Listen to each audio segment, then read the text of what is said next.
This boy was raised by a pack of wolves, completely cut off from humanity. By the time he was found, the outside world seemed so strange to him. Whenever a stranger got close, he would recoil. He'd bristle like a ginger cat. When hungry, he'd try to eat anything, leaving his teacher speechless. His perspective shifted completely when he saw his best friend leave happily with her mother. He wanted that too. I wanted to be like that, to meet his own mother. And so, the journey to find her began. In the dark, crumbling hallway, heavy footsteps echoed rhythmically. A squad of armed special forces in black tactical armor patrolled silently, rifles at the ready. Suddenly, the visor on one soldier's helmet turned red, activating a room scanning mode. As soon as a moving shadow was spotted, he shouted, "It's right there!" A powerful beam of light cut through the dark corner, revealing a wild boy with messy hair and a body full of scrapes, fearfully shielding his eyes from the blinding glare. Spotted, the boy spun around and bolted to escape. The team of special forces immediately opened fire in hot pursuit. Amid the chaotic chase, the commander ordered, "Throw the net!" A large net was instantly cast, determined to catch the boy. The dramatic nightmare suddenly faded, giving way to a warm, sun-drenched room. The boy jolted awake on a snow-white bed, looking around, confused. He had been awakened by the brilliant morning sun.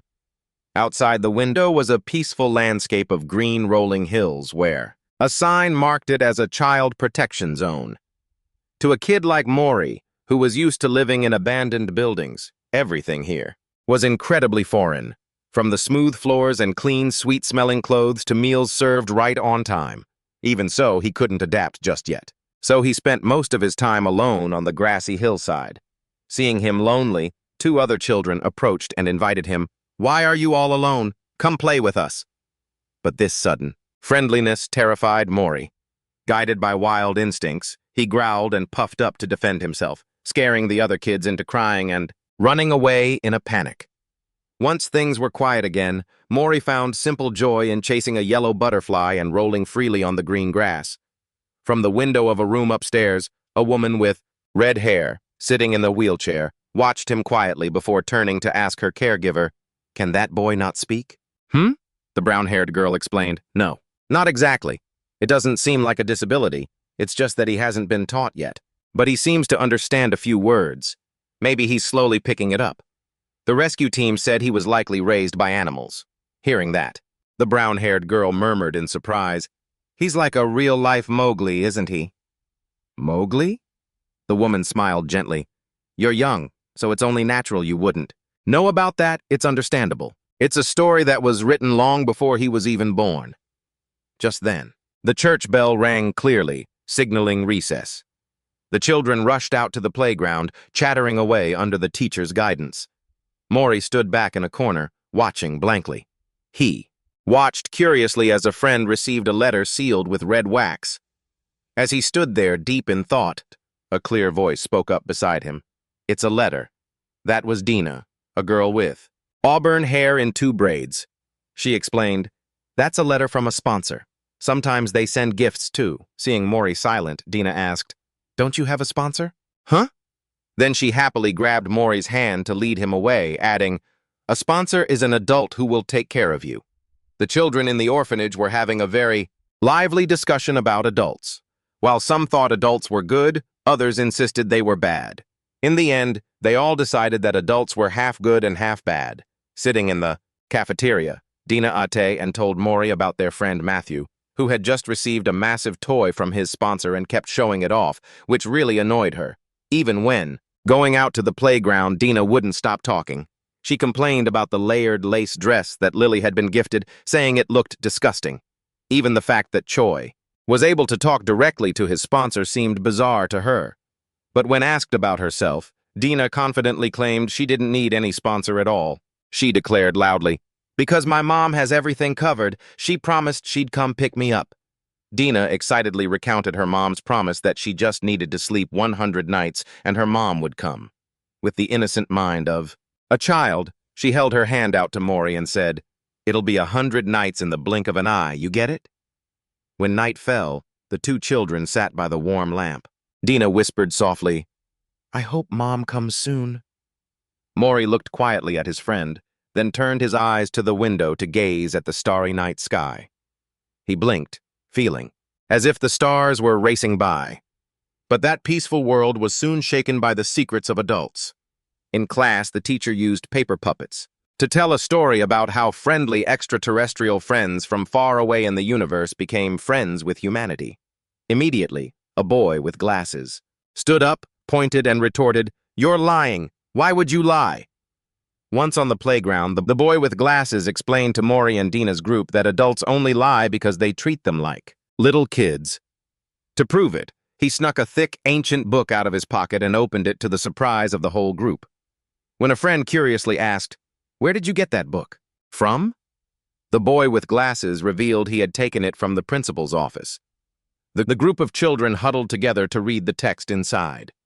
From ancient times, aliens had come to Earth. The pages revealed a truth completely different from the teacher's fairy tale. It was an image of giant entities emitting a strange light that engulfed skyscrapers, causing global chaos. To survive, humanity had to break out the heavy artillery to fight back against this force with a powerful weapon called HAEK. But then, a horrifying tragedy occurred when the alien entities swallowed the sun, plunging humanity into endless darkness and forcing them to surrender. The dark story in the ancient book was being discussed by the children in such an innocent way on the playground merry-go-round. One kid wondered, why would they eat it, though? Another casually replied, probably because they were hungry. Just then, the church bell rang sharply, signaling assembly time, cutting off their conversation. The children began excitedly gathering as the teacher called each name, to hand out letters from sponsors. Amid the noisy crowd, Mori was startled to hear the caregiver call his name. Mori? The boy turned around, bewildered, and received a letter sealed with red wax. The caregiver smiled gently and announced, "Looks like you've got a big-shot sponsor now. Aren't you happy?"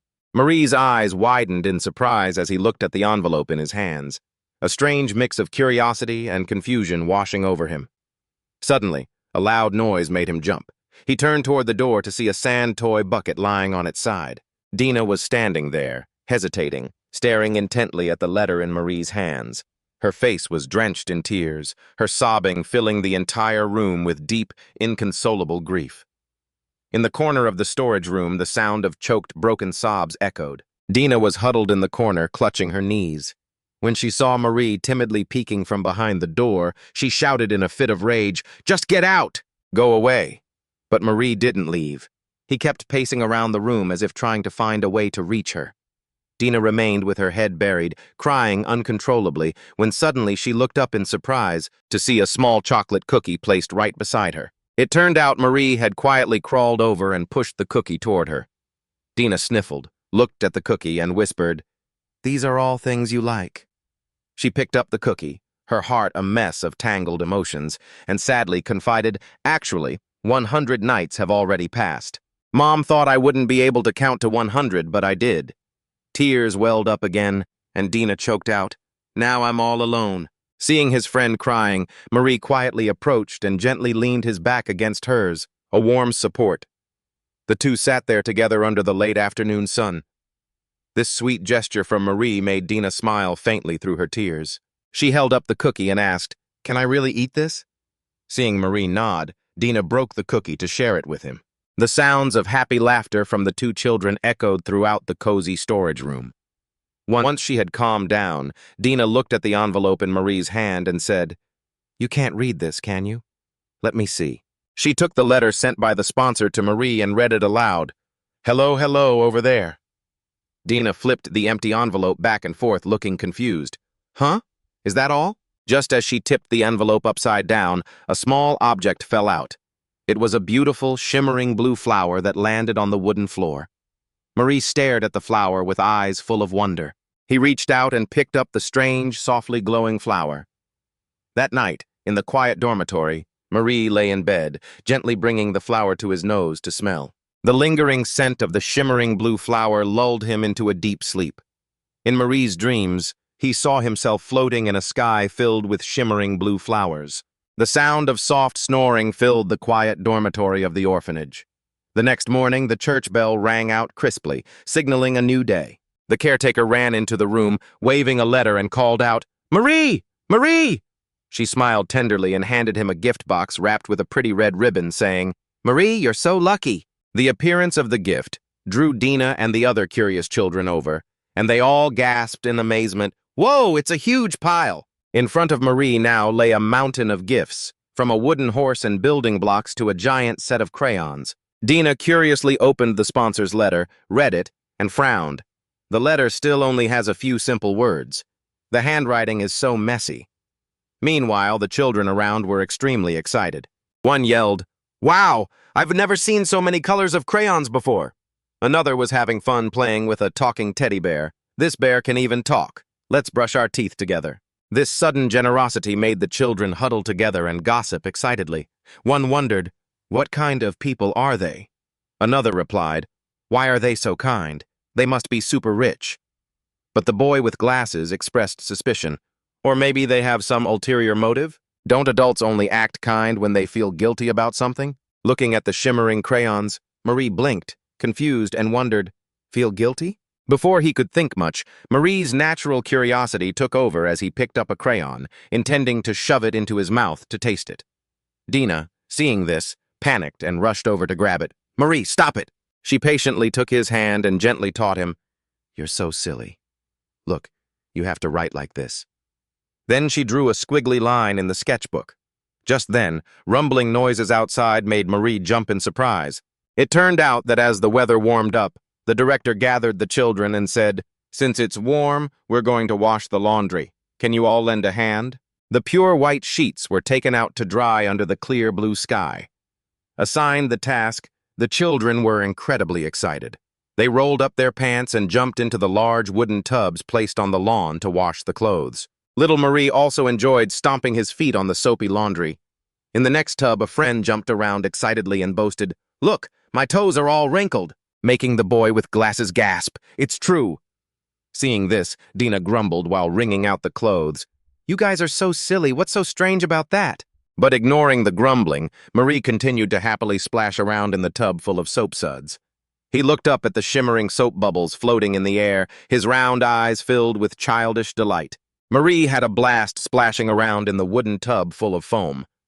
Seeing this, Dina stood nearby and whispered, "Yeah, it's pretty weird, isn't it, Marie? If you stomp that hard, the water is going to splash everywhere." But before she could finish her sentence, a voice from afar cut her off. She looked back in confusion, and from the distant grassy hill, a woman was sprinting toward them while shouting, "Dina!" Recognizing the familiar voice, Dina's face lit up with radiance. She immediately climbed out of the wooden tub and ran as fast as she could toward her. Dina threw herself into the warm arms of the woman and sobbed with happiness, "Mom!" Finally, after 100 nights of waiting, her mother had truly come to pick her up, just as promised. From the laundry area, Marie and the other children stood silently in the wooden tubs, watching the mother and daughter hug tightly under the bright blue sky. A gentle breeze brushed past, and Marie watched his little friend's silhouette, his heart filled with indescribable emotions. That night, before saying goodbye, Dina met Marie in the dark room to give him some parting advice. She said tenderly, "Take care of yourself and don't eat too fast or you'll get a stomachache." "Got it?" Marie nodded obediently. Dina took out a pair of yellow shoes and a brown leather bag, then handed them to him. "I'll give you all these things, so stop walking barefoot and wear these shoes." Looking at the small shoes, Marie looked up at his friend. Just then, Dina couldn't hold back her emotions any longer. She teared up and lunged at him, hugging him tightly and crying loudly, "Marie!" Taken by surprise, Marie's eyes widened in confusion. Dina whispered in his ear, "You have to live a happy life, okay?" Feeling the warmth and sincerity from his only friend, Marie closed his eyes and smiled happily. The two children hugged each other tightly under the soft light. The next morning, Dina took her mother's hand and walked along the green, grassy hillside, heading toward a new life down below. Everyone at the orphanage stood and waved goodbye. Amidst the noisy crowd, Marie stood silently, his round eyes acting like a radar, tracking Dina's silhouette until she was completely out of sight. Marie sat alone on the green hill once again. The void left by his dear friend Dina was huge, but he wasn't lonely, because beside him, There were always letters and gifts from his mysterious benefactor. There was a soft red cape as warm as sunshine, colorful crayons, an interesting talking teddy bear, and caring letters that always carried the faint, gentle scent of wild flowers. Marie clutched the letter to his chest, feeling the familiar scent, and looking at the shimmering blue flower in his hand. He suddenly remembered the gossip of, "The children told the adults that they're only kind when they feel guilty." Then they thought of the image of Dina bursting with happiness when she was. Mommy came to pick her up. Maury's eyes flickered slightly, and he wondered if the person who sent those warm gifts was his mother. That question circled in his mind all day long. When night fell, Maury decided to pack his things, carefully putting his talking teddy bear and his toys into the leather bag that Dina had given him, put on his red cloak, and put on his yellow boots. The little boy quietly left the bedroom. Standing from afar looking back, Maury raised his small hand to wave goodbye to the orphanage for the last time. Then he just carried his little bag and walked along. The train tracks stretched endlessly under a night sky filled with sparkling stars. Maury entered the strange path alone, starting his journey to find his mother in a dark cattle car. Maury was sleeping soundly on a pile of straw when he was woken up by a friendly lick on the cheek from a cow. The little boy scrambled to sit up, looked around in confusion, then headed towards the carriage door. Wide open, the train that he had stepped onto without a second thought was taking him on a long journey to find his mother. The train puffed white smoke as it snaked through arid, rocky mountains in the middle of a vast desert. Realizing it was time, Maury bravely jumped off the train car. His yellow boots landed on the dusty sand. He stood silently watching the silhouette of the train gradually fade away, then looked up at the high, wide sky, bracing himself for the lonely journey ahead. Taking small steps on the hot sand, Maury trudged forward. Suddenly, the sound of rocks tumbling down the hillside startled him, and he stopped, turning his head around cautiously. He spotted from the distant horizon a group of fierce desert bandits racing towards him on roaring motorcycles, hands clutching guns, firing warning shots threateningly. Maury's face turned pale. Out of fear, the little kid immediately turned around and ran for his life as fast as his legs could carry him. However, the speed of his tiny legs could never keep up with the roaring machines. The bandit group quickly closed in, driving their bikes in circles to tightly surround the boy amidst a cloud of dust. Just as the situation was hanging by a thread from atop the towering rocky cliff, a white-haired, red-skinned figure sat on a pitch-black heavy-duty motorcycle, quietly observing the whole event from above. The bandit group surrounding Maury looked at the kid with curiosity. One guy spoke up, "Huh, what is this?" Another leaned down to look and wondered, "Isn't this a human?" Seeing how small Maury was, another one asked back, "You're telling me this is a human? Why is he so short? How would I know?" The guy next to him shrugged and replied. The whole gang started to chatter noisily. One proposed, "Can we sell him or what?" While Maury was trembling in fear on the ground. A bandit with glowing yellow eyes licked his lips and swallowed his saliva hungrily. "How about I take a bite?"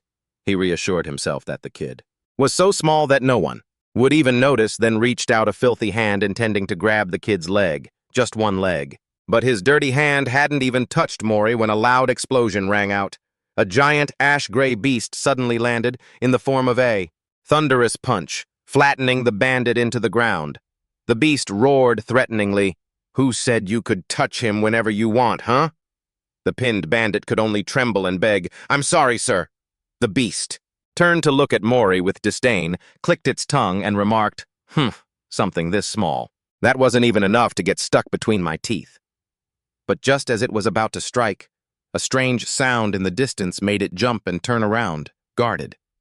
Maury was also bewildered, wondering what it was. Suddenly, a beam. A green energy blast grazed the beast's head, sending the bandits into a panic. "Look, those shots are coming from the horizon."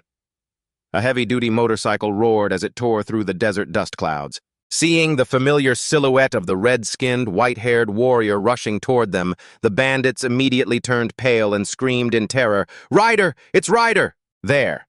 Still, the ash-gray beast tried to puff itself up, shouting orders to its underlings, "Don't be afraid, there's only one of them."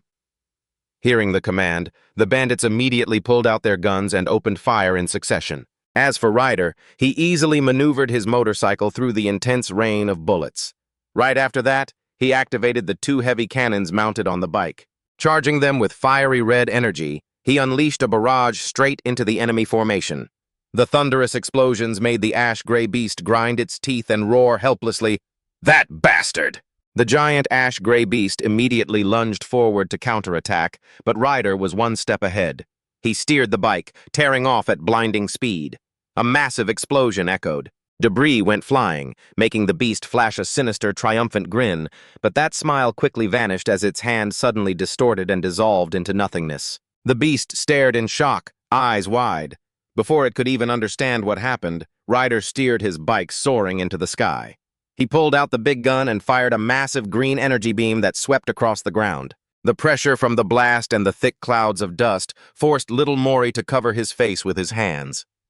When the dust finally settled, Ryder's bike came to a stop, leaving long tire tracks in the sand next to a massive crater that had just been created. Ryder let out a sigh of relief. Finally, that's taken care of. Then, he coldly muttered, You dare to barge into my territory?" Just then, the sound of tiny footsteps caught his attention. Mori was standing there looking dazed right next to the giant motorcycle wheel. Ryder sat on the bike, leaning down to look at the boy with an imposing gaze. Looking at the tiny creature before him, Ryder wondered, what now? Mori stood there, fidgeting and on guard. Ryder called out softly, "Hey!"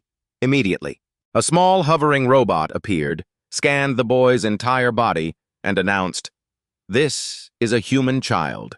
Hearing this, Ryder squatted down to get a better look and let out a soft, Realizing that the kid wasn't a threat, Ryder immediately changed his attitude.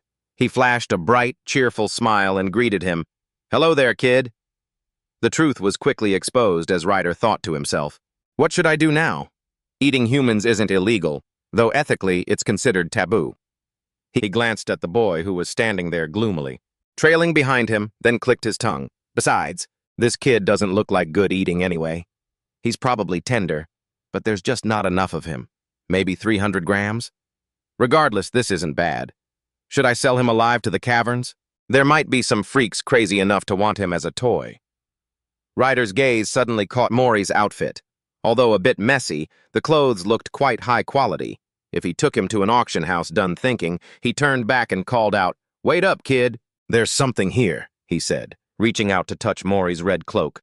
But the very moment his finger brushed the fabric, Ryder's face turned pale as a sheet, cold sweat pouring down like rain from sheer terror. I immediately pulled his hand back, laughing nervously to deflect, "Ha ha, oh boy, it's getting pretty late, isn't it? Sorry, but I'm actually a bit busy," not waiting for Mori to react. Ryder hurriedly hopped onto his bike, waved goodbye, and sped away, vanishing into the distance. You can find your own way home, right? Right? Well, that's just great, isn't it? Guess I'll be heading out then. The car tore through the dusty desert like a gust of wind. As he fled, he shook, muttering to himself, "Whoa, damn it all, that was the emblem, wasn't it?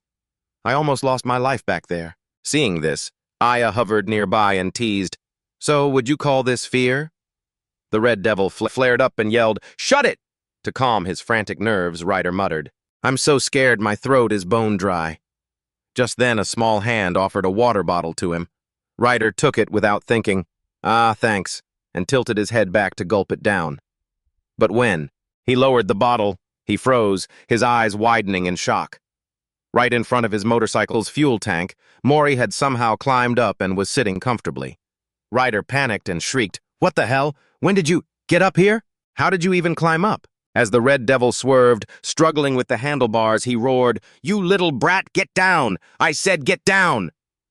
Amidst the chaos, the motorcycle suddenly hit a piece of small rock on the road. The massive jolt sent both Ryder and Mori flying into the air, mid-air. After the bone-crushing fall, Ryder slowly woke up, clutching his throbbing head. Ugh, my head! He scrambled to sit up amidst the scattered papers and belongings strewn across the desert sand. Ryder slowly opened his eyes to see himself lying flat, surrounded by strange letters. He muttered, "What is this? Letters?" Just as he picked up, one of the letters to take a look. He jumped in fright and yelled, finding Mori's round face leaning in close, staring at him intently. Before he could even recover, the floating entity drifted over and announced, "You're finally awake." The floating orb explained that Mori, afraid Ryder would suffer from hypothermia, had covered him with the pile of letters and his red cloak, while the orb itself had lit a campfire to keep him warm. Hearing this, Ryder could only offer a wry smile of thanks to the kid. Seeing Ryder seemed to need a drink, the orb dropped a water can down. Ryder groaned and sat up to get a drink, but before he could do anything, Mori scurried over to pick up the water can and ran back. But instead of giving it to him, the kid flat out splashed the freezing cold water right in Ryder's face. The little troublemaker! Ryder stood there stunned, drenched, water dripping down his face. Mori looked just as confused, his mouth agape at his own clumsy action. Fearing the red devil would explode in rage, the kid hurriedly clutched the pile of letters and the red cloak to his chest. But this frantic movement accidentally revealed the red wax seal shaped like a bear's paw on the envelope. Ryder stared in shock. So, it was there all along?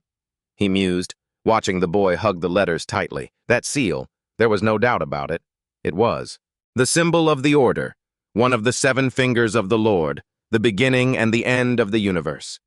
Only the head of the Order and those granted permission by the Lord have the right to use this seal. Anyone who dares to provoke them so carelessly might as well be preparing their own funeral.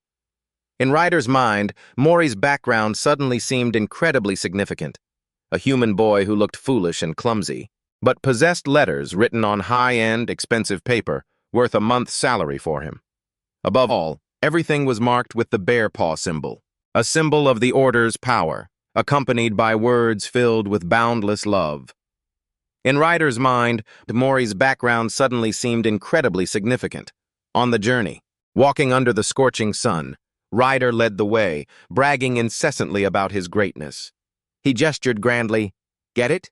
A savior like me is rare and hard to find." Seeing Mori silent, he kept rambling that no one else understood the terrain like he did and that he was doing an incredibly kind deed. But when he turned back to give some instructions, he realized Mori had fallen behind at some point. The kid was squatting, completely ignoring him. Ryder fumed and shouted, "Hey, how dare you lose focus when Ryder-sama here is talking to you?" But looking closer, Ryder froze in horror as he saw Mori casually popping a massive purple poisonous beetle into his mouth and chewing happily. The red devil lunged forward, struggling to force the kid's mouth open. Hey, what are you eating? Spit it out." I said, "Spit it out right now." After a violent struggle, Ryder collapsed, exhausted. On the ground, panting heavily, gasping for air, he scolded, "You idiot! Eating that stuff is enough to kill you!" But in response to his concern, Mori just sat there with a blank, completely indifferent face. Ryder angrily grabbed the kid, pulled him close and warned, "Look at me, you brat," while Mori just kept that carefree face, leaving him feeling helpless. To keep Mori from eating random things again, Ryder had to start a crash course in desert survival. He picked up a purple beetle and lectured, "Here, look closely. When the legs have this blue shimmer, it's probably poisonous. Lucky, this one doesn't seem poisonous." He even thoughtfully taught the kid how to spot poisonous mushrooms with soft, bulbous roots or scorpions that glow blue when touched. Seeing Mori nod, repeatedly to show he understood, Ryder let out a sigh of relief, thinking, "All right, now there shouldn't be any more trouble." But he was wrong. The moment he turned away, Mori was already poking and breaking a machine. Huge machine causing Ryder to shriek in panic, "Don't do that!" The following days for Ryder were nothing short of a test of his patience. Every time he took his eyes off him, Mori would rush into danger. Sometimes the kid would reach for a carnivorous cactus that was gaping open, with sharp teeth, forcing Ryder to jump in and stop him. "Don't touch that." Other times he would carelessly walk into quicksand, sinking in the mud, causing the red devil to scream until his voice grew hoarse. "Don't walk there!" Even after being bathed clean and smelling nice, Mori still sat there pouting, leaving Ryder no choice but to scold, "Stop pouting!" At night, the red devil walked around, tired, and couldn't help but ask himself, "What the heck am I doing?" By the warm fire, Mori was sitting, intently drawing something in a small notebook. Curious, Ryder crawled closer and asked, "What are you? Drawing today?" The kid excitedly showed off the picture, babbling nonsense sounds. Aya looked at this notebook, and Ryder suddenly noticed the messy handwriting. On the cover, "Mori, is that your name?" He pushed that aside and pointed to a pitch-black drawing with red horns on the paper, asking, "What is this black thing?" Mori innocently pointed straight at him. Ryder asked in panic, "What? Is that me?" Receiving a frantic nod of confirmation from the kid, the red devil stood frozen, holding the picture and staring at it.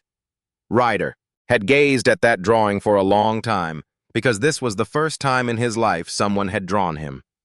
In the middle of the freezing desert night by the flickering fire, the red devil quietly cherished the picture from the human child. Seeing this, the robot Aya flew over to tease, "You seem to be in a good mood, huh?" Caught off guard, Ryder turned bright red like a fighting rooster and immediately snapped, denying it frantically. "Who said I'm happy?" Aya didn't care and turned to look at the drawing, pointed at a flat green circle and asked Mori, "So, is this flat round thing me?" The robot then offered his critique. "Excellent observational skills, but lacking in simulation ability, so I'll give you 50 points. Watching the amusing interaction, the robot friend and the little Ryder shared a tender, warm smile. In the quiet of the desert night, the Ryder couldn't stop grumbling about Mori's drawing. "Hey, you're supposed to be drawing the Ryder. This one's better, let me see. Like this, add a little sparkle to it." Meanwhile, the robot, Aya, could only sigh in silent frustration. Creating something from fantasy was tough, but the morning came.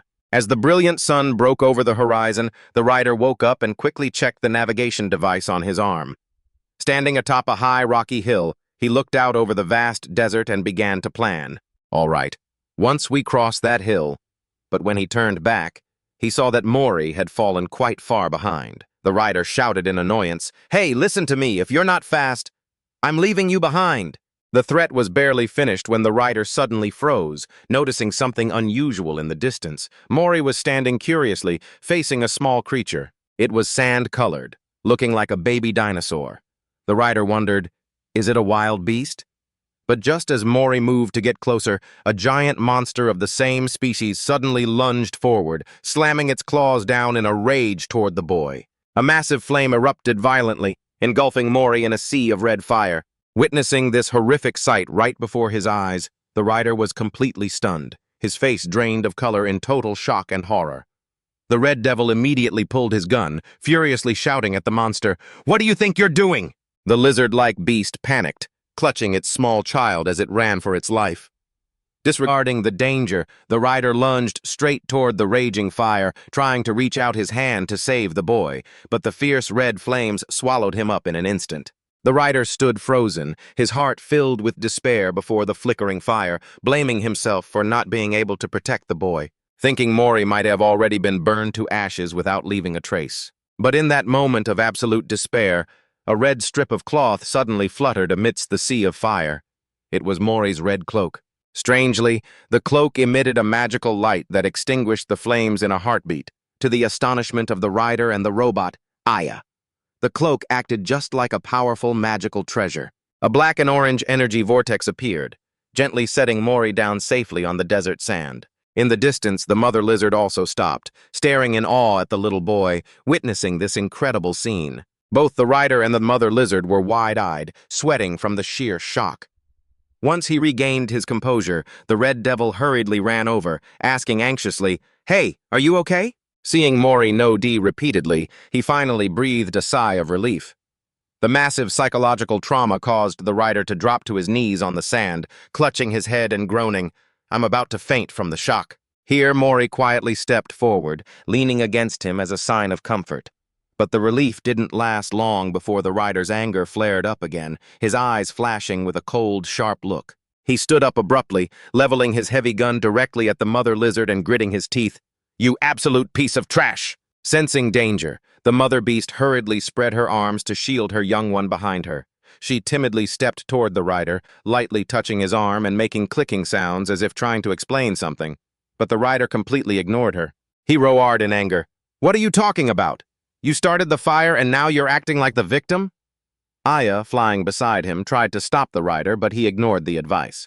The red devil scooped Mori up, shoving his face close to the beast, shouting indignantly, "Hey, only your kid counts as a child? He's a kid too!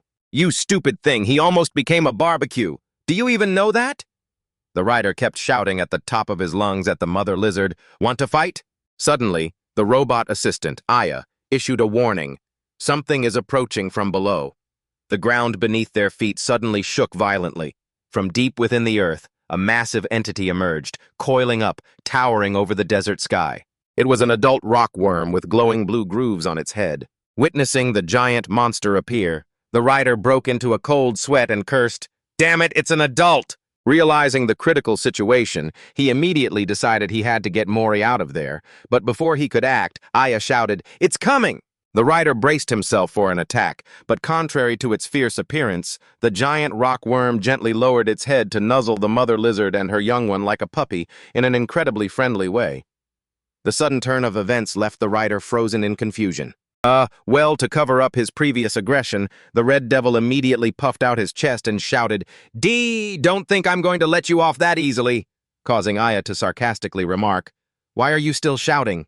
At this moment, the lizard timidly approached Mori and offered him a beautiful, sparkling yellow crystal. Mori took it excitedly and carefully tucked it into his pocket. Not stopping there, Mori also pulled a feather out of his bag to give in return. And just like that, the two children's ritual of getting to know each other was complete. Both little ones happily held hands and ran in circles. Watching this scene of sudden peace, the rider could only hold his head in frustration and shout, "What is this? What's going on? Why are you two running in circles?" After the cute greeting, the lizard family climbed onto the back of the giant rock worm and then dived deep into the sand, disappearing into the vast desert. When the area became quiet again, the rider approached Mori and spoke in a stern, instructive tone. "Do you know that today you almost died? You're still alive because of that cloak. It seems like that magical cloak made the fire disappear." Seeing Mori look blank, he continued to analyze. "It has a protection layer this good, so it must be able to regulate temperature too. That's why you haven't felt cold or hot at all, right?" Mori just pulled the cloak up to cover his face and listened. The rider gently concluded, "You should be grateful to whoever gave you that. Go on." The rider's words made Mori's eyes shine like headlights. He clutched the red cloak to his chest, feeling the warmth and love from his mysterious mother. The rider could only sigh in utter resignation. As darkness covered the desert, a fire was lit to warm them against the cold night. Mori had fallen into a deep sleep while the rider lay on his back in the sand, thinking quietly. He whispered Aya. The robot immediately appeared. "I'm here." The rider requested, "Display the data on humans." A green digital screen quickly loaded before his eyes, and Aya announced, "This is all the data we have." Looking at the displayed icons, the rider pondered. "Yeah, I thought so. So I guess the kid has a mother, huh?" Hearing Aya ask back in confusion, "A mother?" The red devil explained, "Yeah, not the way we categorize it. Humans reproduce differently." Just then, ancient historical data appeared. A long time ago, when the owners of the earth temporarily left for space and returned, many creatures were brought out. During that time, among those creatures, one had a particularly large belly. A brutal, bottom-of-the-barrel nature had emerged: humanity. The records were filled with dark, twisted lines. They always believed everything in the world belonged to them, from the tiny blade of grass beneath their feet to their own kind. But their numbers gradually dwindled until they vanished. Looking at the information. "That's how it is," Ryder remarked thoughtfully. "Looking at the current state of things, it seems the powerful don't care about their own descendants." He sighed, resting his head on his hands, lying there in deep thought by the campfire on the other side. By the fire, Mori was still sleeping soundly, dead to the world.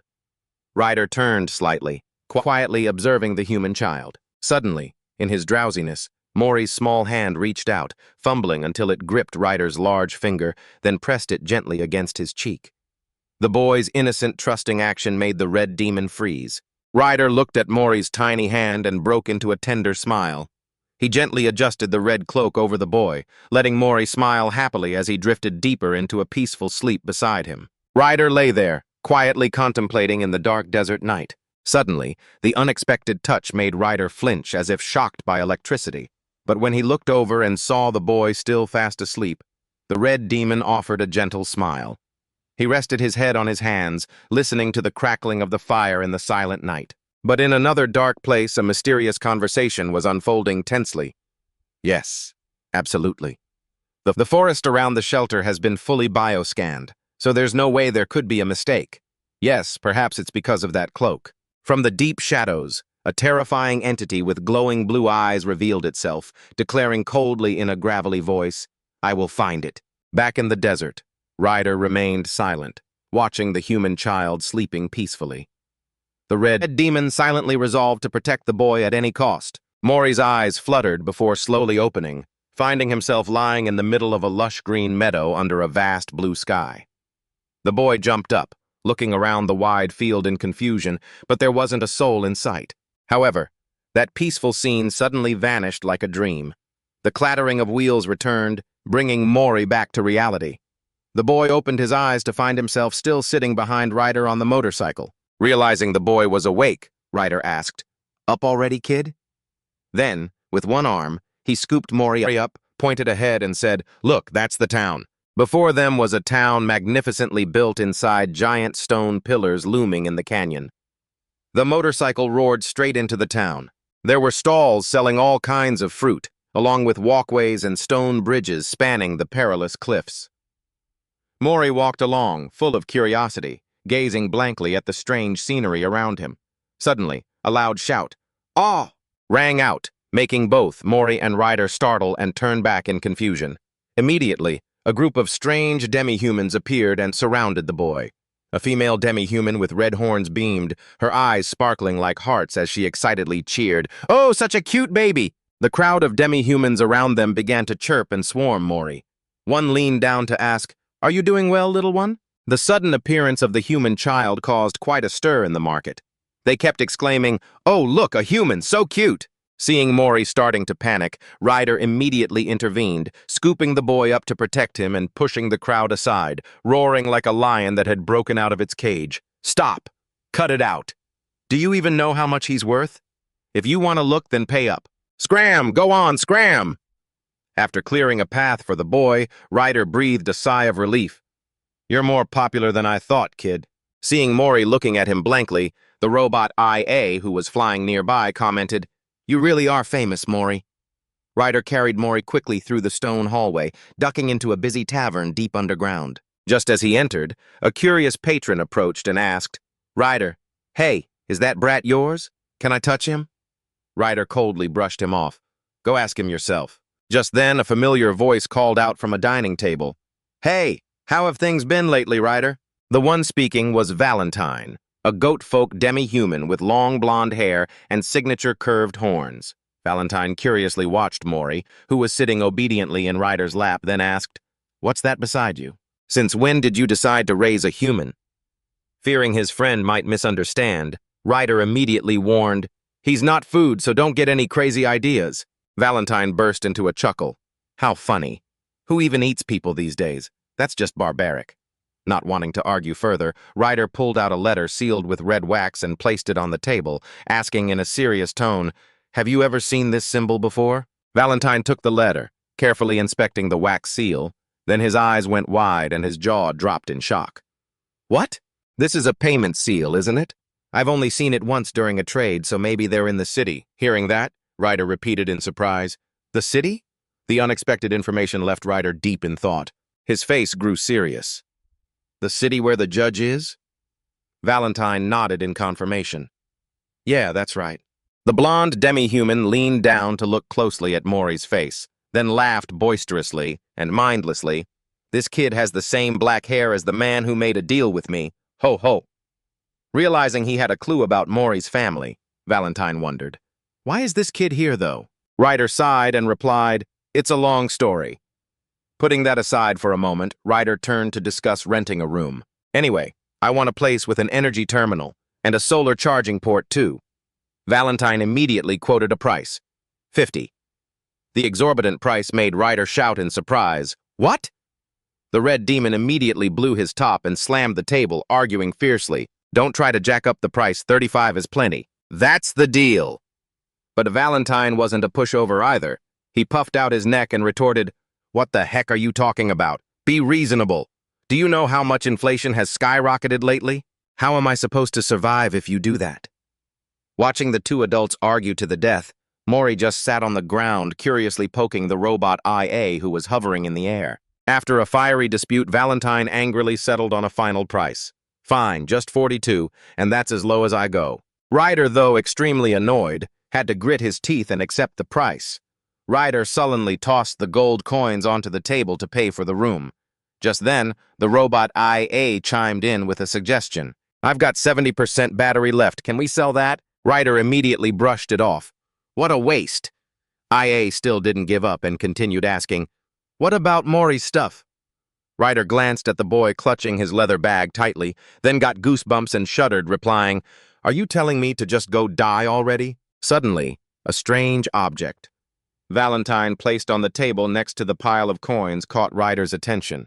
It was a yellow crystal that was cracked. Ryder curiously asked, What's the price for this? Valentine picked up the stone, laughing. Ho ho, Tomasa stone. Seeing Ryder with a blank, confused look on his face, he asked, What's wrong? Valentine tapped the stone lightly against the table, causing it to break into many. Mori was so fired up, he looked ready to throw hands. Whoa, hey, easy there, calm down. Look closer, see? When you tap it, it just mends itself. A crack?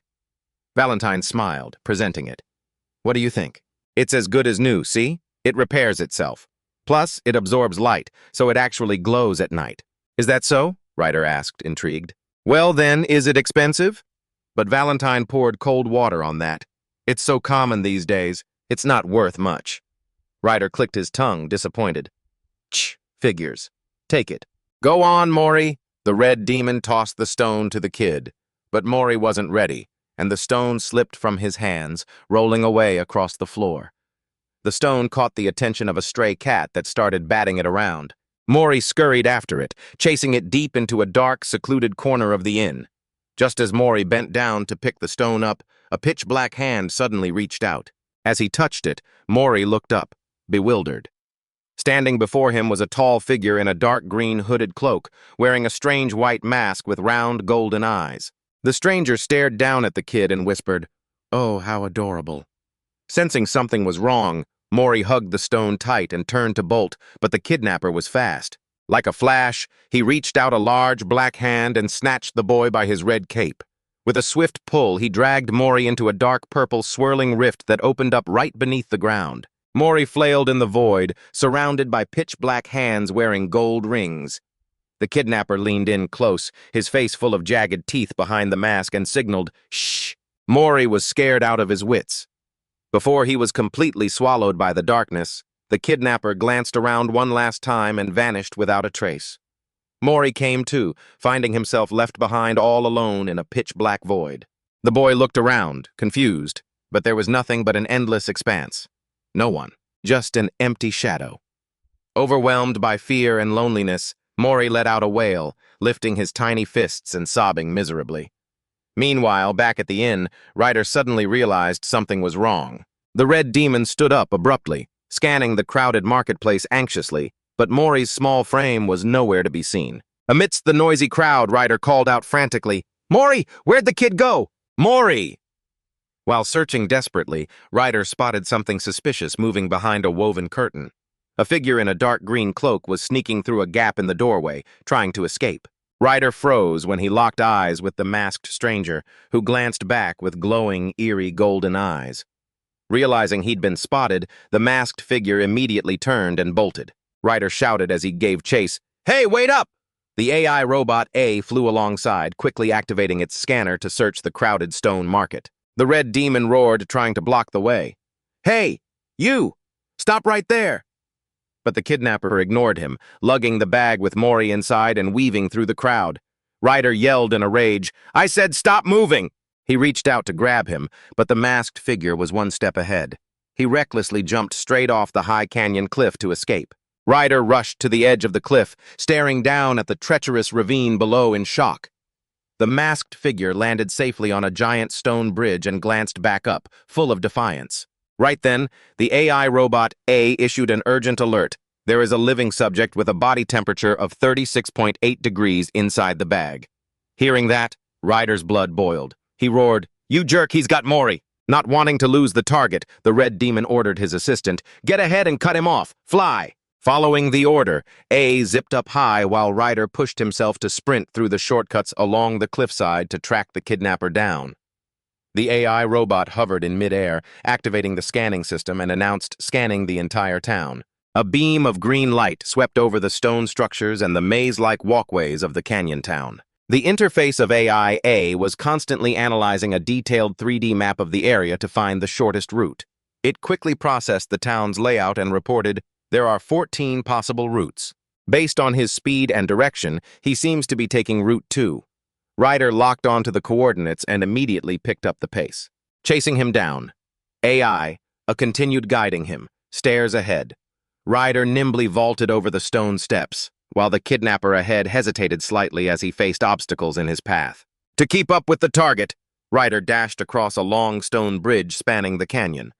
AI-A ordered, "Go to the bridge on the left." The masked figure was still running for his life ahead. On the way, he accidentally plowed straight into a sculpted statue, causing the artwork that a poor artist had spent half a year perfecting to shatter into dust. Ignoring the artist's wailing, the kidnapper kept on running. AI-A announced, switching to Route 11. Hearing this, Ryder quickly changed his direction along the cliff. Inside the kidnapper's bag, Mori was bouncing around, his eyes wide with terror. Just then, AI-A informed Ryder that he had reached the projected location. Ryder rushed to the edge of the cliff and stopped abruptly. Before him lay a dangerous abyss filled with tangled wooden beams. Staring down into the dark chasm, Ryder broke into a sweat and asked nervously, "Are you serious?" But AI-A urged him, "Target is visible right below, right now. No time to hesitate." Ryder gathered his momentum and made a desperate leap, no safety net in sight. The wind whistled fiercely. The masked runner suddenly flinched, looking back when he heard a loud noise from above. He looked up in shock, and right above his head, a heavy-duty motorcycle was plummeting from the sky. The bike hit the ground with a massive thud, leaving skid marks that screamed, "Expensive." Ryder quickly landed right behind him, blocking the kidnapper's escape. The masked figure asked, confused, "Who are you? Why are you chasing me so hard?" Ryder didn't bother answering. He screamed furiously toward the bag, "Mori! Are you in there? If you can hear me, answer me!" Inside the dark bag, Mori shivered and let out a faint noise. The masked figure started when he saw the bag move. AI-A immediately scanned the sound and reported scanning. The voice has a 98% match for Mori. Confirming the target, Ryder lunged forward, yelling, "Give that person back to me!" The masked figure feigned ignorance, asking, "What are you talking about?" Ryder pointed a finger right at his face and barked, "Don't play dumb! There's a human child in your bag!" The figure stubbornly replied, "I don't understand what you mean." He gripped the bag behind his back and declared indifferently, "I've been raising this thing all this time. Why would you ask me for something I'm raising?" Just then, AI-A issued a warning. Mori's stress levels are rising. Hearing this, Ryder went absolutely ballistic. The red demon drew his gun, pointed it straight at the kidnapper, cocked it, and roared. "Brimming with killing intent," he growled. "Cut the crap, you bastard, and hand him over right now." But facing the barrel of the gun, the masked man just replied calmly, "No way. He's way too adorable. I'm going to raise him."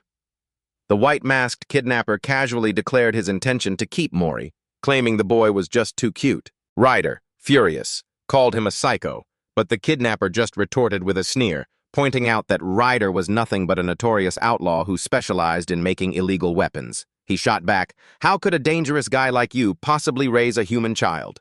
He confidently asserted that he'd be much better at parenting. He then taunted Ryder, "You're only keeping the brat around because you like him, aren't you? So, how exactly are you any different from me?" Seeing the guy refuse to back down, Ryder issued a challenge. "If you're so confident, why don't you ask Mori who he'd rather stay with?" The kidnapper went silent for a moment. Then, he nonchalantly brushed it off. "That's irrelevant." Just then, the AI robot hovering behind them scanned the situation. The kidnapper immediately warned Ryder that opening fire in the city will get you a massive bounty on your head. But Ryder's killing intent only flared hotter.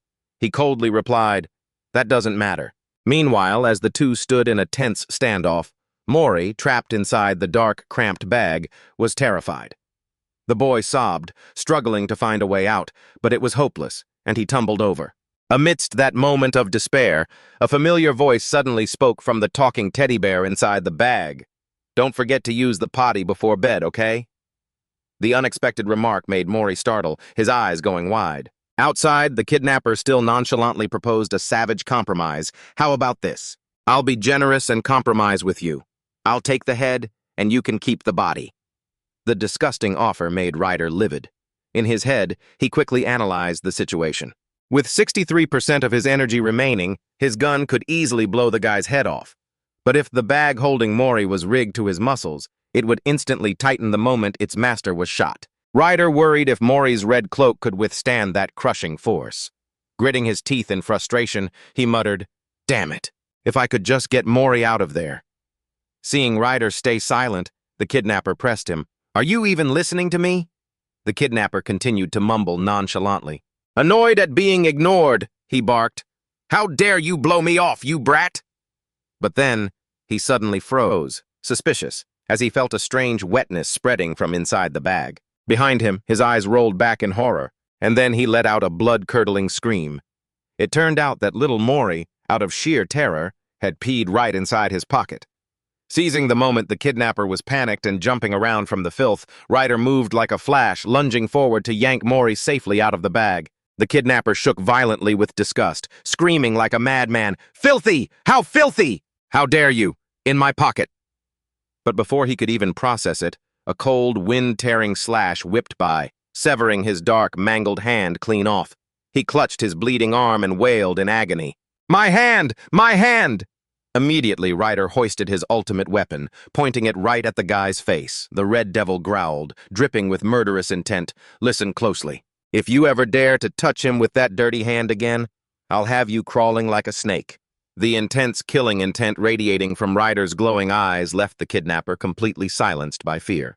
Just then, sirens wailed in the distance, signaling the security forces were swarming in. Ryder clicked his tongue in frustration. "Damn, they're fast." The AI robot also issued a warning. "The gunfire was a bit loud, and we don't want any more trouble." Ryder immediately scooped up Mori, jumped onto his motorcycle, and ordered, "Let's go. AI, let's roll." Ryder quickly sat Mori down securely in front of him and twisted the throttle to the max.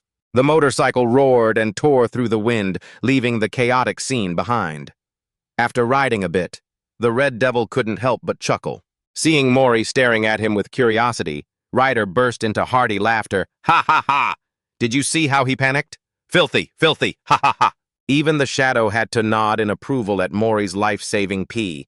That was truly genius. Ryder praised him while driving. "You did great, Mori." Even the little teddy bear in the bag poked its head out to join the fun. "I'm so proud of you." "Proud of you," praised Mori, beamed with joy, his round eyes sparkling with pride. The boy immediately climbed onto Ryder's shoulder, sitting with a majestic, heroic pose that startled the Red Devil. "Hey, what are you doing?" Putting the joking aside, Ryder shouted to his assistant, "Where should we head now?" The AI quickly scanned the map and replied, "In this situation, this is the fastest route." Hearing that, Ryder grinned with excitement. Ignoring Mori perched proudly on his head and grabbing his two horns like handlebars, he declared loudly, "Dad, we're heading straight for the whales!" But the trip wasn't exactly smooth, as Mori kept climbing all over Ryder. Annoyed by the constant fidgeting, Ryder yelled in irritation, "Hey, get down already, stop climbing!"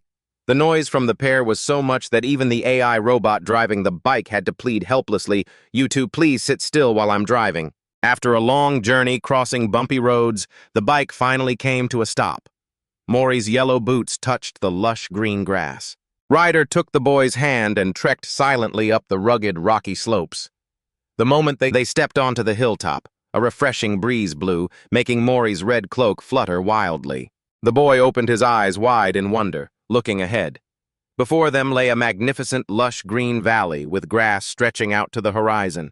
The mountains with sharp, jagged peaks pierced the sky, standing majestic and imposing under the bright blue sky with drifting white clouds.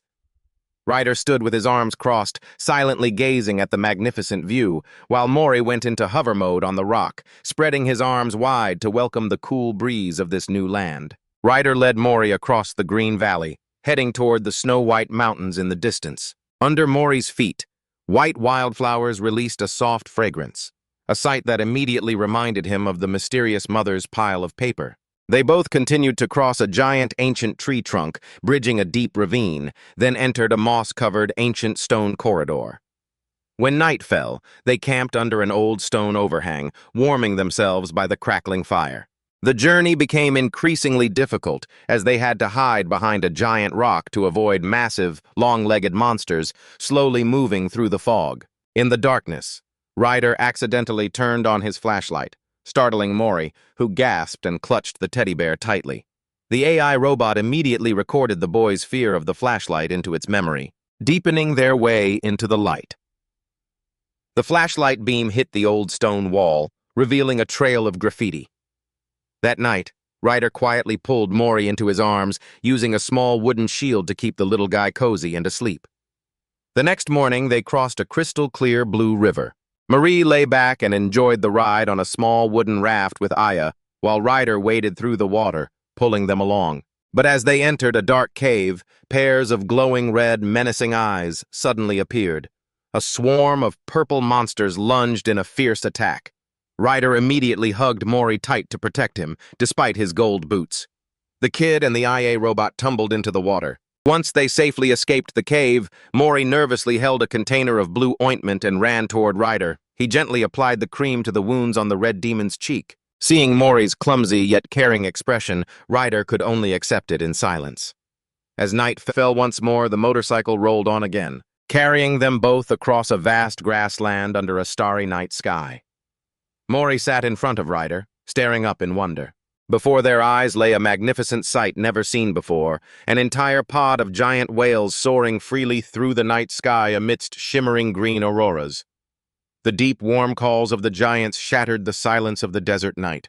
Seeing Mori excitedly reach out toward the magical creatures floating by, Ryder gave a soft, gentle smile. He quickly put the bike on autopilot, then used his large hands to hoist Mori up high so the kid could get even closer to the starry sky. Lifted up, Mori stared blankly at the whale that was curiously approaching. The little boy timidly reached out his tiny hand and lightly touched the giant snout of the flying creature. In his wide, sparkling eyes, Mori's eyes reflected the brilliant galaxy and the silhouettes of the whales as they flicked their tails and flew away, fading into the beautiful auroral night. The motorcycle rolled on again, carrying them up grassy slopes toward the journey ahead. As the night passed, Marie drifted into a deep sleep. In a warm dream, the boy drowsily opened his eyes and heard a gentle call, "Sweet little one, Mommy's little baby." The image of a mother with long black hair holding him tight appeared, warm and comforting, wiping away the loneliness in his heart before he slowly opened his eyes to wake up. The little guy scrambled up, poked his head out of Ryder's jacket and looked around, confused. Noticing the movement, Ryder leaned down and asked, "Awake already?" By now, the motorcycle was speeding through a frigid, white-out snowy mountain range. Ryder shivered and grumbled, "IA, this is on you." The IA robot immediately shot back, "I have been driving carefully. If you're not happy, drive it yourself." Ryder could only retort with frustration, "How could I? Autopilot is much better." Continuing the journey with little Mori through the snow-capped mountains, the IA assistant robot hovered nearby and started teasing, "Without me, you wouldn't be able to do anything, would you?" The taunt made Ryder snap, shouting back, "Hey, do you even know who built you?" Ignoring the quarrel between the two adults, Marie stayed tucked away, warm and cozy inside the red demon's coat. The motorcycle kept rolling, taking them deeper into the cold, snowy mountains. "This place hasn't changed a bit," Ryder muttered, looking at the snow-covered landscape ahead. When they stopped to rest in the middle of a snowy valley, IA asked, "Are we moving quietly from here?" Ryder explained seriously, "You saw them move at night, right? If they wake up and break the bridge, we'll have to take the long way around." Seeing the awkward silence, the little robot flew closer to Mori and enticed him, "Hey, Mori, let me show you something cool. Really, the stuff down there is amazing." But Ryder quickly cut in to keep the boy safe. IA muttered in regret, but to prepare for the trek through the freezing snow, Ryder had prepped Mori with a thick, puffy white snowsuit with a red wool scarf wrapped around his neck, making the kid look just like a round mobile ball. Seeing Mori's new look, IA couldn't help but ask uneasily, Isn't that too many layers? Can he even walk? Ryder answered nonchalantly. He's got that super strong cloak for protection, right? Who knows what might happen? Then the red demon flashed a sinister, excited smile and added, Besides, isn't it funnier to make him look like a ball? This brainless idea was immediately blocked by IA. That's abuse. Ignoring the protest, Ryder still scooped Mori up while the little robot kept whining, Come on, just once, pretty please. Just then, IA's sensor system suddenly sent out a danger warning. The robot's LED eyes turned bright, and IA announced in a serious tone, Ryder, something is approaching at incredible speed. Ryder's expression shifted as he asked, Hunters from the town? What's the speed? IA's answer left the red demon completely frozen, 491.52 kilometers per hour. Ryder shouted in shock, What? From behind the thick, snowy mist, sensing a terrifying threat, Ryder immediately ordered, I've got a bad feeling about this. Change of plans! Get on the bike! The red demon slammed the throttle, the two-wheeled steed roaring like it was running from a debt collector. But the pursuer behind them was closing in with impossible speed. IA constantly updated the situation. The gap is closing. 2 minutes and 45 seconds until it reaches us. Ryder gritted his teeth and floored it, one hand hugging Mori tight, who was trembling in fear to keep him safe. Time ticked by in extreme tension, and IA continued the countdown, 53 seconds. Marie opened his eyes wide in fear as the bike jolted violently over the rough, snowy terrain. Behind them, snow swirled, blocking all visibility. As soon as he spotted the target, IA yelled, Found him! Without another word, Ryder, while steering with one hand, he pulled out the big guns. Click-clack. He opened fire. Streams of green energy bullets tore through the air, heading straight for the pursuer. But a piercing screech suddenly echoed beside his ears, making Ryder startle and look back in shock. Marie clung tightly to the red demon's chest in fear. Ryder broke into a cold sweat, gritting his teeth as he wondered, What is that? Right behind their bike, a blue spatial rift suddenly appeared, swirling violently into a terrifying portal. Stepping out of the rift was a mysterious hunter, with a wide-brimmed black hat and long black hair flowing in the blizzard. Witnessing this impossible sight, Ryder sweated, gritting his teeth in disbelief. No way! I've never heard of any hunter who could control portals. Did they hire someone like that just because we fired a few shots in the city? From afar, the mysterious hunter stood quietly watching Ryder's motorcycle.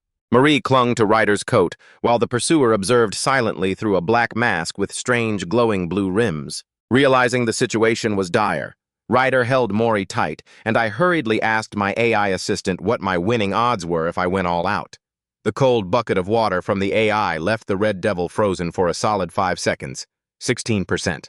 Ryder shouted in a panic, What? Only that much? The AI continued to explain, Correct. 7% of that accounts for potential natural disasters. Ryder sank into worried contemplation. He knew it all too well. The AI's predictions were always accurate. The opponent standing before them was truly formidable, and the pressure radiating from him was terrifying. Ryder told himself he had to avoid a direct confrontation, at all costs. Glancing at little Mori, who was trembling beside him, the red devil gritted his teeth, a flash of resolve in his eyes.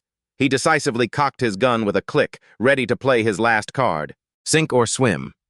The motorcycle roared and launched into the air from the snowy slope.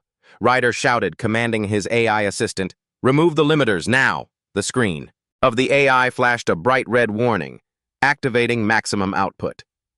The bike's energy system glowed a powerful, intense red, propelling it forward at breakneck speed, ignoring the alerts about the risk of bone fractures from high-impact collisions. Ryder gripped his gun, now charged with brilliant green energy, ready for a decisive shot. A massive stream of energy blasted from the barrel of Ryder's gun toward the mountain peak, causing a terrifying explosion that shook the earth and triggered an avalanche. Seeing the attack's devastating effect, Ryder gloated. Nice! It worked! He immediately urged. Full power, full speed. We'll be fine once we cross that bridge. Mori poked his head out, blankly staring at the wreckage ahead. Ryder's shot had triggered a massive landslide and avalanche, crashing down into the valley as if to swallow their tiny motorcycle whole. The bike of the Red Devil roared wildly through the whiteout, with the AI assistant flying at full power right behind, desperately trying to outrun the closing avalanche. Facing the treacherous terrain, Ryder yelled. Hold on tight! Little Mori squeezed his eyes shut and screamed in terror.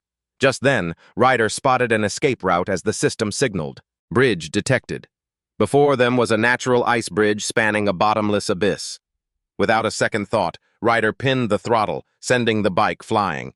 Like something out of an action movie, heading straight for the life-saving bridge. Ryder kept one hand on the handlebars, while the other aimed the gun, firing a stream of glowing energy backward to fend off their pursuer. The mysterious hunter quickly raised a hand, forming a sphere of energy. It was black, used to neutralize the attack. Seizing the opportunity, Ryder's motorcycle soared through the air, aiming directly for the ice bridge. Realizing that the enemy was only defending and not firing back, Ryder suddenly thought, "Oh, so that's it. I don't know why. But he doesn't intend to attack." He silently calculated, "If we can just make it across this bridge, we'll both be safe." But his hope was quickly dashed. Amidst the blinding snow, the pursuer suddenly engaged a speed hack, closing the distance right in midair. Ryder, eyes wide with shock. "Huh?" Before he could react, the mysterious hunter lunged forward, his pitch-black hand clamping tightly around Ryder's throat. The bike instantly lost control and plummeted as the grip tightened violently. The Red Devil choked, gritting his teeth in agony and thrashing. Ryder's legs kicked wildly in the open air, in this life-or-death situation. He used his remaining strength to fire his gun repeatedly at his pursuer, the gunfire echoing through the snowy valley. Yet, the mysterious hunter easily swatted the gun away and pressed his glowing black mask right up against Ryder's face. The black hand squeezed tighter. Ryder, choked in pain, able only to grit his teeth in helplessness. But in that split second of total peril, the hunter suddenly stopped. His gaze fell upon Mori, the boy, who was trembling and clinging to Ryder, his wide eyes brimming with fearful tears. The pathetic face of the human child caught the hunter completely off guard. He immediately let go of Ryder. Ryder's eyes widened in astonishment. Before he could process the situation, both he and the bike were sent plummeting vertically into the bottomless abyss. Ryder hurriedly pulled Mori into his arms to shield the boy as they landed with a bone-jarring thud. The Red Devil clutched his chest, gasping for air, and looked up. From atop the high ice bridge, the pursuer watched them silently and spoke. "You're not familiar with this place, are you?" The fall from such a dizzying height left them both sliding deeper into the snowy abyss. At this critical moment, a massive sound echoed throughout the valley. From beneath the bottomless pit, a gargantuan monster suddenly surged upward, tearing through the mist. It was a giant flying whale. The mythical creature gently caught Ryder and Mori, saving them at the very last second. Ryder used one hand to cling to the whale's thick skin. The other hand held Mori tight against his chest. High above on the ice bridge, the pursuer activated a retrieval system for the motorcycle. He stood quietly, watching the two figures vanish through his glowing mask.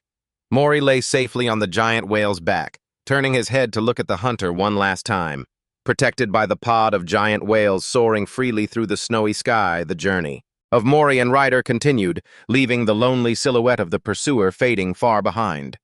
Ryder slowly regained consciousness after his breath was knocked out of him, the Red Devil blinking eyes, scanning his surroundings, still groggy, mumbling, "What? Did I pass out?" Right next to him, the AI assistant and little Mori were leaning in, watching him with concern. The AI explained that the sudden change in altitude had likely caused Ryder to lose his breath and black out. Now, fully awake, the Red Devil anxiously asked, "Is Mori okay?" The AI quickly reassured him, "Yes, the kid is doing fine." At that moment, Mori was still nestled obediently against Ryder's chest on the back of the giant whale. The AI continued, "Waking the whales up was a great strategy. When their beds aren't comfortable, they'll head toward the mountain pass automatically." The giant whales glided through the gray clouds, carrying them over the treacherous mountains as, fully recovered, Ryder sat up and looked around, wondering, "Where are we now?" He turned his head forward and instantly froze, appearing between the rugged mountains. Shrouded in thick mist was a giant black sphere floating in a strange and mysterious way. Standing before the massive black orb hovering in the mountain valley, surrounded by mist, Ryder whispered, "We're in the city." Mori looked around blankly, then raised his tiny hand to wave goodbye to the giant whales flying toward the horizon. "Well, Time to head to the gate, I suppose. But the AI robot flew closer and reminded him, "You're planning on going out looking like that? You've got a bounty on your head, and the streets are full of Year X cosplayers. You should at least change your clothes and hair." Taking the advice, he adjusted his messy white hair to reveal his glowing red face and those glowing green eyes. He draped a black coat over his shoulders and turned to call out, "All right, let's go." Mori looked at Ryder's new interface and immediately went into stranger mode. The boy tilted his head blankly, looking at him with total skepticism. Seeing Ryder step closer, Mori jumped in alarm, scrambling around to search for his familiar companion. The boy's reaction made Ryder break out in a cold sweat. He asked, "What's wrong with you?" Seeing Mori continue to struggle, Ryder scooped the boy up and shouted, "Hey, what's got into you all of a sudden? It's me!" "It's me, Ryder." Turns out Mori couldn't recognize him because of his changed hairstyle and face after taking off the mask. The kid panicked, frantically scratching and pushing Ryder away in desperation. Faced with the boy's stubbornness, an annoyed Ryder turned to his robot assistant, asking, "So, what do we do now?" Aya calmly replied, and just like that, the three of them cooked up a cunning disguise.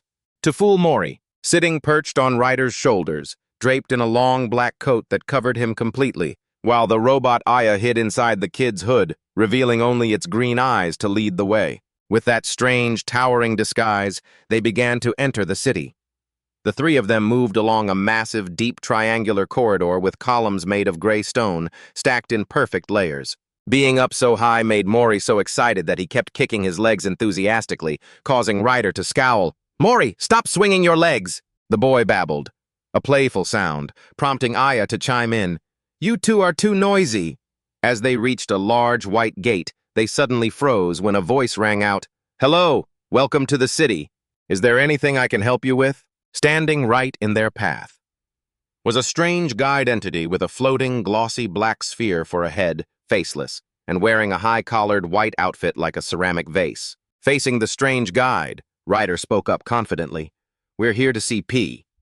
The guide politely asked, "May I see the insignia, please?" While Ryder was still fumbling to find the item, eyes darting around, Mori, sitting above, quickly reached into his leather pouch and pulled out an envelope with a red bear paw wax seal. Holding it out, "Here it is!" As soon as it recognized the wax seal, the guide gave a slight nod of acknowledgement. Instantly, a massive golden magic circle appeared in midair, scanning all their information. The guide then asked, "So who is it you are looking for in here?" Looking at the massive positioning map that appeared before them, Ryder couldn't help but be shocked, thinking, from the master to the members, they all can use P's symbol. I didn't expect them to be scattered everywhere like this. The guide's sudden question left Mori and the robot Aya confused, wondering who to go to now. While staring blankly at the brilliant magic map, an idea suddenly struck Mori. The kid reached into his pouch again, searching for something, and let out a playful babble. Mori happily held up a small, sparkling blue flower that he always cherished and kept with him. Seeing the blue flower glowing gently, the guide exclaimed, in surprise, "Ah, only one person has that." Immediately, the golden magic circle shifted, activating a secret path, a space portal deep, pitch black, and suddenly opening right before their eyes. Ryder looked skeptically at the strange portal and muttered, "What is this? A door? Looks like a teleportation gate." Both of them hesitantly moved closer. As Ryder reached out with his gloved hand to touch the dark void, the guide reassured them, "Don't worry, no matter which way you go, you'll reach your destination." Ryder nodded. "Ah, thanks," then stepped straight inside without hesitation. As soon as they crossed the threshold, both were sucked into the pitch-black void. They fell freely through the foggy universe, but the feeling of suffocation quickly vanished as a brilliant light burst forth ahead. Both fell with a thud onto a lush green meadow, overflowing with radiant morning sunlight under a crystal blue sky. Just after crossing the threshold of the teleportation gate, Mori and Ryder were sucked into the dark void before falling with a thud onto a lush green meadow filled with sunshine. Looking at the magnificent sight before their eyes, Mori excitedly shouted, "Whoa!" Right in the heart of the modern city, a vast meadow had suddenly appeared, and in the distance stood an ancient, majestic mansion. Ryder muttered in confusion, "A field just popped up in the middle of the city? What's up with this house?" The robot Aya, flying around to get a better look, couldn't help but marvel. Its owner must have quite a unique taste. The freshness of the meadow delighted Mori. The kid immediately ran nimbly across the green grass, and Ryder hurried to chase after him. "Are you having fun?" "Mori, we're here!" Both stopped in front of a large, locked iron gate blocking the entrance to the mansion. Ryder touched the lock to check it and warned in a serious tone, "Rumor has it that if you enter the city without an invitation, you might die." Both got closer, and Aya obediently replied, "All right." While Ryder was fumbling with the control panel, wondering which button to press, Mori was distracted by a window left slightly ajar in a building further away. The kid curiously peeked through the gap and suddenly spotted a figure with long black hair standing inside. That moment made Mori freeze for a few seconds. His eyes widened, staring intently without moving because of a familiar feeling. As soon as the black-haired figure glided past the window and disappeared, Mori immediately took action. The kid nimbly slipped through the gap in the iron gate and darted away. Ryder turned back, screaming in a panic. "Huh? Hey, Mori, where are you going?" "I already told you it's dangerous to go alone. Come back here, you idiot!" But ignoring Ryder's throat-tearing shouts, Mori jumped inside the building. Left outside the locked gate, a furious Ryder pounded on the door, shouting helplessly, "Open the door, hurry up!" Mori's gold boots landed on the wooden floor with a tap. The kid started running fast along the dark, vast wooden corridor of the ancient building, where sunbeams shone through the large windows. Running and searching, Mori panted heavily, his round eyes filled with anticipation. Reaching a turn, Mori's small feet suddenly stopped. The boy opened his eyes wide, looking ahead in confusion. From a dark corner of the hallway, a figure in a black cloak was silently standing there, blocking his path. Just after landing in the hallway, Mori immediately encountered a strange servant with a bird-like head. The creature blurted out in surprise, "Huh?" Right after that, another bird servant approached. Both looked curiously at the boy and whispered excitedly, "What's that? Who are you? How did you get in here?" Seeing Mori standing there blankly, one asked, "I didn't hear that we had guests today, did I?" The other suggested, Should we go ask?" Just then, a familiar, gentle scent suddenly drifted by. Recognizing the scent of the sparkling blue flowers, Mori turned around in a start and immediately ran away, ignoring the two bird servants calling out in panic. The kid kept running for his life along the hallway, heading straight toward a large, tightly shut door, and used both hands to push the door open. The heavy wooden door swung wide.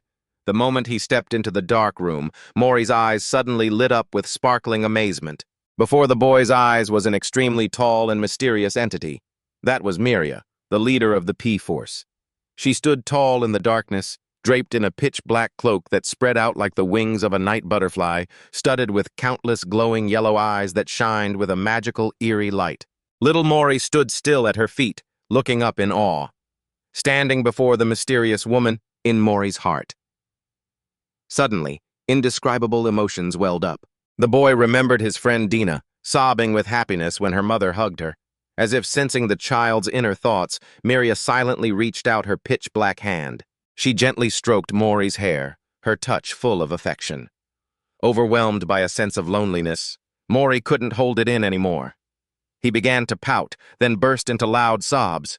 Just then, the bedroom door swung open, and Ryder rushed in, shouting loudly.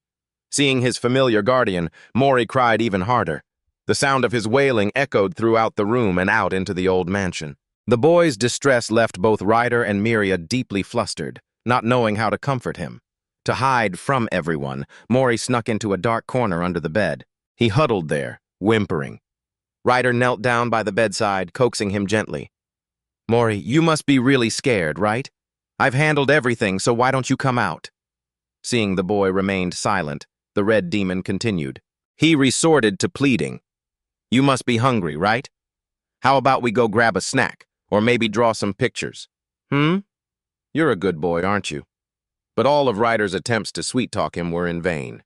Finally, he helplessly closed the door to give the boy some privacy. Stepping out into the hallway, Ryder asked Miria anxiously, "Well, how is it?" The woman sighed and replied, "It seems it didn't work. Perhaps the kid needs to be alone for a while." Ryder mused, his heart aching. "Mori looks so sad, doesn't he?" Miria agreed. "This is the first time I've seen him cry like that." Seeing her hands clenched tight, Ryder asked softly, "Wait, so who are you?" Only then did the lady formally turn around and introduce herself with self-importance. "I am Miria, the final boss of the Kim faction and Mori's golden sponsor." That night, a silent, dark sky blanketed the old mansion. Inside the dark room, Mori lay on the huge bed but couldn't bring himself to sleep. He sneakily sat up, carefully climbed down from the bed, and wandered off into the darkness. With his face still tear-stained, the boy stealthily crept towards the direction of Ryder's bed. Ryder was sleeping soundly. Without a shred of politeness, Mori climbed right on top of the red demon and started punching him repeatedly in the face. Jarred awake so violently, Ryder screamed in pain. With an "Ugh!" he helplessly complained, "Hey, why are you doing that?" Mori just made a sullen, unsatisfied face in response. Right after, Mori silently snuck out of the room, walking alone along the dark hallway filled with cold blue moonlight. The pendulum clock in the mansion struck late at night. Following his primal instincts, Mori crouched down, crawling on both his hands and feet, sniffing the air constantly to search for something. The boy crawled through the long, hollow corridors, passing the shadow of Miria, who was quietly watching from afar. He then headed straight into the dark kitchen. Mori crawled flat on the floor, sniffing every corner under the table, then looked up with wide, sparkling eyes at the tabletop. He jumped up when he discovered a plate of delicious green fruits placed on the table. The sight of the fruit made Mori suddenly remember Ryder saying cheerfully, "Try some, Mori, it's rare and super delicious." Craving it, Mori reached out, stretching to grab the high edge of the table as if doing a high jump. Even though his small feet slipped, he stubbornly held onto the edge and finally managed to touch the cool fruit. Mori hugged the fruit to his chest, his face beaming with satisfaction. But a sharp, dry clicking sound suddenly echoed through the silent space, making the boy turn back, full of suspicion. Right at the dark doorway, Miria, her moth-like hair filled with glowing, magical eyes, was standing quietly, intently observing the boy's every move. In the quiet of the library at night, Miria had been running her fingers over the old bookshelves when she suddenly froze upon hearing strange noises coming from the hallway. Her eyes flickered with suspicion as she looked out.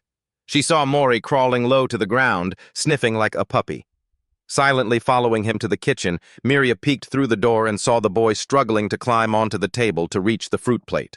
Realizing someone was watching him, Mori looked back at the door, hugging the apple in confusion. The moment their eyes met in the darkness, the air felt frozen. But right after, an unexpected sound rang out, making the boy jump in panic. Overwhelmed with fear, Mori scrambled away, running at lightning speed, knocking over kitchenware with a loud crash. His overreaction left Miria completely stunned, her mouth agape in surprise amidst the chaos. A green apple fell to the floor and rolled away, while Mori had already dashed under the table, panting in vigilance. The boy clutched his heart, which was beating wildly from the fright, and quickly crawled into another dark corner to hide. Standing in the middle of the kitchen, Miria also clutched her chest, panting after the thrilling car chase that just happened. Looking at the green apples scattered on the floor, she quietly looked toward the dark corner where the human child was hiding, her heart full of thoughts. In the dark kitchen, Mori was still curled up, hiding behind the wooden shelf leg, his stomach suddenly protesting with a loud, pathetic rumble. Gently picking up a green apple, she carefully placed it on the floor and gave it a light push to make it roll. The small apple rolled across the dark wooden floor straight toward the table where Mori was hiding. The small sound in the middle of the quiet night made Mori jump in alarm. He opened his wide, round eyes, his heart pounding as he stared intently at the apple rolling closer. When the apple stopped right before his hiding spot, Mori timidly reached out his small hand to pick it up. Behind the door, Miria watched every move the boy made with bated breath. Mori brought the apple to his mouth and took a huge bite. Crunch, crunch. The boy chewed noisily while clutching the apple tight. He suddenly jumped when he heard another sound. A second apple was rolling toward him. Mori excitedly crawled over to pick up the new apple, then quickly ran back to his corner under the table with both fruits. Witnessing such an adorable scene, Miria's eyes lit up with joy. She continued to roll another green apple toward the boy until it reached Mori's hand. He happily accepted it and continued sitting on the floor, munching on the apples quite deliciously. Watching the adorable child eat so well, Miria happily stood leaning against the door, keeping watch over him. When the first rays of morning sunlight shone through the kitchen window, The whispering and chatting of the servants suddenly erupted, breaking the quiet atmosphere. "Keep it down, you'll wake him up," someone said. Hearing the noise, Mori opened his wide, round eyes, crawling up from among the half-eaten apples scattered on the floor. The playful sounds continued outside the door. "I want to see too!" Startled, the boy immediately jumped up and dashed out of the messy kitchen at lightning speed. As he ran into the hallway, Mori suddenly bumped into a pair of tall legs.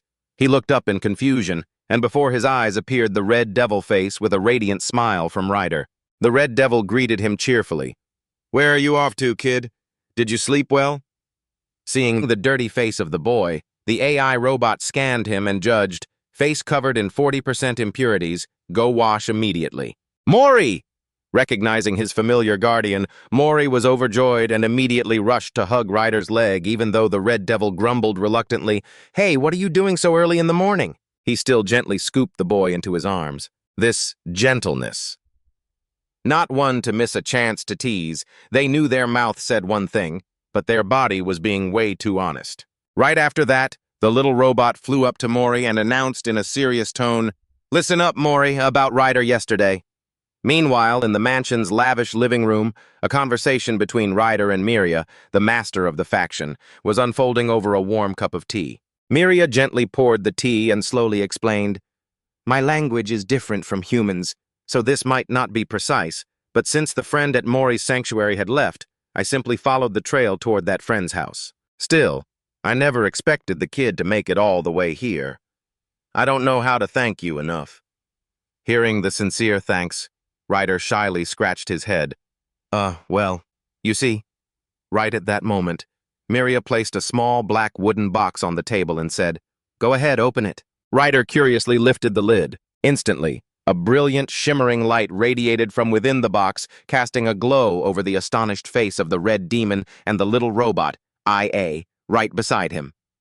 The moment he opened that black box, Ryder was completely overwhelmed by the priceless reward prepared for him. It was a star crystal. It was emitting a shimmering, radiant light of 1,000 colors. The Red Demon was in total shock, eyes popping out like a fish, and he blurted out, "Oh my God, what is this? A limited edition star crystal?" "Ah!" Ryder stammered, calculating its massive value. At first, he thought it was 40,000, but then immediately doubled down. "It's got to be worth at least 60,000. Overjoyed to the point of madness, Ryder cackled like a maniac, his brain already running through the fantasy of becoming a rich man. While he was lost in his euphoria, Miria gently spoke up, "Thank you for all your hard work. My guide will help you find your way out." Receiving the polite dismissal, the smile on Ryder's face vanished instantly. He gave a forced, awkward laugh, a strange feeling of emptiness rising in his chest. Memories of the arduous journey, yet filled with moments shared with Mori, came flooding back. From the image of this kid drawing pictures by the campfire in the desert, to the moment he hugged the boy tight to escape monsters in a dark cave, or those simple dinners where they kept each other warm. Even the moment Mori had kindly applied ointment to his wounds, and the image of the boy sleeping so peacefully. Thinking about having to leave this child behind, Ryder sighed and muttered, "I don't really want to seeing him hesitate." Miria tilted her head and asked, "Pardon?" Caught off guard, the Red Demon frantically waved his hands to cover his embarrassment. Well, come to think of it, Mori likes me a lot, right? The kid would have a hard time surviving without me." To make his argument more convincing, Ryder confidently held up his 2 thumbs. "If I just suddenly vanished, the kid would be shocked, right? Plus, I'm not exactly busy or anything." Looking at the little robot, IA hovering nearby, Ryder awkwardly continued, "But I think I should stay by Mori's side until the kid gets used to things. That's what I mean." Understanding his true intentions, Miria asked quietly, "Will you help us then?" Waiting for exactly that, the Red Demon immediately declared triumphantly, "That's right. Even though we haven't known each other long, we've already been through life and death together." But while Ryder was still busy bragging, a slight noise behind him made him and IA jump and turn around. "Huh?" Suddenly, a giant shadow with glowing blue eyes appeared from nowhere, standing tall right behind him and radiating an icy, spine-chilling aura. Recognizing the terrifying hunter from the snowy mountains, Ryder went pale as a sheet, trembling violently as he screamed in terror, "Oh, Mama!" It turned out that scary shadow was Zale, Miria's right-hand man. Seeing Ryder panic, Miria stepped in to introduce him and apologize. Please forgive his rudeness. He thought you were kidnapping Mori. Realizing this was just a terrible misunderstanding, the Red Demon Rider could only manage an awkward, forced laugh. It's understandable that he'd think that. It's no big deal, really, it's fine. Seeing this, the assistant robot IA flew over and teased him deadpan. Oh, is that so?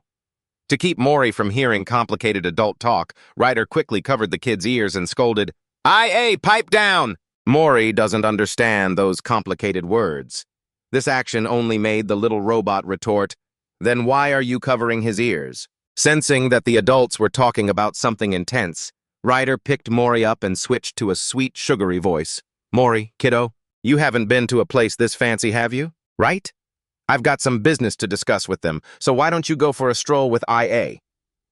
IA chirped in, great idea. Let's go, Mori. The innocent Mori cheered happily and scampered off to explore everywhere with the little robot. As the heavy wooden door creaked shut, Ryder stepped alone into the mansion's solemn main hall.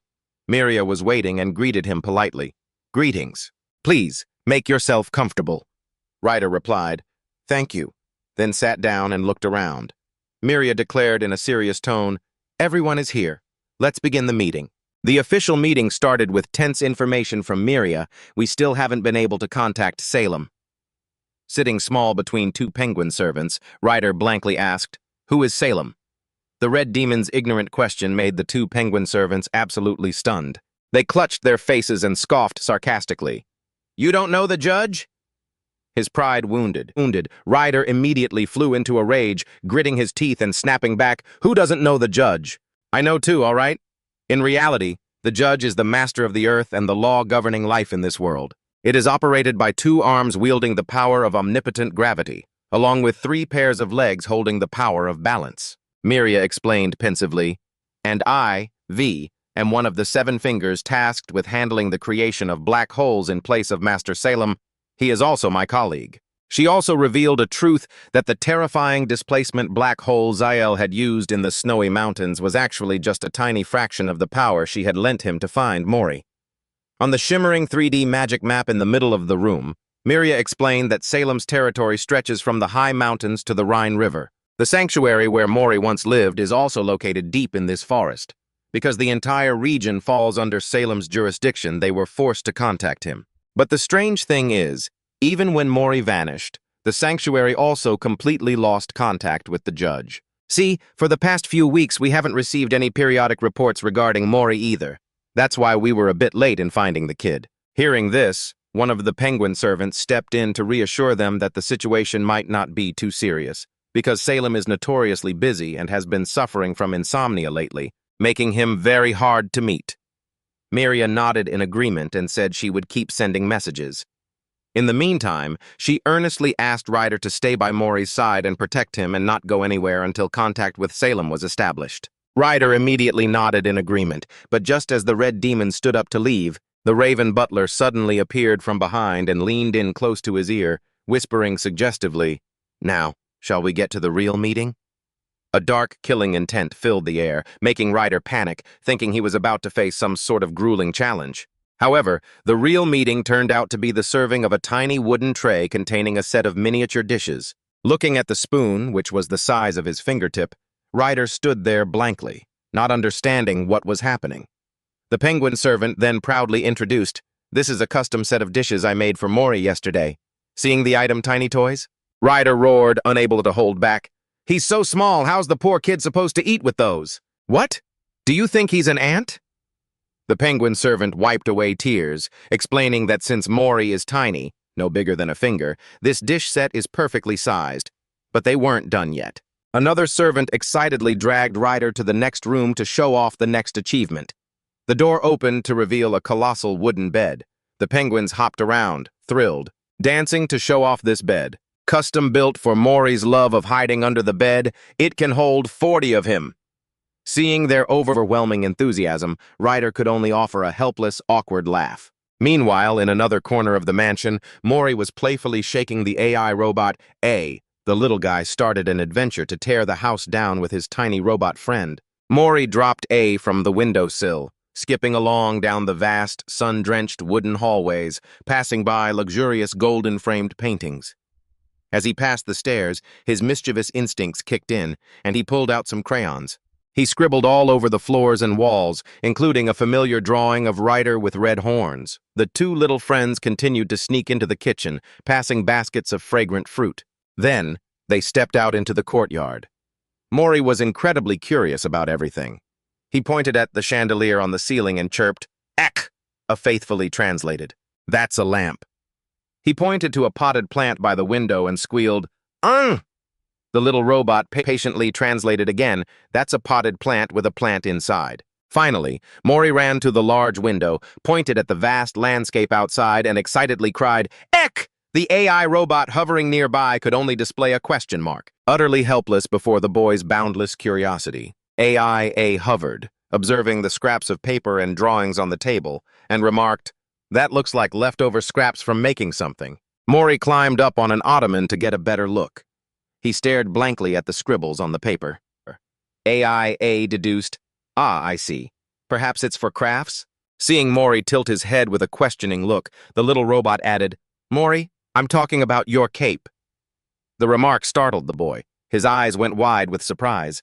Mori looked over at his familiar wooden toys neatly lined up nearby. He timidly reached out his small hand to touch the complex magical design on the paper.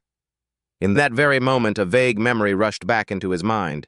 An image of a woman with long black hair, working late at a wooden desk under warm light appeared. The memory of his mother's gentle silhouette made Mori's eyes flicker, filled with a deep, stinging longing. I was lost in thought when a familiar voice suddenly rang out from the window. "Oh, so it's little Mori?" It was the bird-headed servant of the mansion, who approached happily. "Is it really you? I'm so glad you're safe and sound. Do you know how hard we had to work to keep Ms. Miria from running off to find you?" The bird-headed servant continued curiously, "And what are you two doing?" "AI," A chirped back. "We're exploring the mansion." The bird-headed servant asked, "What do you think of it?" AIA honestly confessed, "I don't understand. How could a house like this possibly appear right in the middle of the city?" The bird-headed servant laughed and said, "This is a vacation villa that Ms. Miria built herself just to get to know Mori better." Hearing that, Mori looked up with wide eyes, a warm, indescribable feeling welling up inside. Watching Mori scramble away in fear, Ryder sighed thoughtfully, watching Mori scramble away in a panic. Ryder sighed again, feeling that the distance between Mori and Miria was just too great. The Red Devil spoke up decisively. "From now on, you two had better just be friends. With each other." Miria drooped her white wings, answering hesitantly, "If only that were possible." Seeing them both at a stalemate, AIA flew over and asked, "Do you have any good ideas?" Ryder crossed his arms, thought for a moment, and muttered, "To help Miria win the kid over quickly, a special tactical operation codenamed Operation Befriend Mori is now underway." The first plan was simple: bribery with snacks. Tasked with the mission, Miria timidly carried a plate of fragrant chocolate cookies, cracked the door open, and called out softly, "Mori, hey, here are some cookies. Have a little, okay?" But before Miria could do anything, the penguin squad rushed in like a whirlwind to feed Mori the cookies themselves, witnessing the heartwarming scene.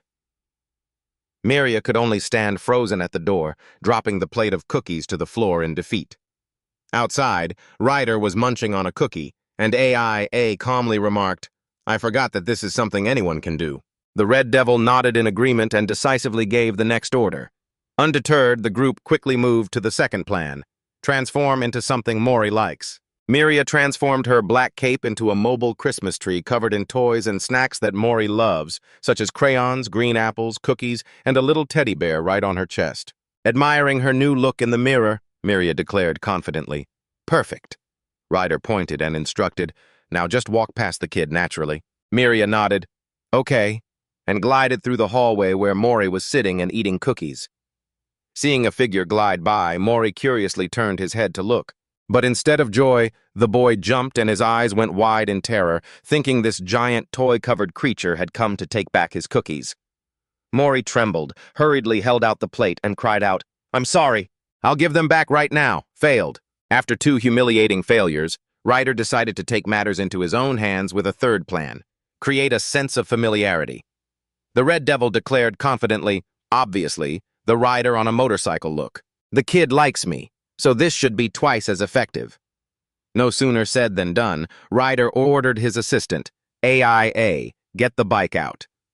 Hearing the quick yes from the little robot, the familiar heavy-duty motorcycle appeared out in the yard. Ryder excitedly led Miria to the side of the bike and carefully instructed her. Look here, hold this, and press this. But instead of striking a cool pose, the motorcycle, under Miria's clumsy control, suddenly lost control and careened wildly into the middle of the yard, causing the penguin servants to scream in panic, "Ms. Miria!" AIA hovered nearby and threw some cold water on the situation. Honestly, I'm the one who always drives this bike, not you. Have you even touched it? Before. A humiliating failure. Still, Ryder didn't give up. He yelled furiously, "This time, we're moving on to the fourth plan, reenacting the scene of becoming friends." The idea was to stage a fake bullying incident so Miria could save Mori. Ryder quickly consulted with Miria. "First, put on my clothes." He assigned the roles clearly. "You already agreed to play the villain, so when the danger happens, you jump out and save the kid."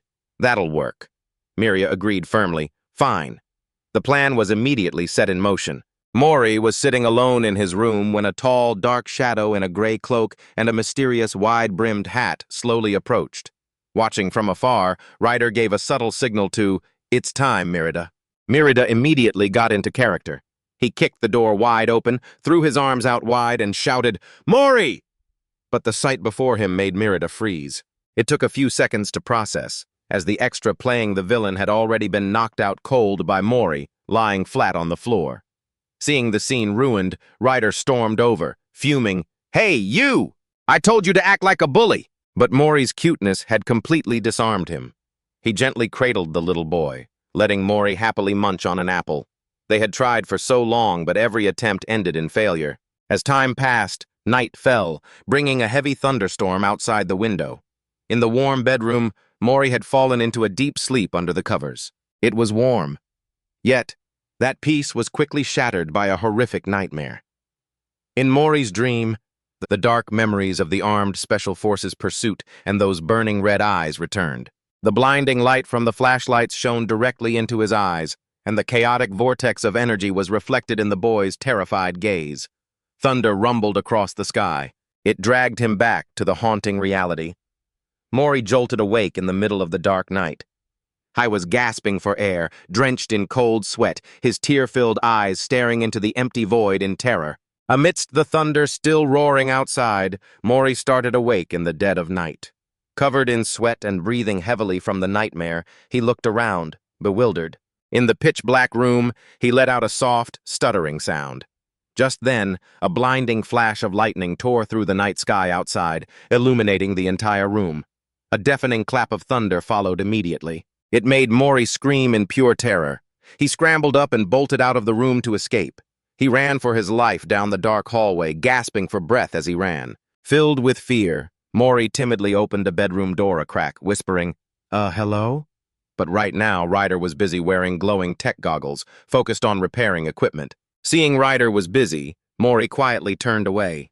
His small feet shuffled along the dark wooden floor of the long, eerie hallway. The large pendulum clock in the mansion continued to tick rhythmically in the late night, blending with the fierce wind and storm outside. Mori hugged his red cape tightly, anxiously glancing around the dark corridor. Suddenly, the boy spotted a warm light coming from the gap of a slightly open door. Mori curiously peeked inside. It was the library, where Miria was sitting in a rocking chair next to a crackling fireplace. Surrounded by towering antique bookshelves, the white-haired woman was eyes closed, resting peacefully. Seeing the cozy space, Mori crawled in, stealthily creeping toward Miria's rocking chair. He ignored the books and documents lying scattered on the floor. Mori curiously stopped in front of a large, open book on the ground. On the page, it read, "Observing Child Behavior and How to Converse Closely with Them." The boy tilted his head full of question marks at the strange words. Feeling the quiet care Miria had for him, Mori crept closer to her chair. But just then, a massive thunderclap suddenly roared outside, making Mori freeze for 5 seconds. The terrifying lightning ripped through the night sky, sending Mori scurrying straight into Miria's arms. Mori buried his head in her chest, covering his eyes with his hands and whimpering. Feeling the gentle warmth, The boy timidly opened his wide, round eyes to look up at the woman before him. As his fear gradually faded, Mori rested his head against Miria's chest and slowly drifted into a peaceful sleep under the warm glow of the fireplace. Miria also gently closed her eyes, holding the tiny child tight.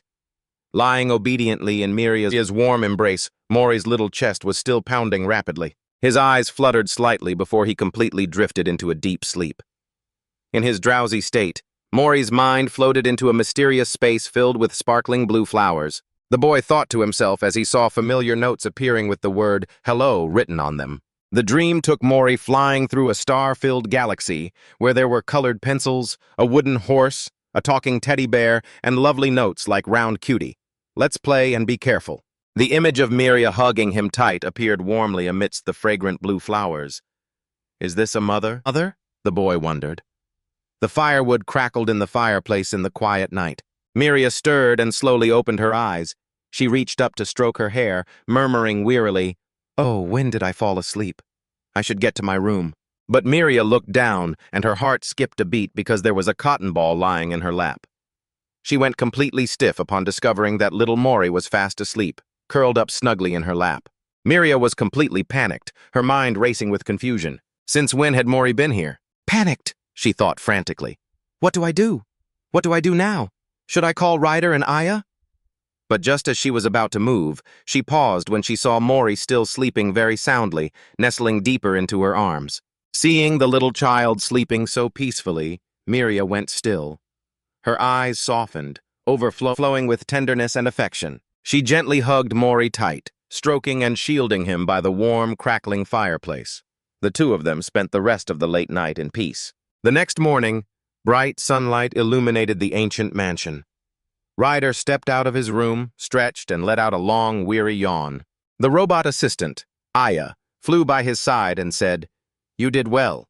Took longer than expected, didn't it?" Hearing that, Ryder pondered, Just then, Aya's system displayed a flashing red warning, scanning for parameters. Ryder sighed to himself.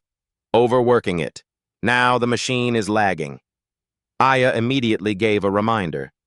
Should not be used further any longer. Ryder nodded in agreement. Okay. Suddenly, a loud call from the hallway interrupted their conversation. Ryder, good morning! The penguin servants excitedly rushed over to greet them. Ryder scratched his head in confusion and replied, yeah. The servants, busy carrying things and cleaning, kindly asked, Did you sleep well? You're up early. Just then a servant approached and handed Ryder a letter. The Red Devil scratched his head suspiciously when he saw the notification of an invitation. As Ryder was walking down the hallway, he bumped into a hooded servant who was struggling to carry a large wooden crate and let out an oof. Seeing that, the Red Devil stepped over and offered, Let me get that for you. Receiving the unexpected help, the servant gratefully replied, Really? Thank you so much.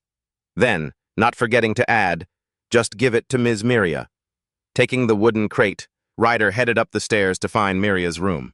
But when he stood before the large, tightly closed wooden door, he curiously pulled out the letter he had just received to check it. Let's see. Immediately, the robot Aya's scanning system emitted a dangerous warning signal.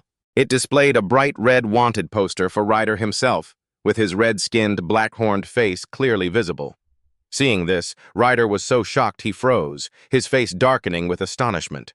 The robot everyone around was whispering, saying the news spread so fast, as if being a wanted criminal made him some kind of celebrity. Just as he was trying to collect his thoughts, the door suddenly swung open and Miria stepped out. She called out cheerfully, Ryder! Startled, the red-skinned demon quickly hid the letter, then stuttered with a forced smile. Oh, hey there, Miria. You seem to be in a great mood this morning. She smiled gently and replied, Really? She looked at Ryder and asked, Anyway, are you busy today? To hide his nervousness, Ryder immediately waved his hands and laughed. Ha ha, busy? Not at all. I'm completely free. Ha ha ha. Seeing how eager he was, Miria said with relief, That's great then. Actually, Mori's clothes. As Miria excitedly discussed the plans, Ryder froze, suddenly remembering a terrifying truth. Oh crap, I'm a wanted criminal. He wanted to cry. Hai blamed himself, realizing that when he saw Mori crying the other day, he had panicked and completely forgotten about this danger. seeing Miria hold up a design sketch and ask, "How about this one?" Ryder just started sweating bullets. He forced a smile and chimed in, "Oh, that looks fine. Sure." But Miria's next words hit him like a lightning bolt when she suggested, "Let's go out and get these, shall we?" Ryder's eyes widened in panic as he blurted out, "Wait!" "Go where?" Miria turned around casually and announced, "To the city center, of course." The red demon shivered, breaking into a cold sweat as he asked to confirm, "The center? The city center? Could it be the city center?" Receiving a nod and a radiant, gentle, squinty-eyed smile from Miria, he replied, "Mm-hmm." Ryder went completely numb, his hands in black gloves shaking violently, sweat pouring down his face. Only one thought echoed in his mind. "I am so dead." As they stepped through the portal, the group was warmly welcomed by bizarre staff members, featuring triangular heads and glowing red eyes in an upscale tailor shop. The space inside the shop was incredibly vast and luxurious, with delicate white silk drapes hanging down. Looking around, Ryder asked curiously, "Where are we?" Miria smiled softly and explained, "This is where I usually come for my clothes." Immediately, a triangular-headed staff member approached, excitedly explaining the store's convenient on-site design simulation and tailoring service. The staff member explained that since they specialize exclusively in bespoke, custom-made garments, customers are required to be present in person. "It's according to our store policy." Miria held Mori and said tenderly, "Clothes for children are hard to find, so I think it's better to let the professionals handle it than trying to do it ourselves." However, seeing the triangular-headed staff, the baby was terrified. Realizing the boy's hesitation, the staff member smiled to reassure him, saying they had anticipated this. Suddenly, the staff member sprouted extra arms holding all kinds of sweets, candy, and colorful toys to coax the boy, just as Miria had prepared in advance. Seeing the pile of glittering sweets, Mori's eyes lit up with excitement. I immediately tried to toddle over to the staff member to get the snacks. Seeing this, Ryder quickly held him back and flicked his head as a warning. "Do you know how dangerous it is to just follow a stranger like that?" Miria, behind them, also panicked and agreed, "Oh, that's right." Although the situation seemed humorous, in Ryder's heart, he was terrified to the point of feeling like he might collapse. The red demon silently marveled at Miria's wealth as her portal led directly here, luckily saving him from running into anyone on the way. "To ensure safety," Ryder whispered to his assistant, "IA, where are the cameras?" The little robot immediately activated its scanning mode, but because the tailor shop's security was so tight, IA couldn't scan perfectly. However, the robot still quickly warned Ryder about the camera locations, one right behind them and two right in front, plus a security robot patrolling within a 5-meter radius outside the door. This information made Ryder incredibly anxious. He stood there, brooding, wondering what to do next. Should he just head back to the mansion in silence and quickly pack his bags to leave this place? Should he try to avoid causing trouble for everyone? While Ryder was lost in his messy thoughts, the white curtain of the fitting room fluttered slightly, signaling that Mori's fitting session was about to begin. Mori's fitting session officially started. For the first outfit, he walked out in a super adorable brown bear suit hugging a honeypot, surrounded by little bees flying and sparkling around him. This overwhelming cuteness made Ryder explode with excitement. Good heavens! Damn it, that's cute enough to kill! Which made I wonder why he was getting so worked up. Meanwhile, Miria was so moved that she covered her face with both hands, crying because she was so touched. Next, Miria excitedly pointed at the magic design board and asked, "How about the next outfit?" Immediately, Mori transformed into a luxurious black aristocratic outfit, complete with a white ruffled collar and tiny wings on his head, making everyone gasp in awe. As Mori looked gorgeous in the formal wear, Miria was completely mesmerized. She held her face and exclaimed, "Oh my heart is melting." Seeing that, Ryder also excitedly chimed in, wanting to try a design style of his own choosing. As a result, Mori appeared in an incredibly cool rock-style outfit, with spiked-up hair, glowing little horns, and sitting on a weird skull-themed toy vehicle amidst blazing flames. It was intense. Ryder was extremely proud, clenching his fist and shouting, "Nailed it!" But this bizarre taste of his was immediately shot down by everyone else. To save the situation, a gray astronaut suit with a giant helmet glowing with a blue light was brought out for testing. The little robot IA gave a satisfied assessment. Buffet. The fashion show officially began amidst the excited cheers of everyone present. First, Miria held Mori, looking magnificent in a white silk outfit embroidered with luxurious gold patterns. Immediately after, Ryder appeared dapper in a black shirt, holding the boy who was wearing an adorable red bow tie and clutching a large chocolate cake. However, amidst the happy atmosphere, Ryder suddenly remembered something important. He worriedly told himself that the arrest warrant was actually the kidnapper's fault, not his, and the shooting in the city was an unavoidable necessity to save Mori, so surely everyone would understand. Deciding not to run anymore, Ryder approached Miria. "To confess the truth, Ms. Miria, I have something to tell you, actually." But before he could finish his sentence, a cold, threatening voice suddenly rang out from behind, cutting him off. "A criminal playing the doting dad? How cute." Appearing from the shadows was a terrifying creature wearing a white mask with black stripes and large, creepy yellow eyes staring daggers at him. Hearing Miria announce that the guide would take him outside. After receiving payment, Ryder felt a bit empty at the thought of having to leave Mori. To change the subject, the Red Demon asked curiously about the phrase "adorable round baby" that she once wrote in the letter sent to the boy. Responding to Ryder's curiosity, Miria rummaged through her cloak and pulled out a small photo, handing it to him. Ryder stared, dazed, at the photo of a green meadow where a tiny white dot sat in the middle. Seeing him doubtful, Miria affirmed that it was indeed baby Mori, which left Ryder shocked. "Huh, this?" Miria smiled and explained, "The story started on a day I was processing paperwork when I suddenly received a letter from Salem. At first, I thought it was just a promotional flyer in the city. At first, she thought about ignoring the letter, assuming it was junk mail, but then it began to glow brightly, triggering a magical video that transported her into a lush green meadow. Standing in the vast field under a deep blue sky, Miria realized this was a recorded video from afar, and she curiously watched a small white speck lying motionless among the blades of grass. Just as she wondered what it was, the little white speck moved, catching her attention. The video revealed a tiny boy named Mori. I was sitting there, looking bewildered in the middle of the green meadow. Completely captivated by the boy's cuteness, Miria stared at the screen and murmured affectionately, "He's just so round." "How can anyone be that round?" The video ended with a playback notification, and Miria lowered the projection card. She showed the photo of Mori to Ryder, explaining with a gentle smile, "They said they had to film from a distance because Mori is camera shy. At the time, he was busy confiding in an ant." "Wait, an ant?" Ryder asked, bewildered.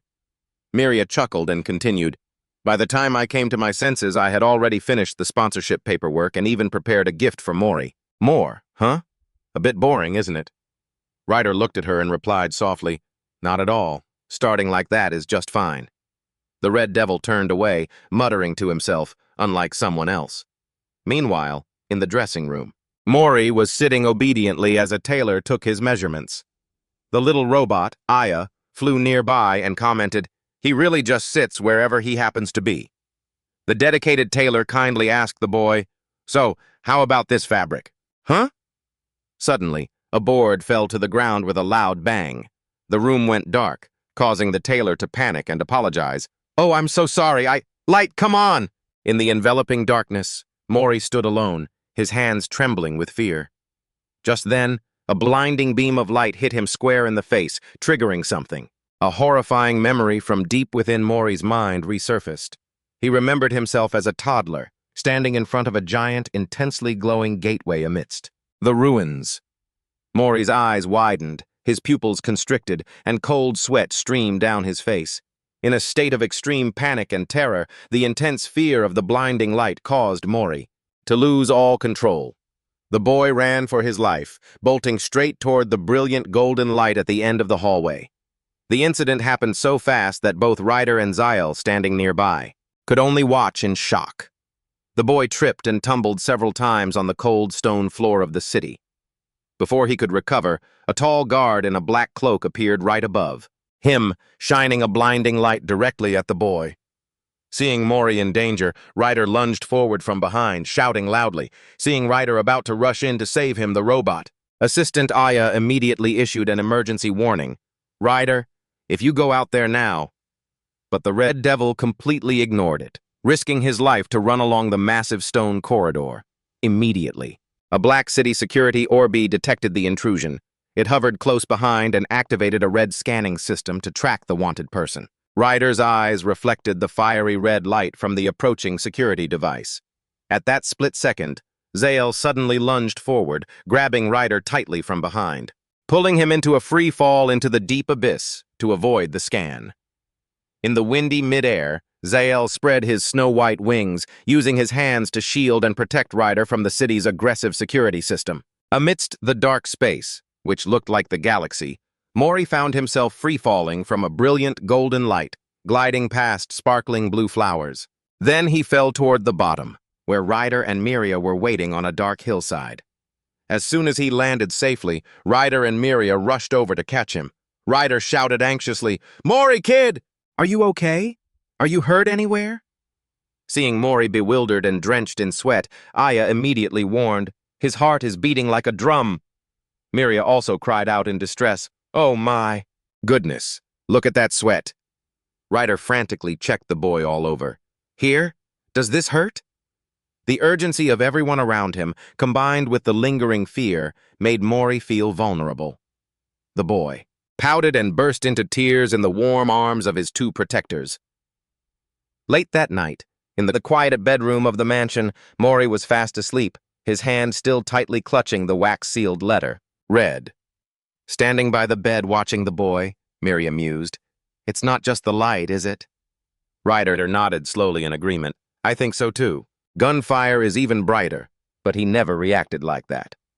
To prove it, Ryder recalled the time he accidentally set a corner of the forest ablaze, lighting up the whole area, but Mori had been completely calm. What's with the lights, anyway? It was because the document stated that when Mori was with his friends, he only used oil lamps or candles. Just then, the robot Aya flew over to provide more data. "Light, you say? I recorded earlier that you once reacted very sensitively to a flashlight." Hearing that, Ryder remembered. "Right, when I used the flashlight in the cave." Miria pondered. Come to think of it, earlier it also suddenly lit up, didn't it? The store light was circular. Reflecting on Mori's panicked reaction to the circular light at the tailor shop, Miria murmured thoughtfully. It really is that hateful circle. She walked gently toward the ancient bookshelf to look for research papers on child psychology. In a room filled with morning sunlight, Miria quietly flipped through pages of books beside, a pile of scattered papers to find the best solution for the boy. After a thorough discussion with Ryder and the robot Aya, they had come up with an incredibly special plan to help Mori overcome his fear.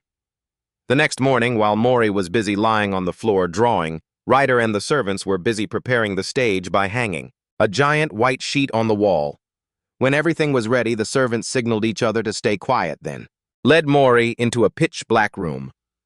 Under the warm embrace of the servants, Mori sat tucked away in the crowd, gazing at the small stage, which was gently lit in front of his eyes with pure curiosity. The shadow puppet play officially began.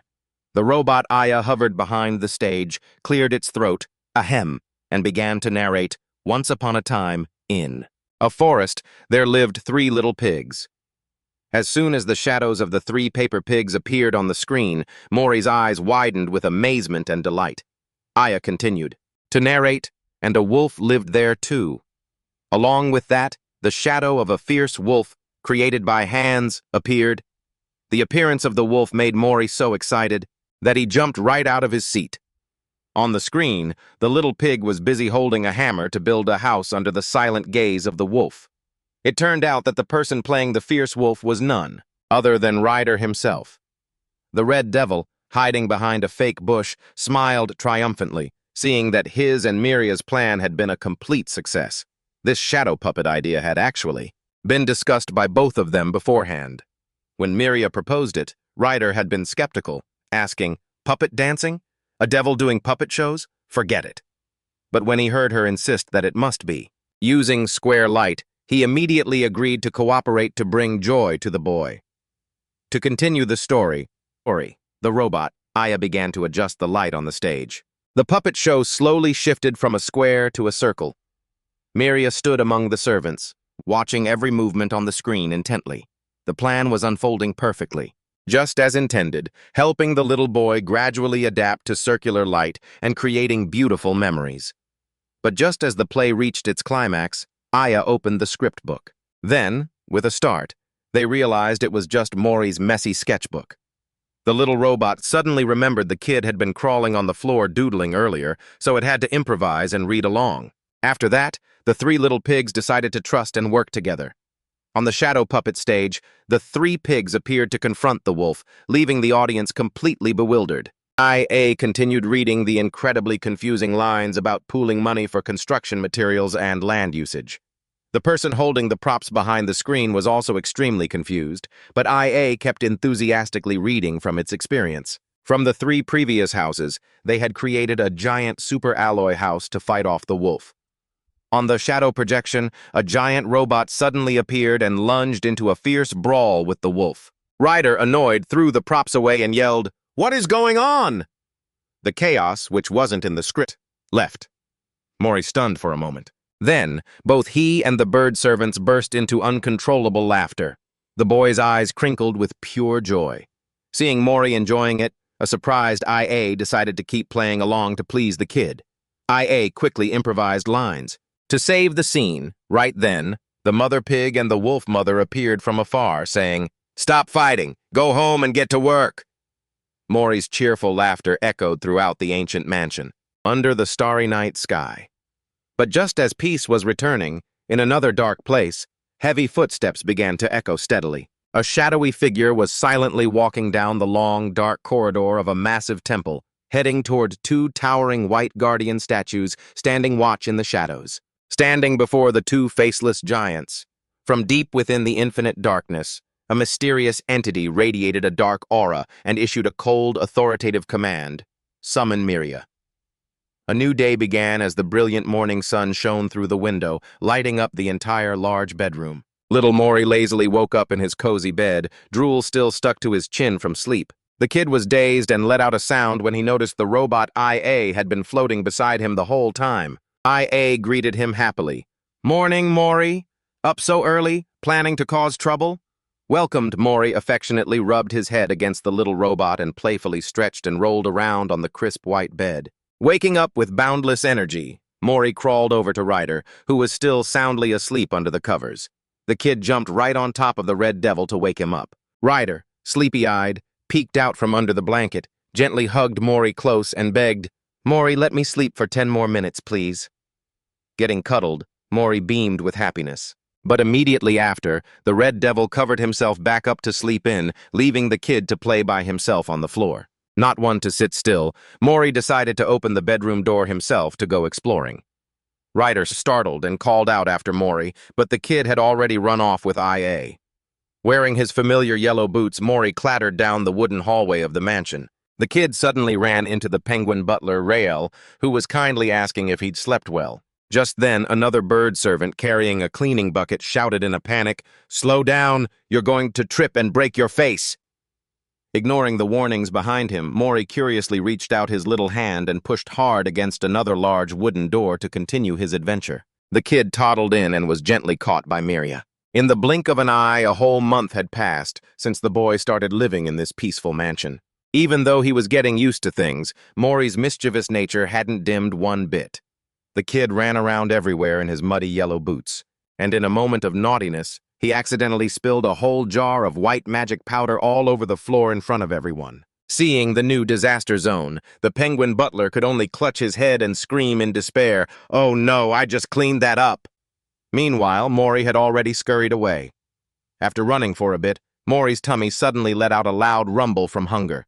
The robot flying beside him asked, "Are you hungry, you little eating and troublemaking fluffball?" Without hesitation, IA flew off like the wind to tell the servants in the kitchen. "Hearing the terrible news," the penguin chef shouted in a panic. "You mean he's hungry?" In the minds of the servants at that moment, the image of a hungry Mori was truly pitiful, as if the kid were about to collapse from exhaustion. Transforming extreme worry into extraordinary motivation, the penguin chef burst with energy, slicing carrots and onions with the speed of light.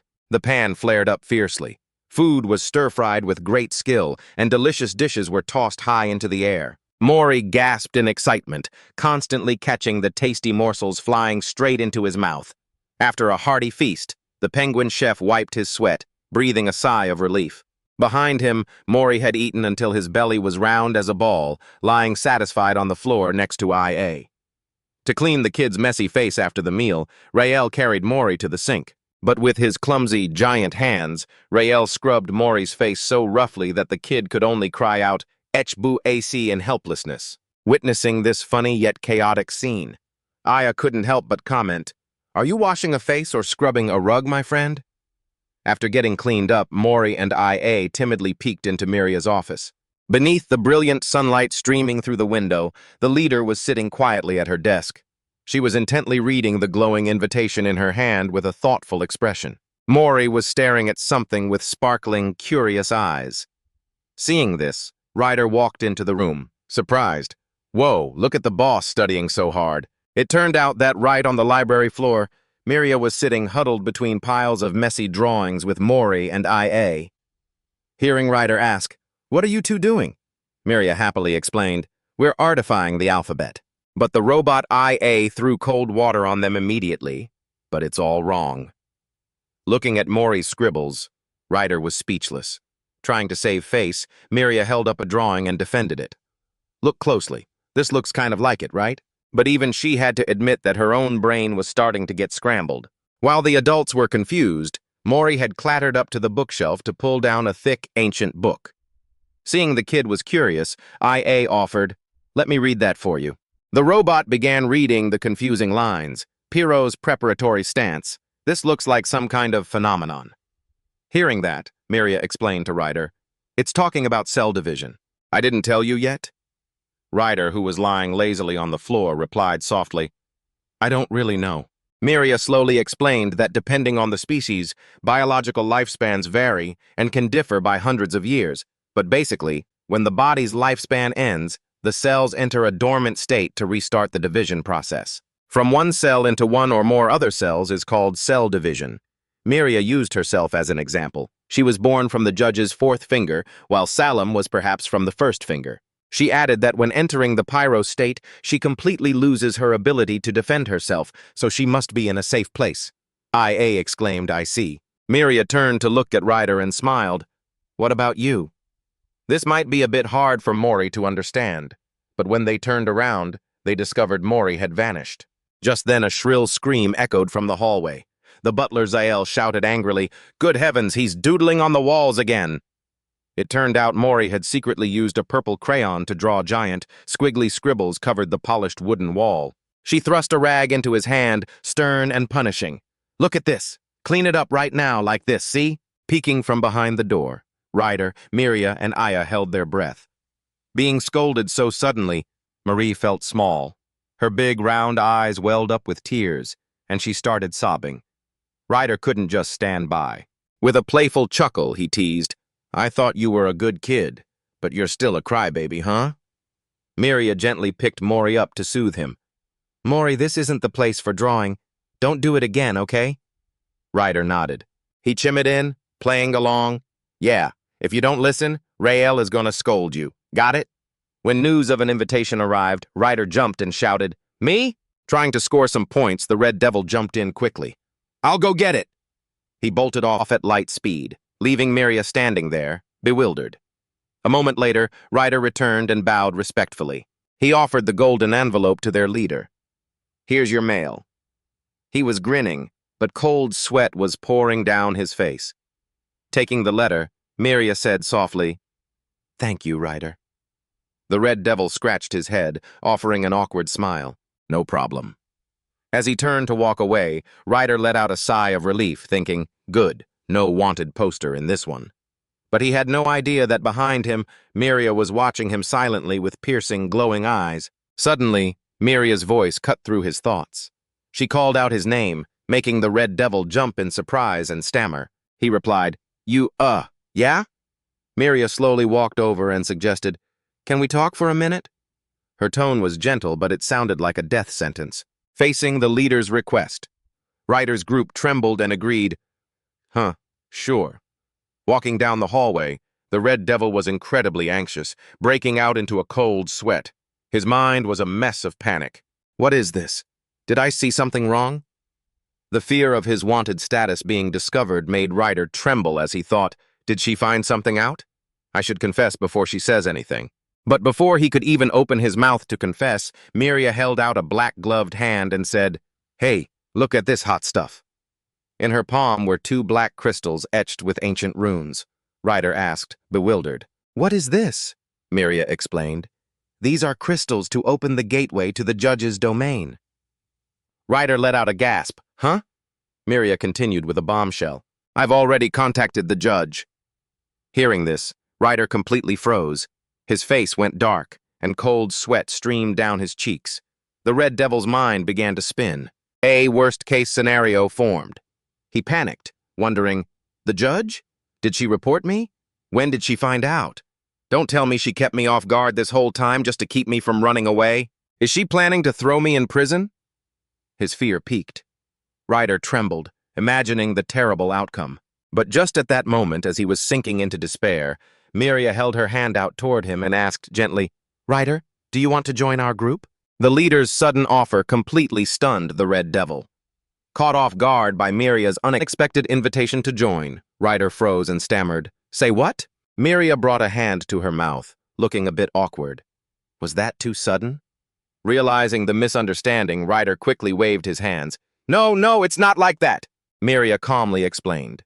She had written to the judge asking permission for Mori to join and received a response requesting a direct meeting. Standing by the window flooded with sunlight, she mused. Since there's almost no precedent for a human, the judge probably wants to see you personally. Although Judge Salem hasn't replied yet, he always encourages me to do things like this, so he'll surely be happy. Miria didn't hesitate to reveal the real reason behind this decision. If Mori officially becomes a member of the group, any hostile acts against him in town will be considered a direct attack on us. Join up, and I'll wipe your record clean. At this, Ryder panicked and interrupted. "Wait, slow down. How long have you known?" Miria calmly replied, "I knew the moment we met, honey." That answer made the Red Devil break out in cold sweat, and he asked in a panic, "Why would you let a wanted criminal into your home?" Miria glanced at him and explained softly, "It's all because Mori cried, and he seems to rely on you a lot. Besides, she was confident she could control the situation if anything happened." Ryder could only manage a sheepish laugh in agreement, because he knew her black hole powers were something no one could ever match. Miria smiled and continued. She completely understood that Ryder was only wanted because he had tried to protect Mori when they first met. Even though dealing with that kidnapper was easy, that still wasn't enough to completely clear his criminal record. Suddenly, Miria gently reached out and took Ryder's hand. Looking at the flustered Red Devil, she sincerely said, "Even if life here might be a lot duller than those free-roaming adventures, I really want Ryder to stay and be with us." Miria looked up at him with bright, sincere eyes. "Come on, stop wandering around. Just come back and live with us." Facing such sincerity, Ryder turned away, hesitating as he answered, Yeah." Just as the atmosphere between them was getting awkward, a clicking sound of a door opening echoed. Stepping into the sun-drenched hallway, Ryder froze when he found Mori sleeping soundly on the floor. He called out, confused, "Hey, why are you sleeping here?" Ryder gently reached out and scooped the sleeping boy into his arms. Seeing the Red Devil's unusual expression, the robot Ia flew, in circles, teasing, "Why is your face all red?" Called out on it. Ryder blushed and snapped back, "What about my face?" Dispelling the awkward atmosphere, everyone quickly set to work preparing for Mori before the important audience. Standing in front of the sunlit window, Miria kindly fastened the red cloak buttons for little Morris the Day, who looked very neat and tidy. Dressed in his sharp outfit, carrying his small leather bag, Miria couldn't hide her pride. First impressions were everything. Meanwhile, the robot Ia chimed in, announcing the interface was ready. Down in the grand hall, the atmosphere became lively as the penguin servants gathered to see the boy off. Watching them, Miria gently told Mori, "Don't be too nervous." Ryder could only shake his head with a laugh. "You're the one who needs to stay calm." Just then, beside them, their guide Yahello was also ready for the trip after a long time. Before leaving, Ryder crouched down beside Mori to give him some advice. The Red Devil gently said, "Let me carry the leather bag for you. Then he took the golden Thomas Stone necklace from Mori's neck. With a sharp click, Ryder split the magic stone in two. He carefully put one half back on Mori's neck while keeping the other half for himself. Ryder smiled gently and told the boy that even though he couldn't go in with him, he would always be by his side and protect him through this connection stone. Mori touched the shimmering golden stone on his neck, feeling the warmth and comfort from his guardian. Seeing Mori was ready, Miria leaned down, worried, and asked, "If things don't go well, you can just bail. It's fine." Receiving a brave nod from Mori and a look of trust from Ryder, Miria stood up, determined.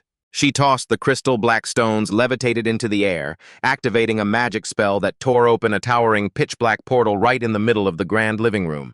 Rael, the guide, instructed everyone to stay outside and follow exactly what they had practiced before stepping through the black gate to go in and pay their respects. Watching Zoe's silhouette vanish into the black mist, Marie gulped, her throat bobbing with a fear that made her feel faint. But remembering Ryder's promise, the little kid quickly regained her courage. Her tiny golden boots took a firm, decisive step forward. She led Marie into the dark portal to begin the crucial audience. Marie's small legs trembled as she walked through the deep, shadowy corridor. An ancient, solemn passageway appeared before the kid, with two massive white guardian statues standing tall, keeping watch on either side. In the surveillance room, Ryder and his group of crow-masked attendants were holding their breath, sweating bullets as they tracked every move the kid made on the glowing magical screen. At the same time, heavy footsteps echoed steadily along the temple hallway. Miria, dressed in a pitch-black cloak, silently stepped into the center of the giant octagonal stone platform, which was carved with the magic emblem of the faction. She stood small in the center of the platform, glancing upward with deep reverence. Suddenly, the ground shook slightly, and small stone fragments began to float in midair. 3 giant stone pillars all around them suddenly blazed with a golden light. In the surveillance room, Ryder and the others grew even more tense, their eyes glued to the screen. From above, a mysterious blue light, like a nebula, suddenly spilled down. A colossal cosmic entity loomed out of thin air. This entity, veiled in countless shimmering nebulae and stars, emitted an overwhelming pressure that engulfed the small figure of Miria below. The sudden appearance of this great being behind the 2 statues made the air seem to freeze. A deep, authoritative voice echoed throughout the sanctuary. "Hello, Miria, is anyone home?" Watching this shocking scene through the monitor, Ryder, eyes wide, cold sweat beading on his forehead, stammered in a tremble, "That's the judge." Standing before the supreme presence of the judge, Miria bowed her head slightly, offering a respectful greeting while under the silent observation of the guide Rael, as the stage was set for their fateful audience. Rael gently placed his hands on Mori's shoulders and kindly instructed, "Mori, you just need to look at Miss Miria and walk straight ahead, okay?" The little boy nodded obediently. As soon as Mori stepped forward, a click echoed, and a ring of white light suddenly beamed down right under the boy's feet. Mori startled and stopped.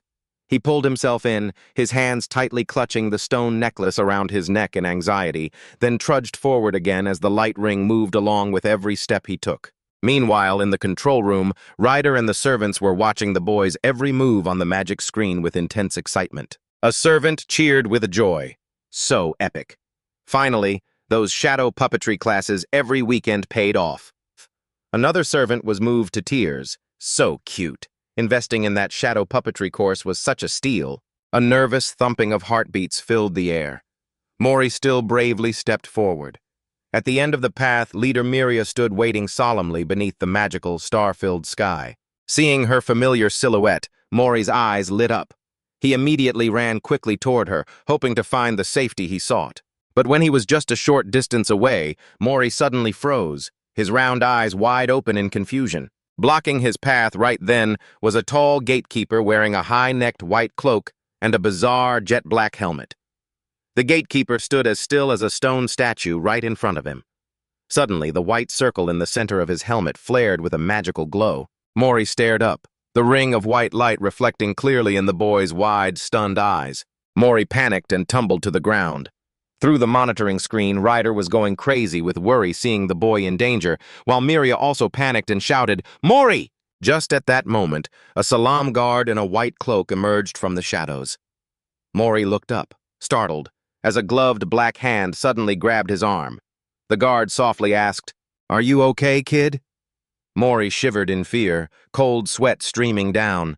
Heavy footsteps echoed throughout the sanctuary corridor.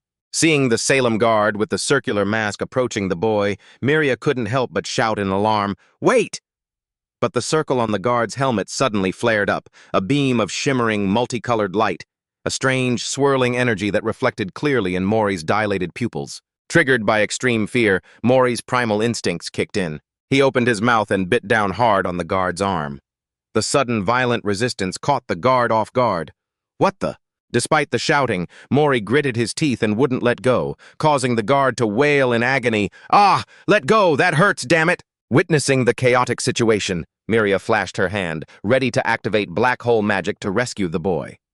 But before her spell could manifest, she suddenly froze in shock.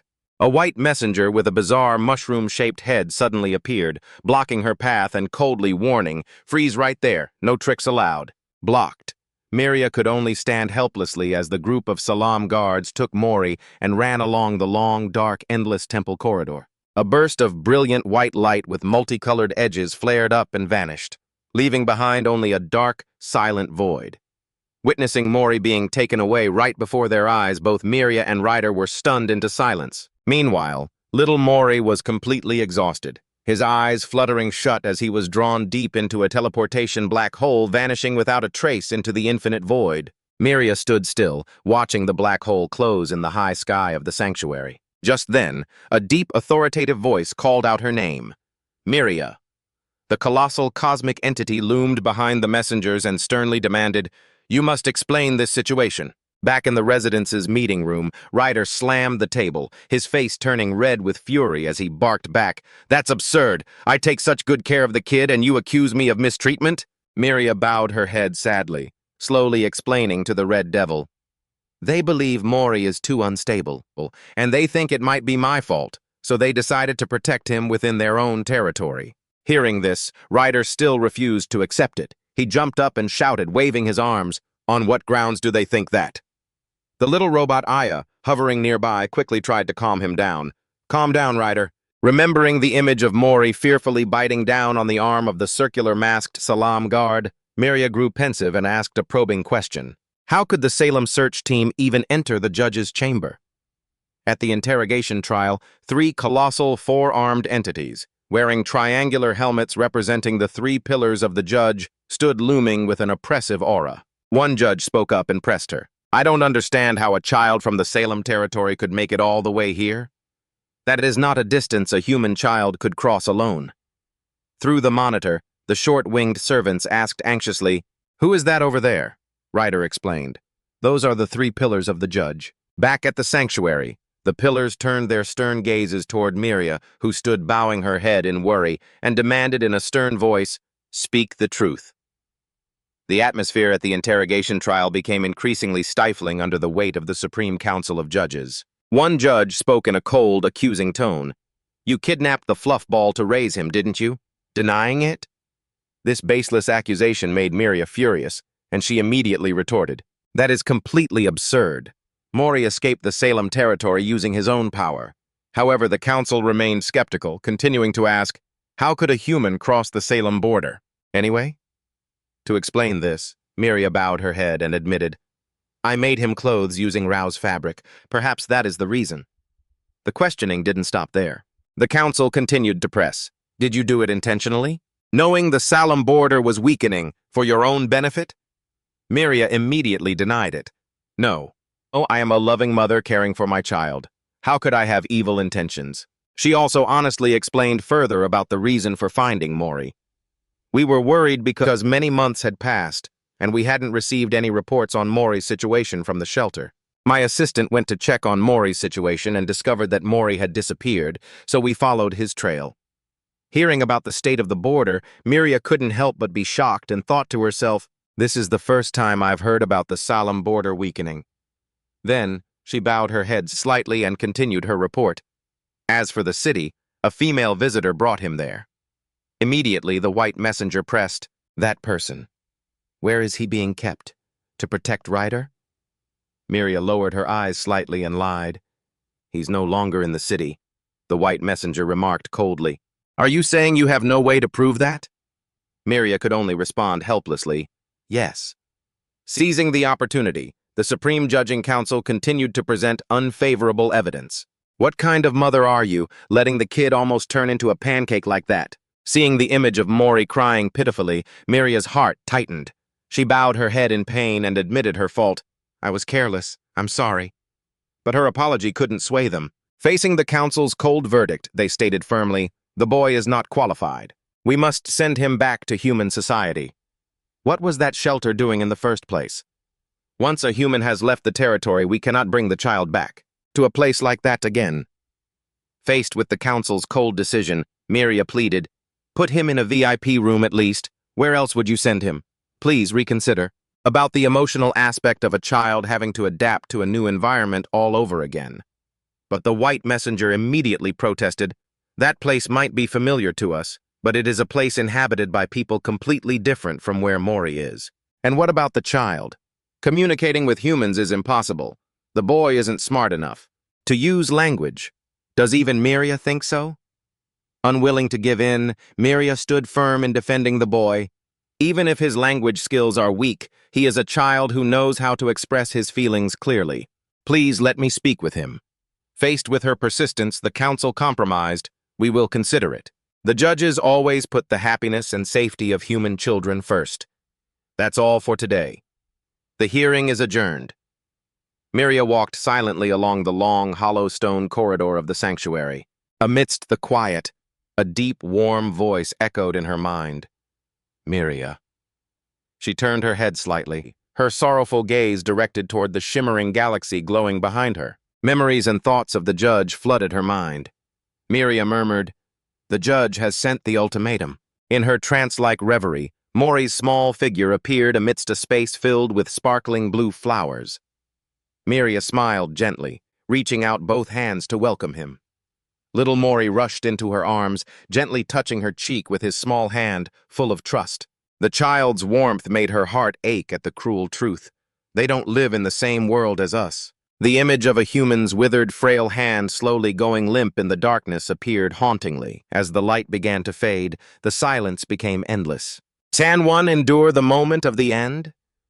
Amidst the endless darkness, Miria buried her head and sobbed, glowing tears rolling down her cheeks as she held tightly to a frail figure that was slowly dissolving in her arms. In the dark hallway of the mansion, the atmosphere was heavy with gloom and anxiety. The raven servant cautiously asked about the situation, but only received a helpless shake of the head from his colleague. Miria had locked herself in her room, moping and refusing to eat for over a week since Mori was taken away. Sitting deep in thought in a corner, Ryder anxiously thought about speaking up at the next hearing to save the boy. But the raven servant standing next to him immediately dismissed it, warning, don't do anything reckless or you'll get us all killed. Because everyone knew Ryder was a reckless, notorious criminal all across the desert.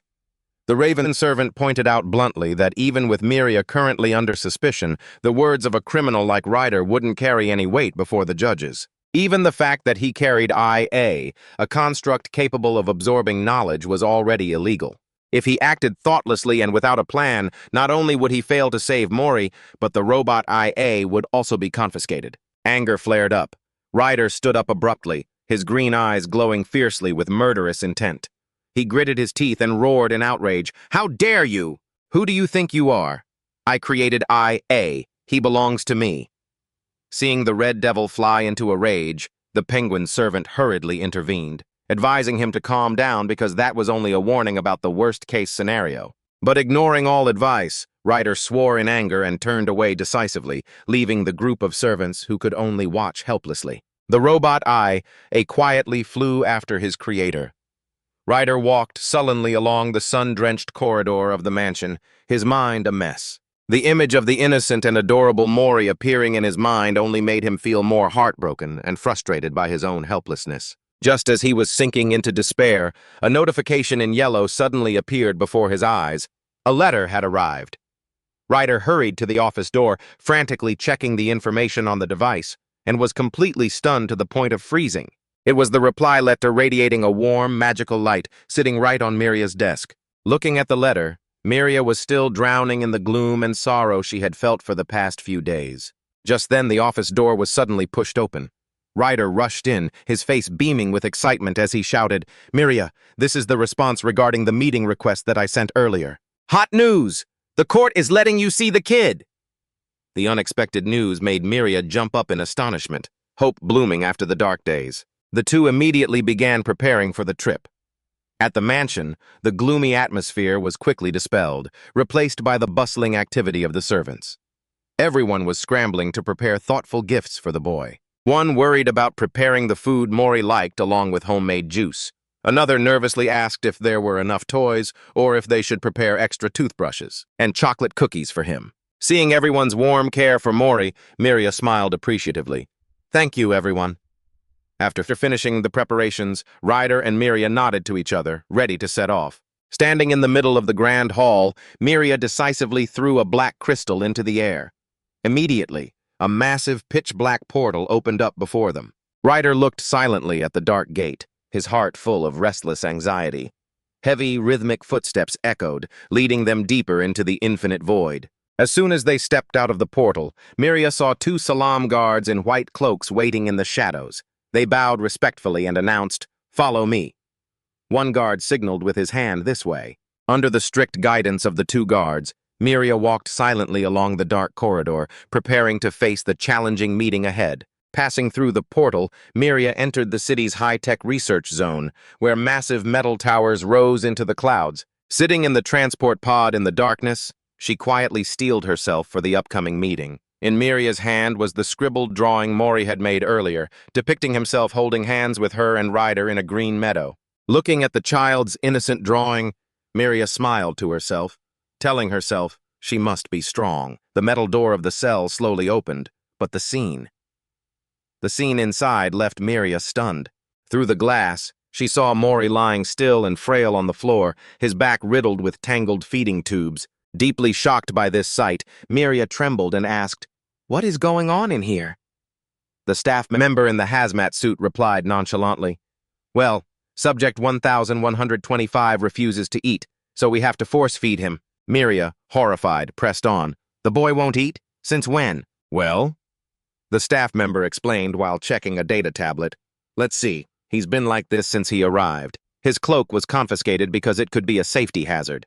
He added, "Mori is extremely aggressive. There isn't a single staff member who hasn't been bitten by him, so we've completely banned physical contact to minimize agitation."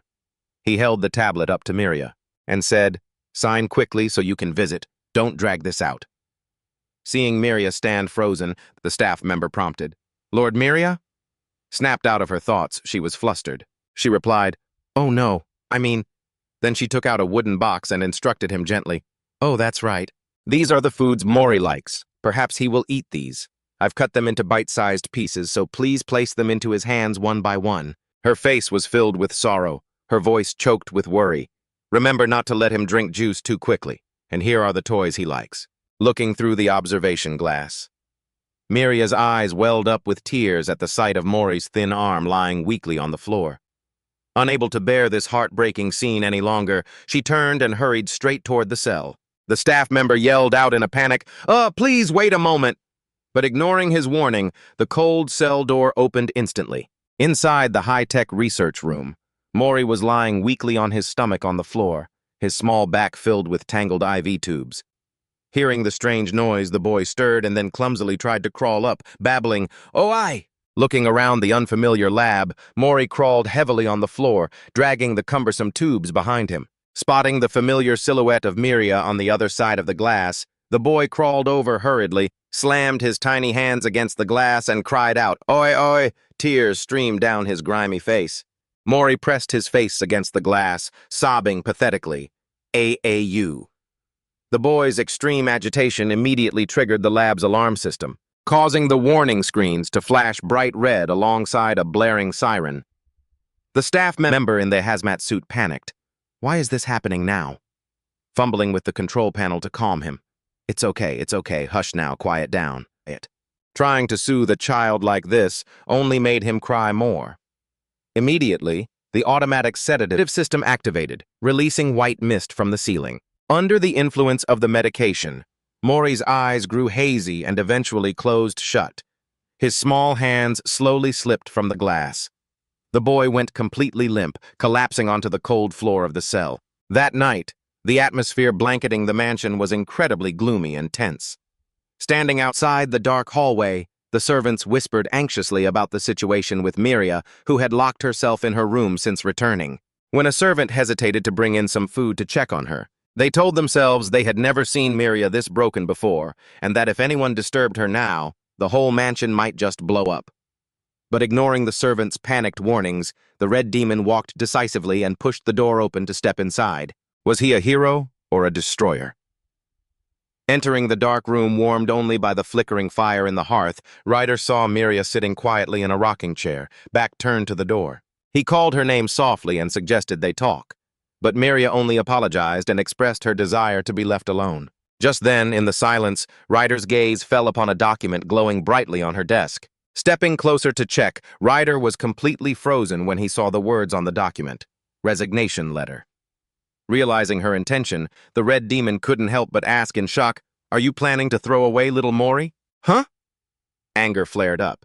Ryder shouted, questioning if Miria was playing a joke on him, given that she had just gone out of her way to visit Mori today. He demanded indignantly, "Why can you abandon the boy so easily? And are you treating that human child like some object you can just give away to anyone?" Ryder's harsh questioning touched the limit of the faction leader's patience. A sharp cracking sound echoed. Dark, shadowy energy suddenly erupted from Miria, spreading and devastating the room, causing Ryder to break into a cold sweat. From within the enveloping darkness, Miria revealed her true, powerful form, with countless glowing golden eyes filled with mystical power. She warned in a cold, low voice, "Don't provoke me, Ryder. I am only making the best choice for Mori right now." Ryder was furious at Miria's decision, and he shouted, "Is that so? This is what you call the best choice? Your best choice is running away from this battle?" Faced with the red demon's questioning, Miria's dark energy flared violently. She shouted back in anger, "I am not running away!" Ryder refused to back down, straining his neck to ask, "Then what is it?" By now, Miria could no longer hold back. She cried out the cruel truth in pain, "Mori won't eat anything at all!" This shocking news left Ryder stunned. He asked in astonishment, "Huh? Say that again." Frozen for 5 seconds in sheer shock, Miria stood in the shadows, her white hair flowing, and choked out, "Mori just lies there and won't eat a thing, for 2 weeks since the judgment was passed. The poor boy just lies still on the cold lab floor, having to sustain his life with those hateful feeding tubes hanging everywhere." Seeing Ryder stunned and speechless, Miria hung her head and sobbed. Tears rolled down her cheeks, and the dark energy from her erupted intensely, cracking the space around her. Amidst the dark void, Mori's drawings and toy blocks floated away. Miria tortured herself in agony. "I'm too greedy, wanting to keep this burden forever." Using the excuse of being unable to contact Salam, I didn't send Mori back to the shelter. I just wanted to create an excuse to be together longer. She stood alone, looking into the endless void, and whispered to herself, "It's just that it was truly so much fun. I thought Mori must have been happy too." But a naive drawing capturing the memory of the three of them flickered by like a bitter reminder. Miria wondered, "But what if all of this was only making me happy? The longer I drag out this battle, the weaker Mori will become." Her thin hands dropped powerlessly. She was tormented by fear. What if Mori gets sick because of this? What if this leads to death?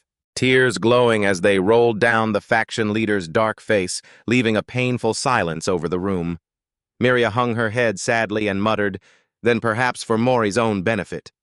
Before she could finish, Ryder rushed over in anger, grabbed her shoulders with his burning red hands, and shouted, "You idiot! Don't say such weak things! Have you forgotten?" The red demon held out both hands, gesturing indignantly. "Little Mori is only this tiny."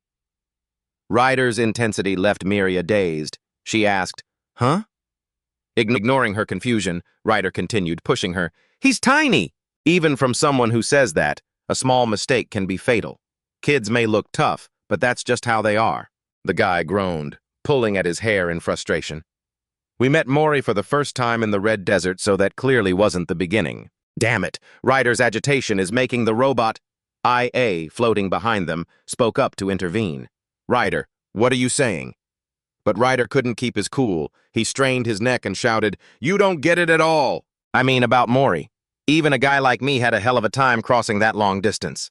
To get here, that tiny body memories of Mori's arduous journey suddenly flooded back. A small, weak human child who had walked all that way all alone. The endless road, with only one goal in mind. Ryder choked back his emotions and continued, "He just wanted to see you and be together. I've never seen a look like that, a look saying he wanted to go back." Looking into Miria's tear-filled eyes, Ryder angrily demanded, "Are you just going to throw away all his effort?" Standing in the vastness of space, Miria broke down, sobbing. "Today," she choked out in pain, "I received a call. They said they'd find suitable parents for Mori in the restricted area. Humans say that a child should be raised by a mother. I should." But before she could finish, Ryder roared with anger, cutting her off. "Who cares about that?" The Red Devil knelt on one knee, gripped Miria's shoulders, and bellowed, "We can do it too! We can be parents!" Ryder's bold, sincere declaration echoed through the silent space, leaving Miria completely stunned. Tears were still lingering on her glowing eyes. She blinked in confusion. "Huh?" A tapped its ruler with a sharp clack. "Let's start the meeting. Let's wrap this up once more. Ryder." With arms crossed, Ryder declared his plan. "To win in court, we just have to be better parents than those people." This suggestion left the penguin servants confused. "Could you be more specific? I mean, we absolutely have to do it. How do we make everyone understand?" Projected a bright hologram in the center of the room and explained, "According to Miria's documents, humans have this thing called gender. They create humans through reproduction. The little robot continued its analysis. Then they raise their children while married as two adults. I believe that is the optimal state. Those two are called husband and wife, and the child calls them parents." Hearing this, Ryder stroked his chin in thought. Is that so? Without hesitation, the Red Devil turned to declare point-blank to the white-winged Miria. "Then, from now on, we're husband and wife." This sudden proposal left Miria completely frozen. She stuttered, confused. "Who husband and wife?" Though shy, Miria still smiled and remarked, "That word sounds kind of cute." Ryder replied smugly, "Right?" Yahello, watching from the sidelines, was absolutely fuming, crushing a piece of paper in his hand, which left the penguin servants next to him bewildered. "Why is Lord Yahello so angry?" Back to the meeting. A projected an icon of two people and asked, "Ryder, there is father and mother here. Which one would you like to be?" As Ryder was still debating, Aya provided reference data. Additionally, when children Mori's age are asked if they prefer their mother or father, 89% say mother. Hearing this, Ryder immediately stepped up to claim the role. "Then I'll be the mother." Miria exclaimed in surprise. "You?" Ryder reasoned. "Aren't there families with two mothers? Isn't that right?" IA broke into a cold sweat, feeling helpless. "Data is a bit lacking there, but I suppose not. Maybe it's fine, right?" Seeing this, a penguin servant suggested, "What if we emphasize that we're stronger? If we just beat everyone up, we win. Why bother with presentations?" IA went back to flipping through the ancient books. It says here humans also use assets to measure strength. Ryder confidently crossed his arms. "If that's the issue, don't worry." But the robot, IA, poured cold water on him. "But Ryder, you're very poor." That fatal blow made Ryder snap, and he dove in to pummel the robot. "Fine, I'll just use scrap metal to fix you. Keep your mouth shut, you rusty trash." Seeing the chaotic scene, the penguin servant sighed and asked, "So, there's nothing that can prove it?" Another penguin had an idea. "Well, what if we prove how much we love Mori? More than them?" But the group fretted. "But how do we prove that?" As the room fell into deep thought, a penguin raised its hand and declared proudly, I've hugged Mori 600 times." Continuing the debate, the adorable debate among the penguin servants continued. One penguin proudly boasted that it had been stepped on by Mori 400 times, leaving its colleagues speechless. Lamenting, another servant sniffled, regretting that they had only ever scolded Mori, wishing they'd let him scribble on the walls to his heart's content. The penguin chef spoke up to comfort them, proudly bragging that they had dedicated themselves to preparing every meal for Mori, and the boy had never left any leftovers. But when someone asked about the meals recently sent to Mori's cell, the chef could only hang their head sadly, announcing they were all returned because he refused to eat anything at all. Hearing this, Their leader Miria just sat in stunned silence with a melancholy face. Worry for Mori made the penguin servants sob and hug each other. To prepare for the upcoming trial, they had gathered all the documents from the guardianship agency, but the pile of books was too sparse. One servant sighed, worried that since the initial communication didn't go smoothly, it was unclear if they had enough documents. Not to mention that translating these ancient texts would take a lot of time. After a thorough review, the servants realized they were missing too many important documents to defend Mori. As they reached a deadlock, Miria suddenly stood up, her eyes full of determination. She resolutely declared that she had to go meet Judge Salam in person to resolve the matter once and for all. This bold decision left the penguin servants completely panicked. They tried to stop her. "Don't be reckless, we'll all be wiped out if we go in there." But the servants had to admit that the current data was too thin, and Salam was the one who understood humans best. Furthermore, the place where Mori was found was right next to Salem's jurisdiction, so he surely possessed important information about the boy before he was rescued. The group began discussing Salem's current location, assuming he must be at the playground. Hearing the strange name, Ryder, who was busy tinkering with the robot, IA, asked curiously, "What is this playground?" Standing beside him, Miria explained slowly, "It is a special space created by Salam himself while preparing a separate area for humans." She added that Salam is the most eccentric of the judge's 7 fingers. He used all of his supreme power just to gather everything he loves in one place. Is this place for a judge or just a collector's playground? But Salam's playground isn't as simple as people imagine.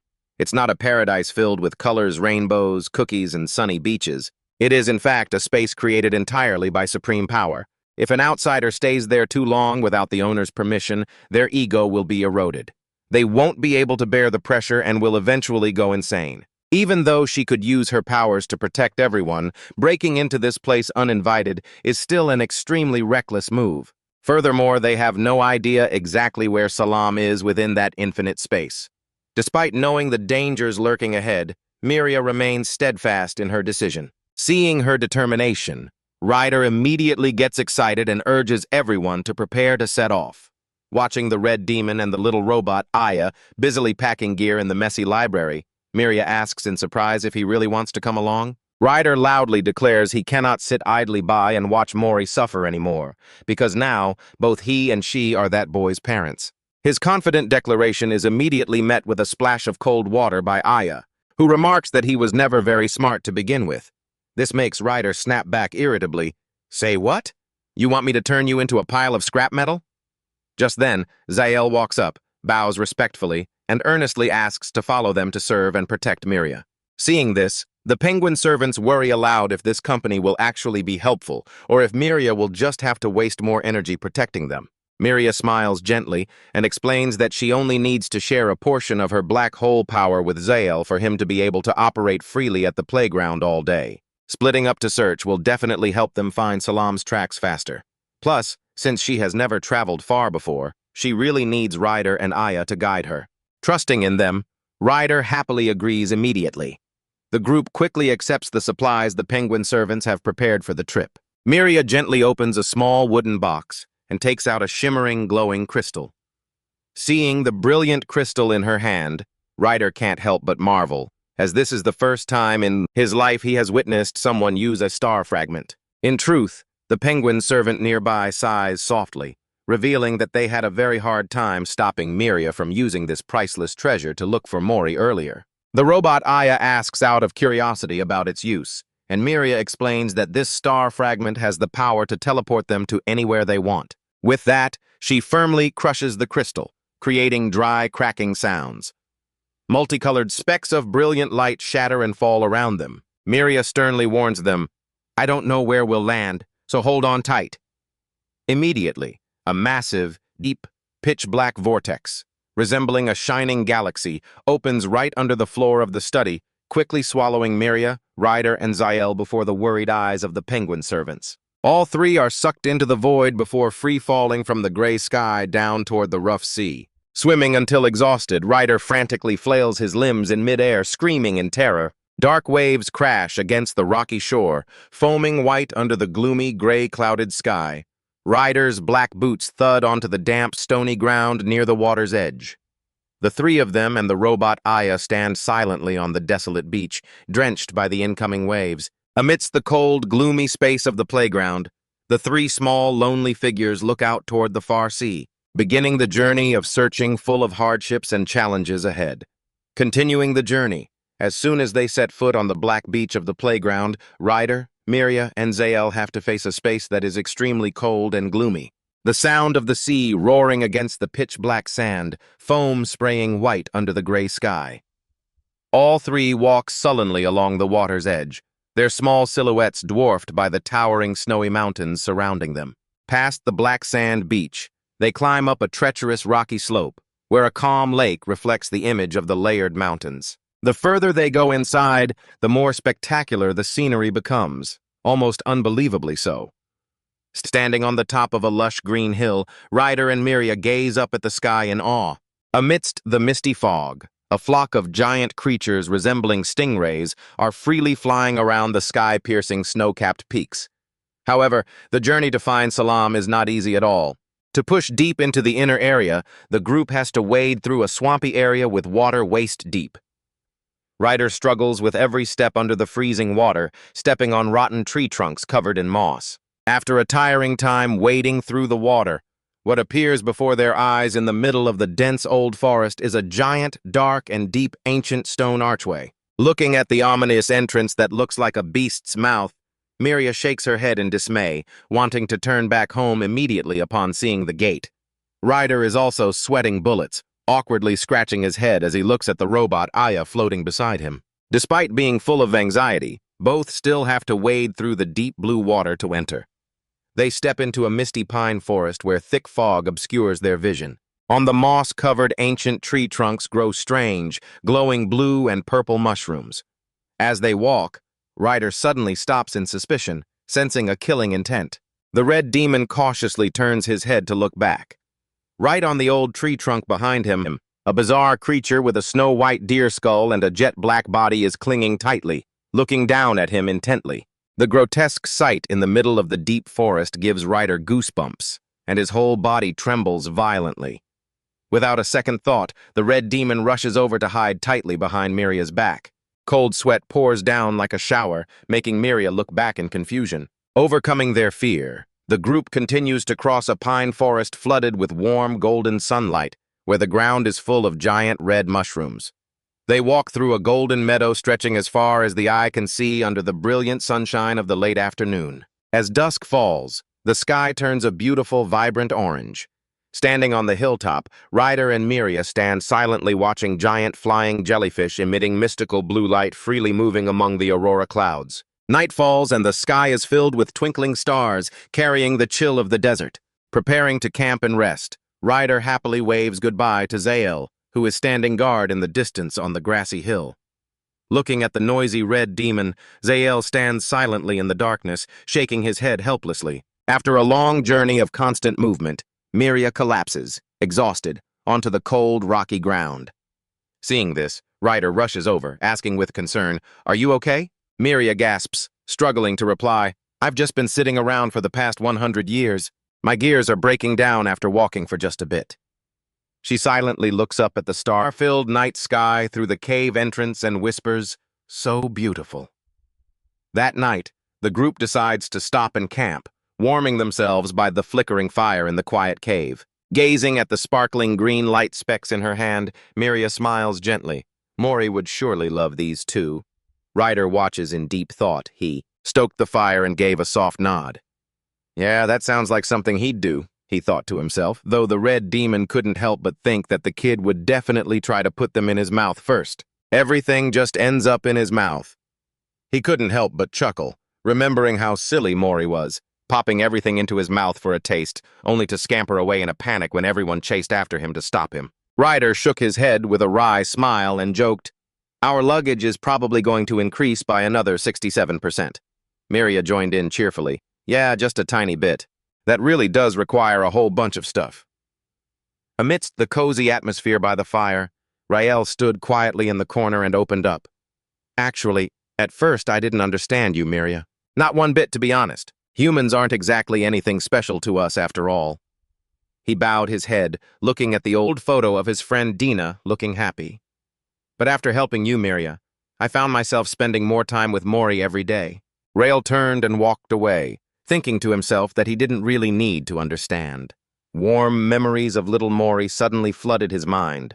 It was the image of the boy sitting on the ground, sobbing and pouting after Rael stopped him from eating dirt. When Rael scooped him up into his arms, Mori just buried his face in Rael's shoulder and whimpered, so pitifully. Rael held the small child tight, realizing this human kid was completely different from anything he'd imagined. He was harder to communicate with, harder to keep clean, and his body when pressed against his own was soaked in tears and radiating such a warm heat. Rael gently raised his thin, dark hand to pat and rub Mori's back until he fell fast asleep on his shoulder. Him. Rael stood silently in the dark, the image of Mori's tear-stained, pitiful face appearing in his mind again. He promised himself that he never wanted to, and would never ever want to see that look of pain on the boy's face again. By the flickering fire in the silent desert night, Rael shared his feelings with Ryder and Miria. Ryder saw Rael soothing baby Mori and smiled. The three of them spent the late night together in the peaceful stone cave under a starlit sky. The next morning, the search for Salam continued through the rugged gray mountains shrouded in mist. As they struggled to navigate along a sheer cliff, a piece of rock beneath Ryder's feet suddenly crumbled and fell into the bottomless abyss. The red demon broke into a cold sweat, staring down in panic. In that moment of perilous imbalance, Miria reached out her hand to catch him. Ryder looked back at the silver-haired woman, stunned and full of gratitude. Their hands locked, pulling Ryder to safety, and the group continued their journey, trekking through a desolate wasteland covered in the giant, scattered bones of the long dead on the gray earth. Accompanying Ryder now was a small AI robot floating along, leading the way. Their destination gradually emerged ahead, a colossal, ancient stone gate. Carved upon it was the mysterious, glowing symbol of a snowflake. The three of them climbed the rocky slope, heading straight for the entrance of the ancient temple, standing tall amidst the rolling mountains. Passing through the massive stone arch, the morning light faded behind them, giving way to the shadows. Before them lay a vast, suffocatingly dark temple hall with towering, majestic stone pillars reaching toward the sky. The three small figures walked quietly through the space, so lonely. Their footsteps echoed throughout the silent temple, but as they delved deeper into the dark corridor, a sudden rustling sound came from a hidden corner. Both Ryder and Miria startled and stopped, their eyes wide with vigilance as they stared toward the strange noise. From behind a corner of a massive stone pedestal, two small, furry brown creatures peered out timidly, staring curiously at the uninvited guests. Seeing the strange little creatures, Ryder asked blankly, "Wait, is the judge this fluffball?" "Huh?" Miria immediately denied it. No, that's before she could finish her sentence. Ryder curiously reached out his red hand to connect with the warm green energy radiating from his palm to soothe the little creature. The energy suddenly flared up brilliantly, causing Miria and Rael standing behind them to jump in surprise. At that exact moment, from deep within the shadows of the temple, a round red spark glowing like a demon's eye suddenly appeared. It was a mysterious figure wearing a black mask with red stripes. Seeing trouble, Rael jumped straight into combat. The masked figure darted forward with lightning speed but was blocked once again by the mysterious energy. He reached out to grab Rael's hat, then stomped hard on him to gain momentum and vaulted into the air. Miria stood tall at the end of the dark corridor, her eyes glowing with a stern white light, staring at him. Instantly, a massive cosmic portal, swirling with vibrant blue and purple colors, opened in the middle of the ancient temple. The giant gateway slowly shrank and vanished, leaving a small black and purple energy sphere floating in Miria's palm, to the complete astonishment of Ryder standing behind her. Just then, a flustered voice rang out from below. "Ah, Lady Miria." Recognizing an acquaintance, Miria's stern expression suddenly brightened with a radiant smile as she called out happily. Seeing someone she knew, Napan hurriedly hugged the small brown creatures to his chest and let out a sigh of relief. "Oh my God, you scared me! I almost snatched those guys away because I thought they were some kind of wild beasts." The masked demi-human added happily, "I didn't think it was you, Lady Miria. How long has it been? 150 years? Miria bowed her head apologetically. "I'm sorry, Napan, for showing up without notice." Napan quickly waved his hand. No, it's fine. I'm just surprised you traveled so far to get here. If Lord Salam were here, he would be so happy too. But Napan's words made Miria freeze with suspicion. Huh? Ryder, standing next to her, also broke into a cold sweat and asked quietly, Don't tell me Salam isn't here. The unexpected question left Napan bewildered. Huh? What do you mean? As soon as he realized the situation, Napan panicked, clasping his hands in a frantic apology. I am so sorry. I didn't even think about that angle. I'm not the one in charge of the sanctuary. Damn it, I didn't know about that. He expressed his regret for the trouble caused to Mori. We feel terrible for hurting one of our own. Miria comforted him gently. No, don't worry about that. It's understandable that the humans got agitated. Understandable. Napan explained further that when the rescue team performed their duty, under the fearful gaze of a human child, they probably looked just like terrifying kidnappers. It wasn't until they finished rescuing the kids that they realized Mori had been living with wild animals. He also reassured Miria that even though the search team members looked rough, they were all very reliable. Listening to the explanation, Miria pondered thoughtfully before uttering a shocking truth. So he split himself in half? Ryder's eyes went wide with shock as he yelled, What? This truth helped Miria explain everything. Now I understand why Salam's people were present in the judge's chamber. The beard fibers weren't strong enough to break the barrier, but Mori was able to leave the abyss easily because Salam was weakened from having to separate. Ryder asked curiously, Is the judge protecting Salam? Napan gave a slight nod. Yes, the judge's domain is the safest place in the universe. Luckily, they provided the necessary space for the separation. All the closest aides went into the separation chamber together, while the others are guarding the surrounding area and serving the judge with all they've got. Napan hugged the little brown creature to his chest and sighed. I stayed behind to manage the playground. It's embarrassing to say, really. Even so, our Lord Salem is quite a laid-back person, so for him to suddenly split apart like that. What kind of judge acts on a whim like a child? That's what Napan remembers, even though Salam had insisted his body wasn't ready. It was time for the split, but right after, he suddenly started glowing and split instantly, leaving his subordinates completely baffled. This impulsiveness threw the entire team into a state of chaos for the last 6 months. Hearing this, the little robot Aya remarked that he could understand the chaos, while Ryder stood there lost in deep, worried thought. Finally, Aya cut to the chase and asked Ryder point-blank, So that's it? You've given up on finding Salam? The question hit the harsh reality, and the grand stone hall fell into a suffocating silence. Miria clutched her clothes in painful helplessness. Sensing the heavy atmosphere, Napan quickly waved his hands and forced a laugh to break the tension. Ah ha ha ha, oh my, it's gotten so heavy in here. Everyone has come this far.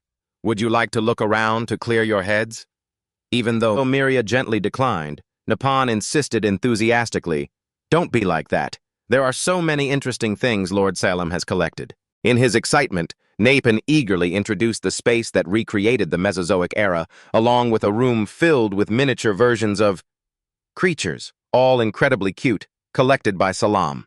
I even placed a tiny mammoth on his hand to show Miria, adding that upstairs there was a data storage room for creatures that were loved by humans. Hearing the word humans, Ryder's eyes suddenly flashed with intense focus. Waiting for Napan to finish, the red demon immediately cut him off and firmly demanded, Wait, can we see that storage room? The sudden initiative from Ryder shocked both Miria and Yahello, while Napan broke into a cold sweat and forced a smile. You guys should have said so sooner. The group quickly climbed the towering stone steps leading to the storage room. Napan led the way while sharing. If Lord Salam knew, he'd be so excited he'd run over here, disregarding his own splitting process. I'm serious. He rants about this stuff so much and nobody even bothers to listen. He humorously recounted how Salem always wanted to share his evolutionary research, but his assistants were never interested, to the point where even the judges had to avoid him. This place. Ryder walked quietly behind, listening intently to every word Napan said. As Napan's back moved deeper into the dark hallway, Ryder lowered his voice and concluded, Salem pities humans. All actions taken by adults are destined to be passed down to the next generation. Watching over the children within reach is the path my master chose, so don't we have an obligation to continue that work? Napan's pensive soliloquy echoed as the group approached a colossal ancient stone gate standing tall in the shrine, covered in mysterious glowing turquoise patterns. Standing before the massive gate, Napan raised his hand to touch a magic circle that shone with golden light, to activate the decoding mechanism. However, he sighed softly and turned back to warn Ryder and Miria's group, "Don't blame me if your minds get blown after seeing what's inside." Napan's warning made Yahello and Miria look at each other with skepticism. As soon as the mechanism was activated, the gravity inside the area completely inverted, allowing Yahello to stand, strangely upright against the vertical stone wall. The heavy stone gate slowly opened, leading the group into the vast space of the storage room. Standing in the middle of the dark hall, Ryder and Miria looked up. Ryder was completely overwhelmed by the impossible sight. He broke into a cold sweat and gasped, "What the hell is that massive thing?" Appearing right above their heads was a giant space gate, a cosmic black hole swirling violently, emitting a nebula of blue-violet and emerald light that sparkled in the dark night of the ancient shrine. Standing before the giant swirling vortex of light in the middle of the storage room, Ryder couldn't help but exclaim, "What is that thing?" Miria looked up at the brilliant stream of light and mused, "It's all data. Every piece of information about what Salam has liked from the beginning to now is in here. Since humans are also animals, it probably starts from the cellular level." However, Napan poured cold water on them, scratching his head awkwardly. "It hasn't been cleaned in thousands of years. The data is a total mess." Hearing this, Miria lowered her voice and set the objective. "We have to find the exact records about humanity in this pile, and only the things related to Mom within those records." Just then, a harsh mathematical reality dawned on them. With that volume, just sorting it would take at least a year. This news made Ryder extremely distraught, and he shouted in a panic, "What? The deadline is in 2 days!" In the middle of the stalemate, the little robot Aya flew up and resolutely proposed, "I will try to do something." Ryder immediately stopped Miria. When he saw she was about to push herself, "Miria, you have to be present at the trial, so you cannot exert yourself any further." Seeing Aya's initiative, memories from long ago flooded Ryder's heart. The first day he had crafted this robot with his own hands.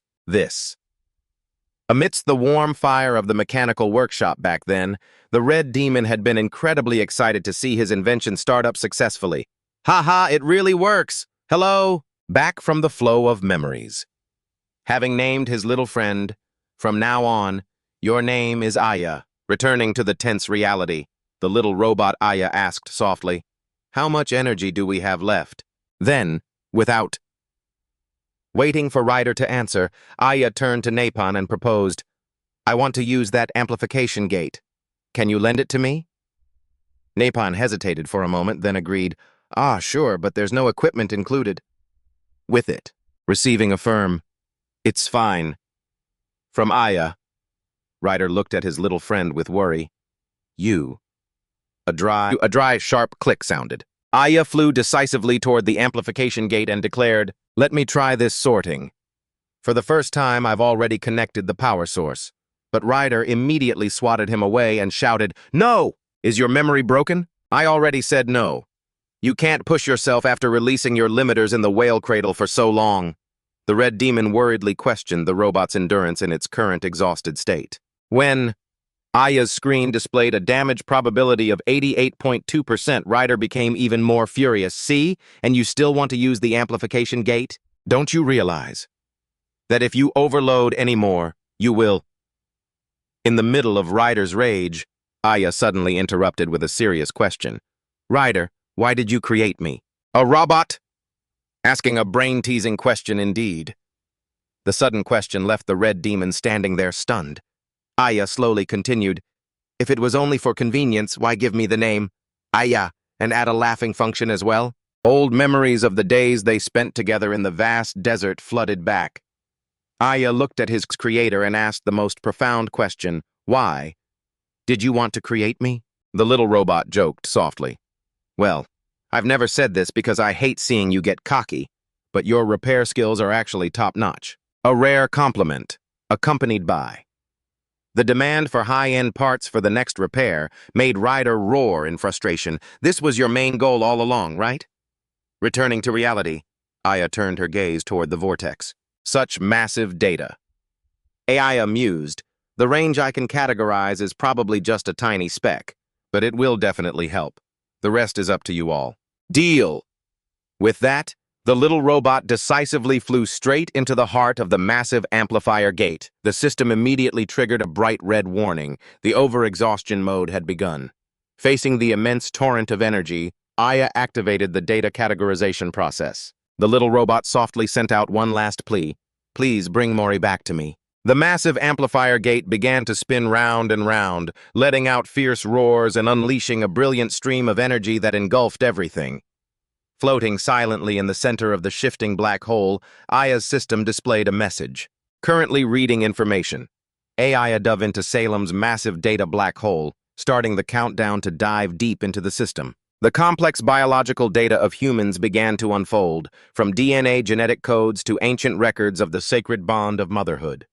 Ryder and Miria stood outside, watching anxiously as the parameters regarding the history of the Earth and the development of humanity were continuously scanned and analyzed at a dizzying speed. Flying amidst the massive energy circle, Aya began to categorize and absorb the enormous amount of information. The definitions of a complete family, the sacred role of a mother providing unconditional love, and the responsibilities of parents in raising their children appeared one by one on the analysis screen.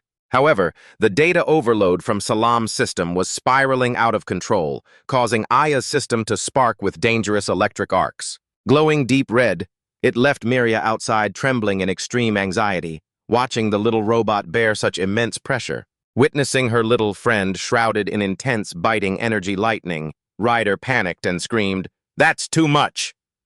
But despite the red demon's interference, a resolute message appeared on Aya's screen. "Don't touch me!" The little robot frantically overclocked the system, ignoring the constant stream of buggy code and the outer casing beginning to crack under the pressure of the electric current. Aya braced herself to transmit the message, "I can do this." Because in that moment, teetering on the edge of destruction, the memory of Mori's tiny hand happily shaking her hand suddenly returned, full of warmth. Amidst the violent electrical surges making the LED screen flicker, Aya thought to herself, because I am the beautiful memories of our journey.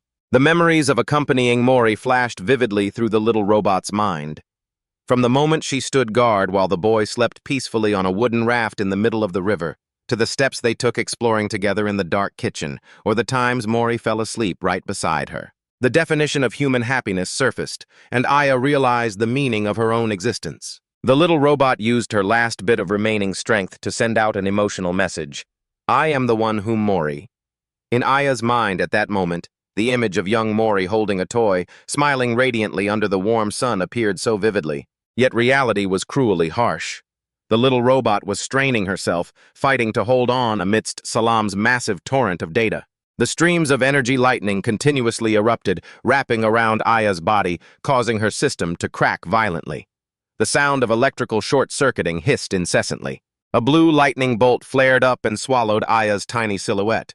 Witnessing her companion in danger, Ryder panicked and shouted, "Aya, it's dangerous!" Without another word, Ryder leaped in to save the machine. Ryder stretched out his hand, firmly grabbing Aya right in the midst of the crazily snapping electricity. The powerful current surged straight into Ryder, making him grind his teeth in agony. Behind him, Miria quickly waved her hand, using dark magic to assist in pulling them both out. Even though he was scorched by the electric shock, Ryder still tightened his grip, clutching Aya to his chest and using every last ounce of his strength to drag the robot out of the danger zone. When the energy surge completely faded and the shrine returned to its gloomy state, Ryder collapsed to the ground, holding Aya's charred body, calling out her name over and over, "Aya! Aya!" In the palm of his hand, the little robot's LED screen flickered, displaying faint green eyes. Aya softly babbled the final, weak sounds, "Read air." Ryder's eyes went still at his little friend's sacrifice. Ryder knelt in silence, bowing his head in the darkness.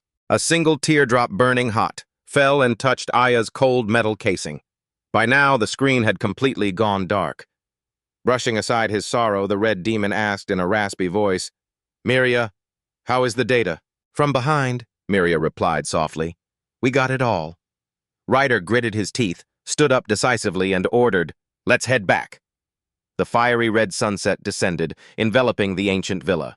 Inside the study, Ryder hurriedly connected the technological devices, struggling to operate the machinery to find a way to repair and restore his little friend, Aya. Aya, after the tumultuous journey, under the watchful eyes of Miria and the penguin servants, streams of blue magical energy were continuously transmitted, regenerating every part of the little robot's structural data. Time passed slowly. The cold night quickly replaced the sunset. The sound of the pendulum clock ticked rhythmically in the dark hallway, flooded with the blue moonlight of the mansion. In the library, littered with ancient books scattered on the floor, a soft click of the wooden door broke the silence. Miria sat quietly on a chair amidst the pile of research materials, turning her head toward the doorway and speaking. "Ryder, how has Aya been lately? How is she? The parts you gave me earlier were truly much better than what I had." "That's enough. She rebooted but lost all her memories. Tomorrow when she starts back up, we can just ask her directly. Don't worry about that, I believe she's tough." Ryder sat wearily on the wooden floor, leaning against the wall, lost in thought as he looked at the piles of books strewn around. Miria softly broke the silence. "The amount of data was truly massive. We still have a lot of work to do, don't we?" Ryder replied softly. "Yes." His heart filled with questions after receiving that massive amount of information about humans. "So what is a mother, really? Is it not just a role, but also a symbol?" Miria slowly explained. "Because this word is used metaphorically with affectionate terms, so I suppose so." Ryder remained skeptical, his voice dropping as he asked, "Is this something an ordinary person can actually do? Can the mother you're talking about really handle all those roles?" Miria sighed helplessly. "I don't think we could finish even half of them, even if everyone in this mansion pitched in. In the past, there have been records of treating a mother as a symbol. That seems to be the meaning of mother to humans. If we pretend to be a mother, will Mori accept us?" She stood by the window, her eyes filled with sorrow as she looked out at the silent night. "I once had a little hope that we might find information about Mori's birth mother in Salam's files. Could it be hidden in the data we weren't able to bring back? It is possible, but there must have been a reason they didn't look for it beforehand. Perhaps she is no longer of this world, or maybe they assumed she couldn't accept it." Sitting on the wooden floor beside the glowing hologram projector, Ryder listened in silence. Miria concluded sadly that after all, they weren't really human. "Any mother would have what it takes to be a mother by now," she said, gently picking up a fuzzy gray stuffed animal with round, wide eyes. Actually, this was supposed to be a puppy. Looking at the strange toy in her hands, Ryder couldn't help but remark skeptically, "This doesn't look like the real thing at all, doesn't it?" Miria quickly explained, "No, that's not it. If you look closely, it looks quite similar, don't you think? I looked through the data, and puppies are gifts that every child longs for." She recalled the nights she spent alone, meticulously cutting and sewing each piece of fabric at her desk. "Because this species is slowly vanishing along with humans, so there is very little information about them. That's why I could only rely on descriptions in the documents to create this." Looking at the clumsy puppy in her hands, Miria's heart sank with disappointment. She muttered, "Puppies' mothers don't have anything that's real." Her sudden melancholy left Ryder bewildered. Seeing Miria feeling insecure, Ryder gently comforted her. "Even so, Mori still likes it." The Red Devil's comfort reminded Miria of little Mori grinning from ear to ear, hugging the fuzzy puppy tightly with immense appreciation and happiness. Miria's face relaxed, a gentle smile appearing as she asked softly, "Really?" Ryder nodded. He confirmed, "Yeah." In the middle of the dark room filled with stacks of ancient books, the two protectors sat quietly together in the warm candlelight, both focused on a single goal to protect the tiny human child. Miria sighed, looking at Ryder with sad eyes before quietly confessing, "To be honest, I'm a bit jealous of you." The sudden confession startled the Red Devil, who asked in surprise, "What? Me?" Miria looked at the ancient book open on the table under the moonlight and slowly continued, "You guys have experienced joys and difficulties together. Such a close relationship is something I once hoped to have." Sitting across from each other in the quiet living room, Miria frankly admitted her selfish intentions from the beginning. "So, right from the start, in the name of looking out for Mori, I tried to chase you away as quickly as possible." She recalled the moment she had wanted to use the massive reward of the star crystal to make Ryder leave voluntarily. But she soon realized that forcing the two of them apart was wrong, and Mori certainly wouldn't want that to happen. She mocked herself. Right, if I gave him a large sum of money. But the fee leader's honesty left Ryder deeply flustered. He could only laugh it off and scratch his head, cold sweat pouring down like rain. Watching the Red Devil's awkwardness, Miria gave a bitter, self-deprecating smile. You really are, I'm quite pathetic, aren't I? Watching the strong woman before him suddenly become so vulnerable, Ryder fell silent. He hesitated, intending to confess the truth. I was the one who, but Ryder suddenly stopped, turned away and muttered, that's a good start, unlike some others. He let out a laugh. Ha ha ha ha ha! Ryder's hearty laughter echoed throughout the dark room, dispelling the stuffy atmosphere of sorrow from the past few days. He turned to look at Miria in a friendly way and said, I understand. Miria also smiled with relief at the Red Devil and remarked, We are a bit alike after all. Miria gave a self-deprecating smile. I was petty enough to be jealous of you, too. The sudden confession left Ryder stunned as he asked, Really? She sighed and looked out the window at the peaceful mansion under the starry night sky. Actually, at first, seeing how the child behaved, I thought if I had brought him to meet you, then late at night, Miria was alone standing in the dark office, quietly operating a magic circle glowing with blue light to analyze the massive amount of human data she had just obtained from Salam. Watching from the doorway, Ryder mused as he observed her. But the brutal reality quickly pulled him back to the pain at hand. Embracing Aya's charred, cold body, Ryder screamed, Aya! Aya! Amidst the flickering black smoke, the small robot's LED screen blinked weakly, emitting crackling sounds. Success probability is 36%. Damn, this is intense. The dangerously low number caused Ryder to completely collapse. He fell to his knees in utter helplessness. Seeing the agony on the face of his creator, Aya used her last bit of strength to comfort him. Ryder, you still remember how to get the bicycle out, right? Then the small robot urged him in a serious tone, we must go right now. Hearing the advice of his small friend, Ryder gritted his teeth, his black-gloved hand gripping his heavy weapon tightly. The Red Devil's green eyes glowed brilliantly with determination in the darkness. I knew he had to act immediately. Hurry! Ryder turned and walked away decisively. The Red Devil's tall silhouette moved quickly along the long, dark corridor of the mansion, where cold blue moonlight streamed through the large windows. The desperate plan had begun. In the cold, high-tech room of the city court, the automated system just issued an announcement. Sterilization complete. Little Mori was huddled alone on the floor nearby. His personal belongings, including the half of the Thomas Stone, were locked tightly within a protective energy-scanning orb. Suddenly, the half of the Thomas Stone slipped out of the protective orb and rolled across the floor with a clatter. Hearing the sound, Mori opened his eyes. Mori crawled after the stone. He really was a curious little thing. Just as the stone came to a stop, a familiar red hand picked it up. Ryder, clinging to the prison bars, called out anxiously, Mori! Seeing his familiar protector, Mori's eyes brightened radiantly. The little boy cheered with excitement, Rhea! He quickly ran over, tucking his head into the palm of Ryder's warm hand through the gap in the bars, sobbing pitifully. Seeing the poor child, Ryder's heart ached with compassion.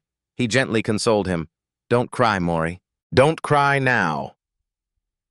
Hanging from a rescue rope dangling outside the massive prison tower, Ryder declared resolutely, I will save you. Let's get out of here together. I will be your mother, and I'll even be your father, too. Grandparents, siblings, an uncle, whatever you want, I'll become all of those things for you. Ryder whispered about a future where he, Mori, and the little robot Aya would head out once again, crossing the forests, sitting by a warm campfire under the cliffs, and watching the sky whales fly through the brilliant starry sky just like before. Dreaming of the old days, Ryder's heart surged, but reality quickly pulled him back. Standing before the dark prison bars, Ryder shook his head and whispered, But I won't do that. I can't force you to live like I do. He looked straight at Mori and said in a serious tone, Listen closely. Mori, there are people trying to take you away right now, so all of us are fighting, but the chances are very slim. Ryder continued to explain that those who are holding Mori captive are desperate to know what you are thinking. Even the judge's envoy is probing into your situation.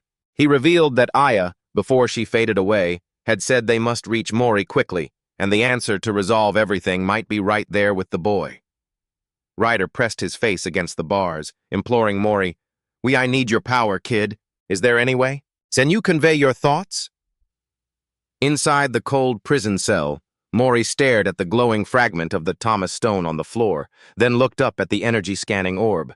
Hearing Ryder's voice, the boy's eyes widened in surprise. Mori rushed to the bars, reached out, and sobbed pitifully, babbling incoherent sounds. It was meaningless. His agitation left Ryder confused, a question mark hovering in his mind. Ryder was stunned to see Mori's hands begin to glow, and he immediately slid a sketchbook and a box of vibrant wax crayons through the cell bars. Mori took them, collapsed onto the cold floor, and grabbed a crayon. He carefully drew the first strokes. Images of the multi-eyed wolf pack, the creatures that had raised him in the deep, wild forest, began to emerge on the page. Under his small hands, the scattered crayons on the floor stirred fond memories in Mori. He remembered Dina, his little friend with the fiery orange hair, who would always hold his hand and pull him along as they ran through the warm, sun-drenched grassy hills. He picked up a blue crayon and drew again, remembering Miria and the kind penguin servants who always surrounded him, offering sweet cookies and ripe apples. But when he startled and looked back at the empty cell, Mori realized he was all alone amidst his drawings, half-finished. Just then, a recording device suddenly projected an image of the robot Aya floating there, bringing back cherished memories. Tears streamed down Mori's cheeks as he sobbed, recalling Miria's affectionate hugs and the warmth of Ryder's sturdy chest as he held him while they slept soundly in bed. The sound of his name, Mori, echoed softly in his mind. A tear dropped onto the unfinished drawing. Mori picked up the crayon and carefully drew Miria with her white hair and gentle glowing eyes. The boy looked up, bewildered, his tear-filled eyes brimming with misery. Miria's gentle voice calling his name rang out warmly once more. He remembered his first writing lessons with her at the mansion. Miria held a flashcard with a carrot on it, smiling encouragingly. That's right, this is a carrot. She flipped the card over to the side with the word written on it and guided him tenderly. That's right, the top part is round. Miria gently took Mori's little hand to help him, move the blue crayon to follow the lines, while the bottom part was long. Miria smiled warmly, praising him. You're doing great, little one. Is this how you write it? The robot Aya asked as it flew beside them. Miria, should we try one more time? Miria smiled at Aya, then continued pointing at the alphabet cards and asked the boy, what about this one? What's this? Back in the cold reality of the prison cell, Mori sat alone amidst the pile of scribbled drawings. Suddenly, red emergency lights from outside swept through the bars, accompanied by a loud noise that made the boy jump and cover his face in fear. From far outside the bars, Ryder's loud shout pierced the silent atmosphere. Mori! Mori opened his tear-filled eyes and looked up, dazed. Memories of Miria returned, showing her holding a card with a picture of a mother hugging her child. Mori's eyes reflected the card, sparkling like a galaxy as the card was flipped over, the word mother appearing clearly. Returning to reality, Mori placed the green crayon on the floor and began carefully drawing a long line. Looking from above, Mori was curled up, drawing a green circle around his pile of drawings on the dark prison floor. Meanwhile, outside the massive prison tower in the dark of night, black security camera orbs hovered, constantly patrolling. A lifeline rope suddenly hung right next to a camera orb at the tower's surveillance room. A guard stared intently at the screen and muttered, He turned to his colleague and asked, Looks like they're cleaning outside today, aren't they? The colleague sitting next to him replied skeptically, What are you talking about? We didn't receive any report. Where? The guard pointed at the screen, puzzled. But isn't that a cleaning rope? The other one immediately snapped, Are you kidding me? Nobody cleans by rappelling, man. Both were startled as they noticed something unusual outside the dark tower. The figure of Ryder who was rappelling in suddenly fell into the red scanning beam of the security orb. The surveillance system immediately blared through the speakers. Hey, you! What are you doing? A powerful flashlight beam shone directly at the spot where Ryder was clinging to the cell window. Red sirens blared loudly in warning. Ryder, wearing a blue jacket, clutched Mori's pile of drawings tightly, gritting his teeth in anger as he glared up at the blinding light. Amidst the roaring speakers, Intruder detected! Intruder detected! Miria stood silently in the dark room, gently tossing a small black stone in her hand. When a servant asked anxiously about Ryder's safety, Miria bowed her head in thought. She remembered the warm conversation by candlelight with the Red Devil before he left with absolute faith in his companion. Miria smiled gently to herself. I trust Ryder. They will surely come back. Her eyes shone with bright determination. I will come back too. Miria was the perfect, steady support. Dressed in a noble black cloak with gold trim, Miria stepped decisively into the dark court temple. She stood tall, arms crossed proudly on the massive octagonal stone dais of the faction. Around her, faceless envoys in white robes stood guard solemnly. From deep within the shadows, the deep, warm, and powerful voice of the judge echoed. A massive cosmic entity, glowing like a galaxy, slowly appeared behind the envoys, enveloping the temple space in a suffocating pressure. The trial officially began, the judge's cold voice echoing throughout the hall. Let the judgment begin. The restricted area has been actively reviewed.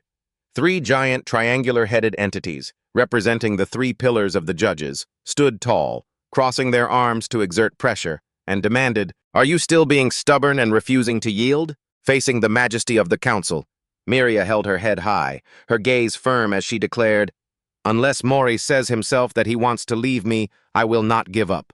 However, the judge immediately poured cold water on her, cruelly pointing out the reality. That kid has a low IQ. How can you even teach him?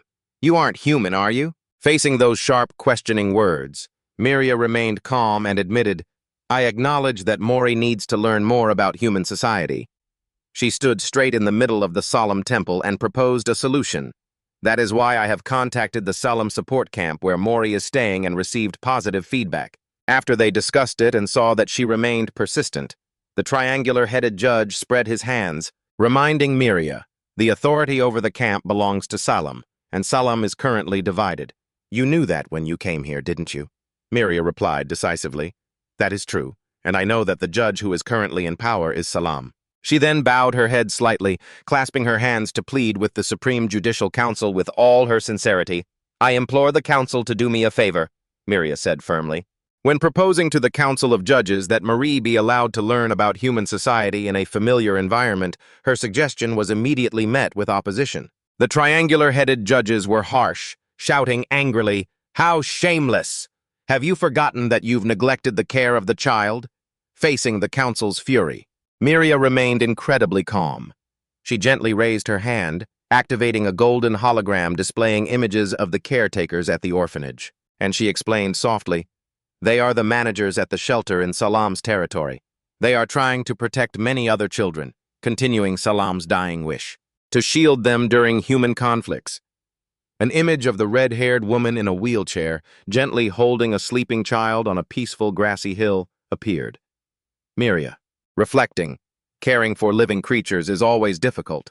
We must understand that they, too, are beings capable of mistakes. Remember that we, too, have had regrets in the past when we realized too late that those beings capable of learning were being sacrificed in meaningless factional disputes.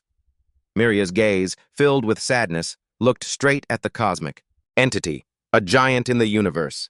Isn't the one who is truly the saddest of all the judge himself? Her retort made the temple space seem to freeze. The judge was silent for a moment. Then he spoke quietly. Even if I understand their mistakes, how can you prove that you alone can take on various roles as a guardian? The council stood frozen, struggling to find a response. Just then, Miria flicked her wrist, and a glowing green thread of energy unexpectedly connected from her stomach directly to the judge's control panel. This sudden interference caused the triangular-headed judges to exclaim in shock, What is this? The entire meeting room blazed with green energy. Miria declared firmly, This is the will of the whole group. Listen closely. On the judge's system screen, the registration information for guardianship from the servants at the Fee Mansion began to appear one by one with adorable personal statements, such as being able to take on the role of a mother and father because they wanted to hug Mori all day. The penguin servants stood huddled around Miria, everyone tearing up with worry. But their eyes were still brimming with determination to protect the child. Miria lifted her glowing white eyes, filled with sincerity, looking up at the council as she pleaded, Raising a child is so hard. How about we all carry the burden together? However, her offer was immediately doused with a bucket of cold water by the red, triangular-headed judge. He raised his forearms and asked sternly, mockingly, "Planning to play house, are we?" He analyzed coldly that no matter how good Miria's intentions were, the relationship between her and Mori would always have a hierarchy and be completely unequal. Looking down at Miria standing alone beneath the low stone podium, the judge warned, "You could endanger the child because you understand better than anyone the dangers of power. That comes with authority." He cited the brutal history of human society, where the inequality between adults and children is just like humans, an image. An image of a human child standing alone amidst the ruins of a war-torn city appeared, hauntingly. Facing the warning about her own destructive power, Miria bowed her head, looking at the small orb of dark energy floating in her palm, and said slowly, "The great power that the judge granted me has always protected me." She decisively clenched her fist, completely extinguishing the dark energy, and firmly declared, "But if you judge that this power could harm Mori, I am ready to give up the power of authority." Her bold declaration made the red triangular-headed judge furious. He spread his forearms and roared in rage. "How foolish!" The triangular-headed judge bellowed in anger. "You dare to refuse my favor?" Amidst the extreme tension, the white round-headed judge spoke up to interrupt Miria. "Do you really think you are suitable for that child? Do you think you can become a complete mother?" Standing alone in the vast temple, Miria bowed her head, her trembling back responding helplessly, "I still cannot find the answer. Perhaps I never will, even when the day Mori leaves me approaches." The sad face of the Fee leader appeared, and she choked back tears as she continued, "But even if I can grasp the definition of a mother that everyone thinks of, the definition of a mother for Mori." Miria looked softly at the ancient book already open on the table, which held a crudely drawn picture.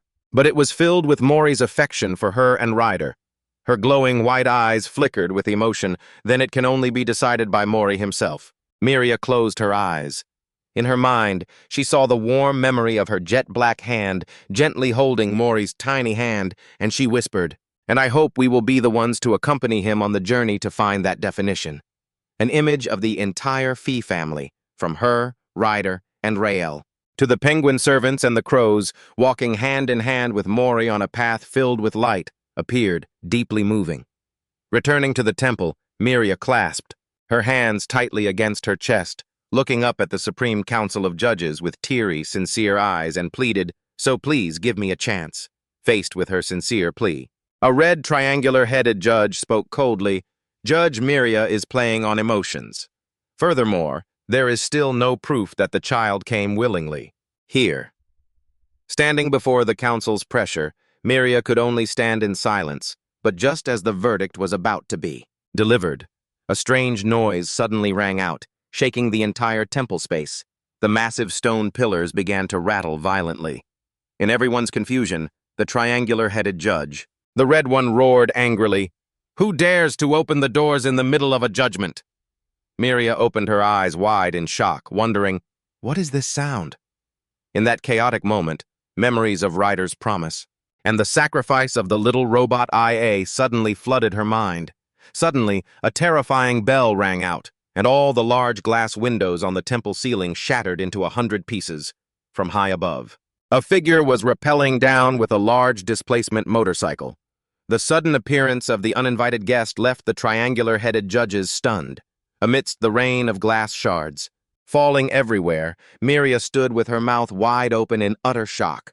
Ryder landed with great force, his red demon face covered in scratches, gritting his teeth with determination as he looked forward. This sudden and reckless arrival left the triangular-headed judges completely stunned, while Miria stood frozen in disbelief. Amidst the storm of glass shards, falling everywhere, the red demon. Ryder gritted his teeth, determined despite the looming danger, but Ryder's freefall was quickly blocked by a terrifying force from deep within the temple. A massive surge of magical light erupted like an invisible hand of the Supreme Judge, directly swallowing Ryder, the motorcycle, and the glowing energy.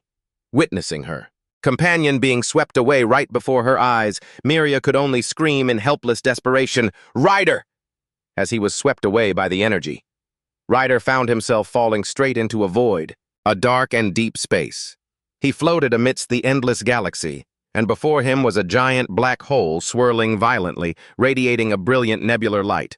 A brilliant, overwhelming gravitational force from the black hole began pulling the red demon deep inside. Under the terrifying pressure of space, Ryder's body began leaking a strange green liquid.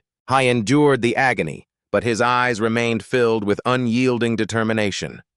Through the magical surveillance screen, the white envoys of the court coldly identified the fugitive wanted for 200 years. 10,106 Rider have come directly to the courtroom like this.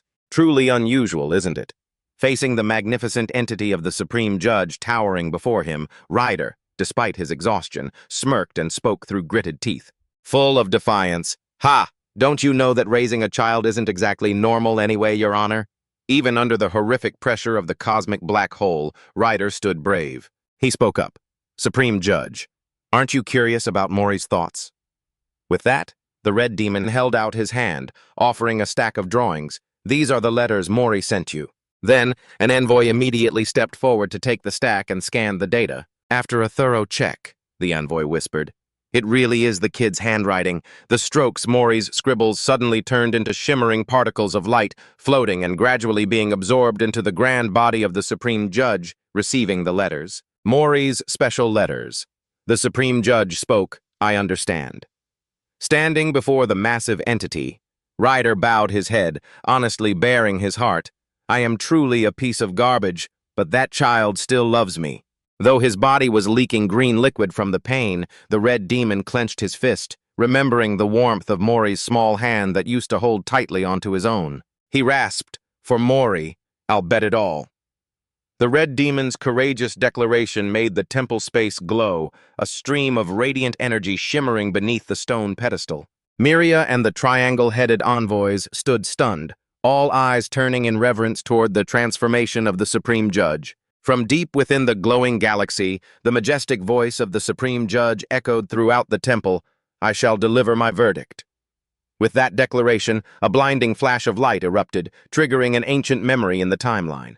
The scene suddenly shifted to a pristine white metal room inside a high-tech spaceship, and a loud noise rang out. A tiny Mori was toddling along when he tripped and tumbled on the floor. The little boy scrambled up, staring blankly around the strange room with wide, innocent, and bewildered eyes. He clattered along the white metal floor, and then the space suddenly shattered, sending Mori falling freely into a void of dark space, yet filled with countless stars. The boy sank deep into the mystical galaxy, where a giant hand of light from the Supreme Judge gently reached out to cradle Mori, floating peacefully among the brilliant nebulae. From the darkness, the deep, warm voice of the Supreme Judge echoed, "O little star." The great entity opened its arms, emitting a shimmering blue light, and whispered affectionately, "I will see this to the end." At that moment, the fragments of old memories on Mori gradually dissolved into shimmering particles of light. His red cape and yellow boots fell away, leaving little Mori free to float among the starry sky. The Supreme Judge gently offered a blessing, "Live according to the path you choose." The giant hand of light gently lifted the red cape back to shelter the boy. Mori glanced back before obediently curling up and sinking into a peaceful sleep within the warm galaxy. Watching the adorable child, the Supreme Judge chuckled softly. Miria wasn't wrong. "This kid is just too cute." The great entity poured out boundless love. No love could be more complete than this. Sleep well and come back home. A massive flash of white light erupted from the heart of the universe.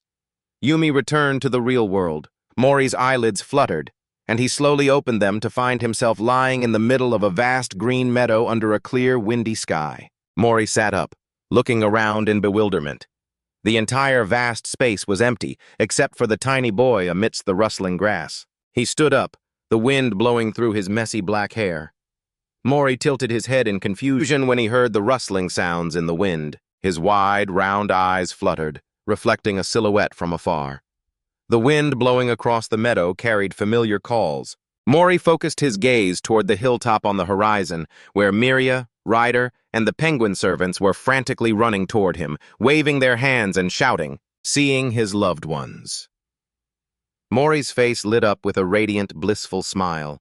At the same time, in the courtroom, Mori's hand-drawn pictures filled with memories were flipped open before the eyes of the Supreme Judge. From wild memories of living with beasts, fear of the scanner lights, to those first steps in yellow boots on the grassy hill, and images of his friend Dina holding his hand, warm gifts, the blue flower sparkling on a peaceful Christmas night, and the journey across the desert with Ryder fighting monsters.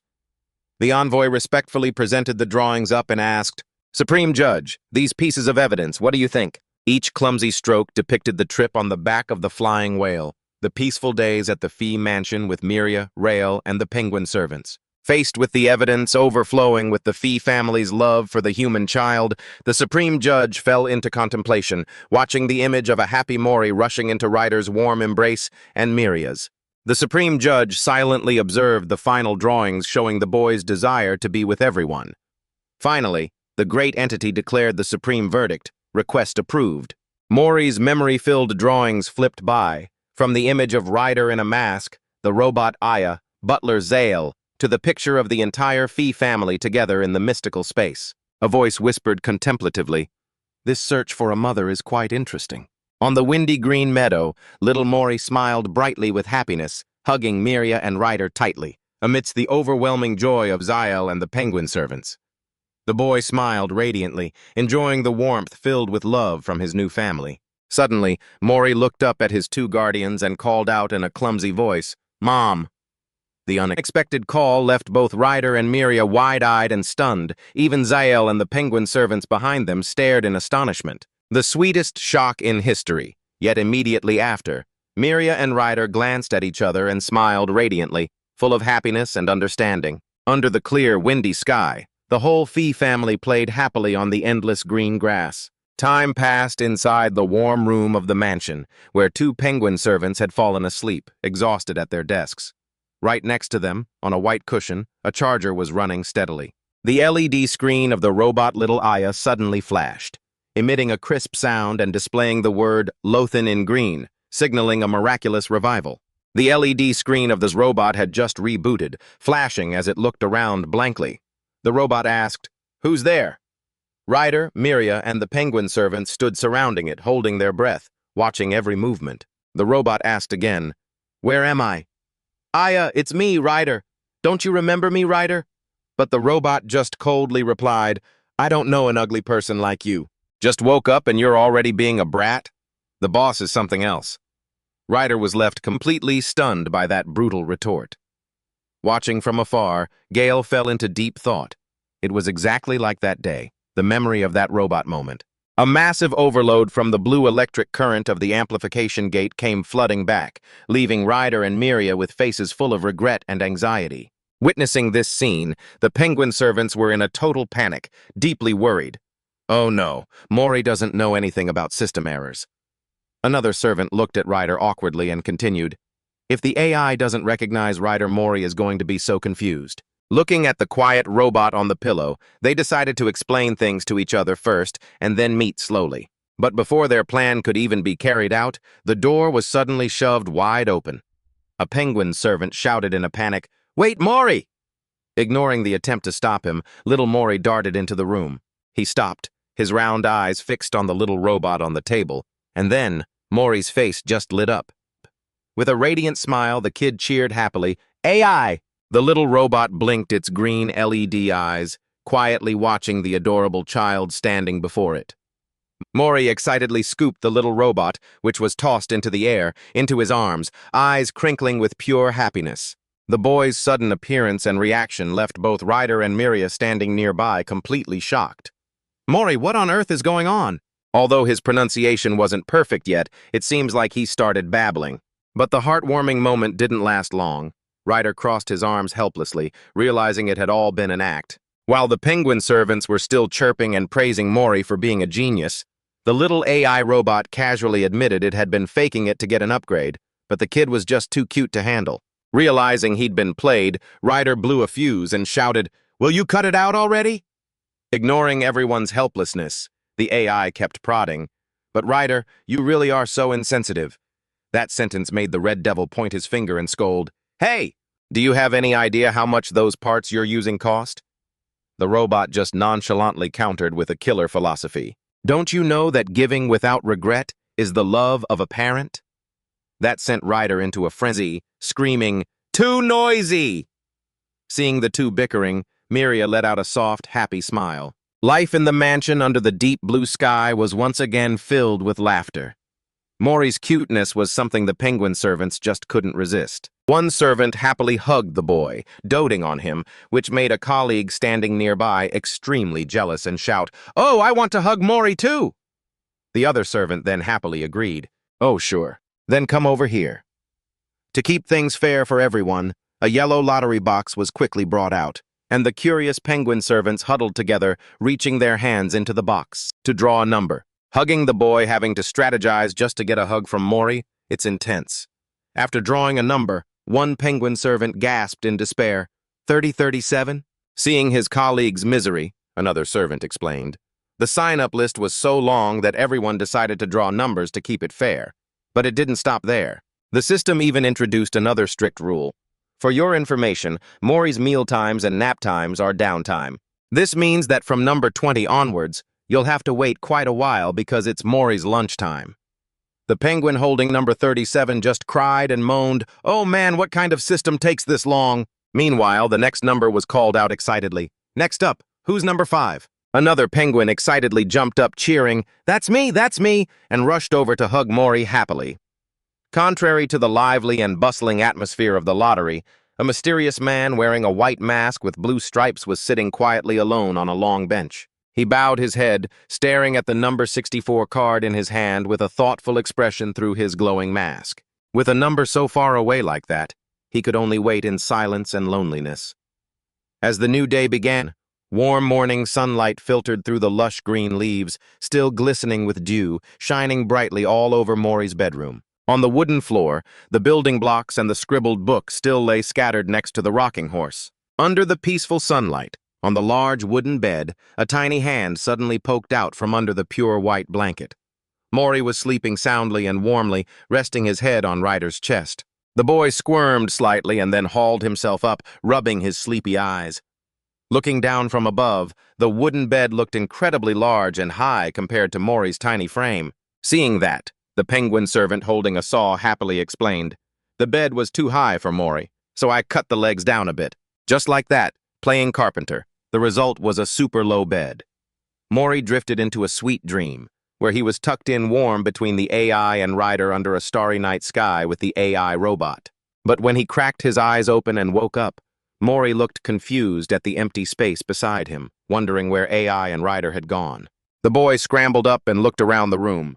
The brilliant morning sun shone through the window, hitting the back of Ryder, who was fast asleep on the other side of the bed. Seeing the red devil, Mori suddenly hopped onto his back, startling Ryder awake. The boy cuddled up to Ryder, rubbing his small cheeks against him affectionately. After the morning greeting, Mori climbed down from the high bed, walking across the sun-drenched wooden floor. The boy approached and picked up his familiar fuzzy plush puppy in his hands. Dragging the plush puppy, Mori plodded toward the room door and used all his strength to push the large wooden door open and head outside. He curiously peeked around all the sun-filled corridors of the mansion. The morning light shone on the luxurious gold-framed paintings hanging along the hallway.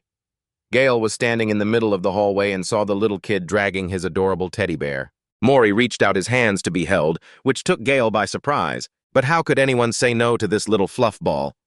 He gently picked Mori up, making the boy giggle. Witnessing that warm scene, the two penguin servants standing nearby couldn't help but smile with emotion. Mori's joyful laughter echoed throughout the quiet hallway of the mansion, warming everyone's hearts. From afar, Miria and the little robot quietly stood watching with eyes full of tenderness. Even Ryder, who was lying in bed, cracked his eyes open and broke into a relieved, happy smile. Holding a broom in his hand, a penguin servant grinned widely and exclaimed, "Ha ha ha, now it finally feels like home." Suddenly, the leader shouted, "All right!" From now on, feather dusters, mops, and buckets of water were immediately prepared. The entire team of penguin servants in the mansion gathered in the middle of the sun-drenched room, shouting in unison to start cleaning. "Are we cleaning the house or going to war, guys?" The team of penguin servants began the total cleaning of the messy room. Filled with books and supplies, the group was fired up, clutching brooms and rags, shouting their determination to clean up and welcome Mori back to a sparkling clean home. Wishing for him to grow up healthy, they were dead set on transforming this chaotic battlefield. into something spotless. The work began with prepping fresh water and dusting the wooden walls, but their focus quickly wavered when a hooded penguin servant, with a white hood, curiously flipped open an ancient red book. Seeing their colleague standing there dazed, another servant walked over and asked, "What's going on?" The hooded servant explained, "This book was found at the orphanage. I was trying to organize it, but looking at the cover, he couldn't remember what was inside." Hearing this, his friend excitedly offered to help. Both of them sat down on the floor to study the book. The pull of those pages drew the other servants over, and the whole bunch huddled together, reading and chatting up a storm about all the interesting things inside. Right in the middle of their excitement, a loud shout rang out, cutting them off. "Are you here to clean or to gossip?" The group jumped in panic, hurriedly making excuses, saying, "Sorting books is actually super dangerous. You can get sucked in before you know it." Just then, the door creaked open, and little Mori poked his head in to peek. Seeing the cleaning brooms glowing with magical light, Mori's eyes lit up with excitement. Seeing the kid so intrigued, the penguin servant smiled and teased, "Mori, want to give it a try?" The boy excitedly ran over and took the huge broom from the servant's hands. Under close supervision, just shake it back and forth like this. Mori gripped the broom with a super serious face, starting to shake it back and forth with all his might. But after sweeping just a few strokes, Mori accidentally swung the broom handle hard, hitting a penguin servant, and this guy got knocked flying straight out. Witnessing their colleague flattened, the other servants could only panic. Is that a cleaning broom or a flying broom? To ensure safety, the servants hurriedly took the broom back and gently said, "Mori, why don't you try a different way to help?" Seeing the boy nod blankly, they brought out a big stack of towels and started guiding him. "Okay, do it like this. Watch closely. Lay the towel out flat, then fold it carefully. Want to try?" Mori took on the new task, sitting on the floor, super excited. Focused on smoothing it out. I tried hard to fold each white towel, but reality was not so kind. When the penguin servant came back to check, they just stood there with their jaws on the floor, the pile of towels in the clumsy hands of. Mori wasn't tidy at all. It had turned into a crumpled, messy heap that even started emitting a gloomy purple smoke. The servants broke into a cold sweat, sighing, "Towel hell. Cleaning like this is oh boy." Refusing to give up, the hooded penguin servant insisted. "No way, we have to give Mori something easier and more comfortable for us." Seeing his colleague curiously ask, "Like what?" A brilliant idea immediately sparked. A cleaning rag. They quickly handed Mori a pristine white rag and instructed, "Hold the rag like this, and wipe the dust off the wall."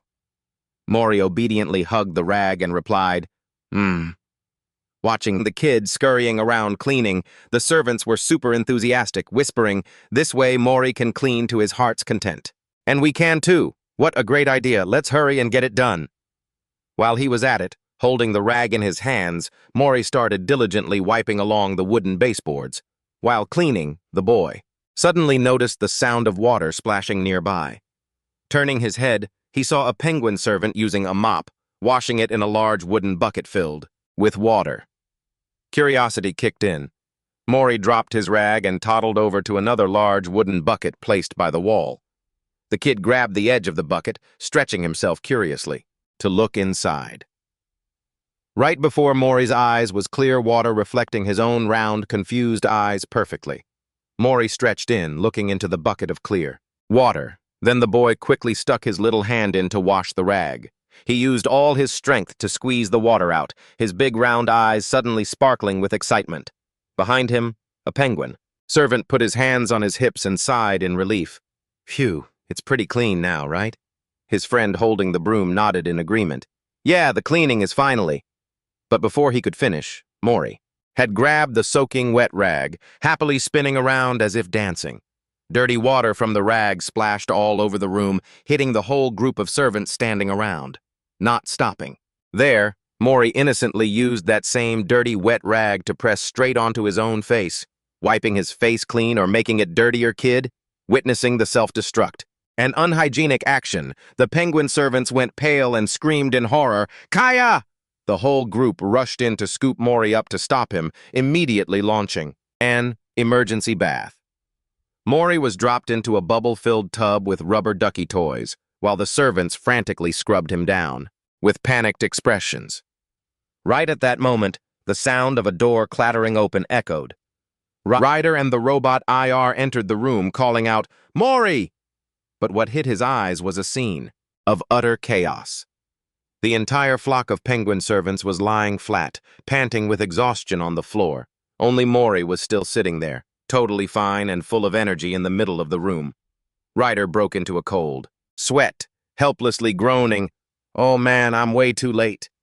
The AI robot flying beside him also gave a weary assessment, "Game over, cleaning like this is just cruel." After finishing the cleanup, a penguin servant walked gloomily along the dim corridors of the mansion, where bright morning sunlight streamed through the large windows.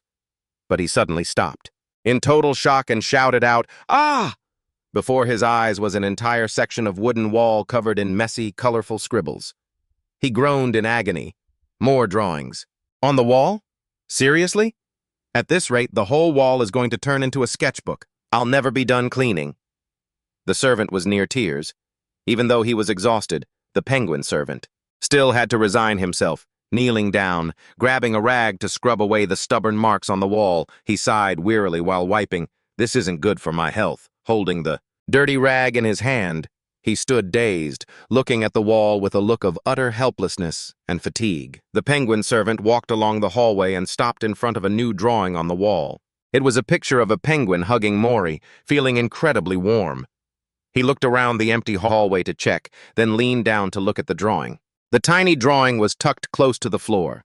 Instead of getting angry and wiping it away like usual, he whistled a happy tune and casually walked on, pretending not to see anything.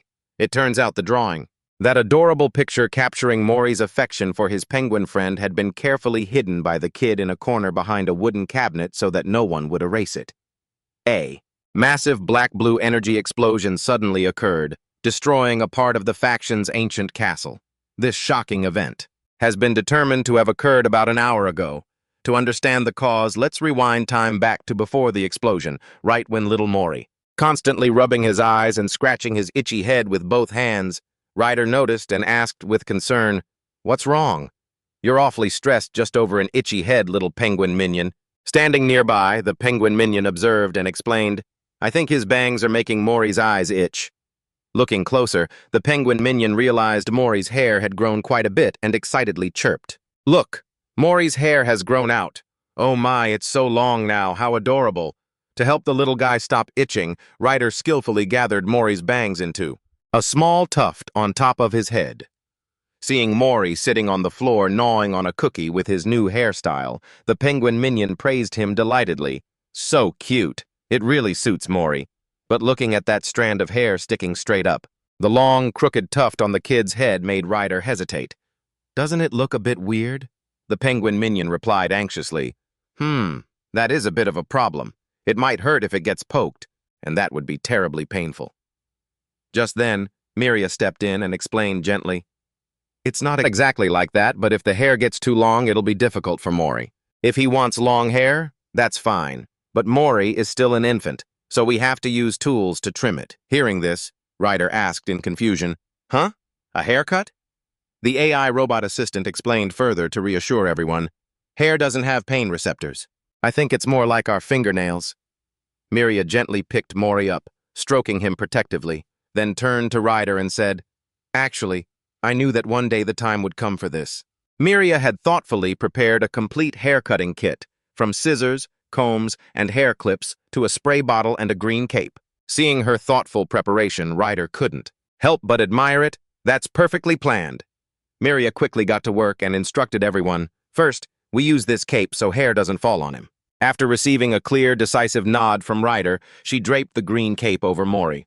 However, because the cape was way too big for his tiny body, Mori was completely cocooned from head to toe, with only his messy, gravity-defying black hair poking out on top. Seeing the funny-looking green cocoon standing still, Ryder leaned in, curiously lifting the cloth, covering the kid's face, and teased playfully, "Peekaboo." Enjoying the game, Mori widened his sparkling eyes and beamed happily, but his mischievous nature suddenly kicked in. The kid let out a gleeful cackle and, quick as a flash, turned and bolted away. Mori's uncontrollable energy left Ryder and Miria, Screaming in panic, "Oh no!" Mori ran off. Running like the wind, both Ryder and the AI robot had to scramble to chase down the naughty little guy. After a tiring chase, Mori finally sat still on the rug. Looking at the boy, Miria realized her mistake and said, "Ah, I should have wrapped it around his neck properly." To prepare for the next step, take this spray bottle, she instructed Ryder carefully. Next, fill this bottle with water and dampen his hair, to make it easier to cut. Hearing the explanation, Ryder nodded, thinking that Mori would surely love this game. Miria excitedly whispered to herself, "Hehe, so exciting. I bet Mori will like this too. Right?" She happily grabbed the spray bottle, approached the boy, and called out, "Mori, look at this!" But instead of a gentle mist, the spray bottle, in Miria's clumsy hands, blasted. A powerful jet of water straight into his face. Mori was hit by the intense stream, soaked, and could only gasp and wail in terror. Witnessing this unstable haircut by their leader, both Ryder and the penguin minions collapsed to the floor in helpless despair, while Miria was incredibly flustered and regretful, crying as she blamed herself. "I'm sorry. Why didn't it spray gently?" Learning from the previous incident, a guideline to always check the nozzle before spraying was established as a painful lesson for the whole house. After dampening the hair, Miria gently used a comb to smooth Mori's hair. Seeing his hair soften into a round, fluffy ball, she turned to Ryder and said, "Let's play first step." Receiving a nod from the Red Devil, Miria carefully made a very skillful snip with the scissors. Witnessing their leader's professional haircutting, Ryder, the AI robot, and the penguin minions all held their breath in awe. After a moment of high concentration, Miria sighed with relief and gently said, "Well done, Mori. Let's take a little break." Looking at how she was sweating from the tension, Ryder couldn't help but think to himself, even though Mori didn't even do anything. Just then, a penguin minion peeked through the door to ask for help. "Ah, Ms. Miria, could you help with this?" She happily agreed. "Oh, of course, I'll be back in a moment." Taking advantage of Miria's absence, Ryder curiously picked up her tablet to examine it. Looking at the data instructions on the glowing screen, the Red Devil suddenly felt an unfounded surge of confidence, thinking to himself, "Easier than fixing a robot. I've got this." In his head, Ryder started imagining a scene where he would give Mori such a cool haircut that Miria and everyone would shower him with praise. Thinking is doing, Ryder decisively stood up and declared, "Let me try cutting it." Seeing his overconfidence, the penguin minion asked anxiously, "Are you really going to do it?" Ryder calmly sat Mori in his lap and replied, "Someone has to do it." The penguin minion spoke sternly, "Miria really loves Mori's hair, so don't cut too much." Ryder waved his hand to reassure him, "Okay, all right." But as soon as Ryder picked up the scissors, Mori suddenly began to squirm and wiggle uncontrollably. The penguin minion screamed in alarm, "Hey, be careful, Ryder!" He also scrambled to hold the kid tight and said, "Hey, kid, stop moving!" Seeing Mori starting to look around, distracted, Ryder panicked and called the AI robot for backup. The robot immediately flew around, creating sparkling light trails to grab the kid's attention. Mori's eyes went wide, following the lights intently. Seizing the chance, Ryder urged the penguin minion to hold Mori steady. He raised the scissors and cut quickly. But as soon as the blades closed, both Ryder and the penguin minion froze. Mori's hair was cut unevenly and looked incredibly goofy. Ryder sweated bullets trying to fix it, claiming that just a little more trimming would make it perfect, but the more he fixed it, the worse it got. The AI robot coldly dropped a bombshell. "It's ruined!" Making the penguin minion clutch his face and scream in horror. The robot delivered a fatal blow. The other minions heard the scream and rushed into the room, clutching their heads and crying when they saw Mori's new haircut. Ryder panicked, saying, "Everyone stay calm, let me fix it." But Mori had already scrambled away to escape. The whole group chased after him just as Miria opened the door.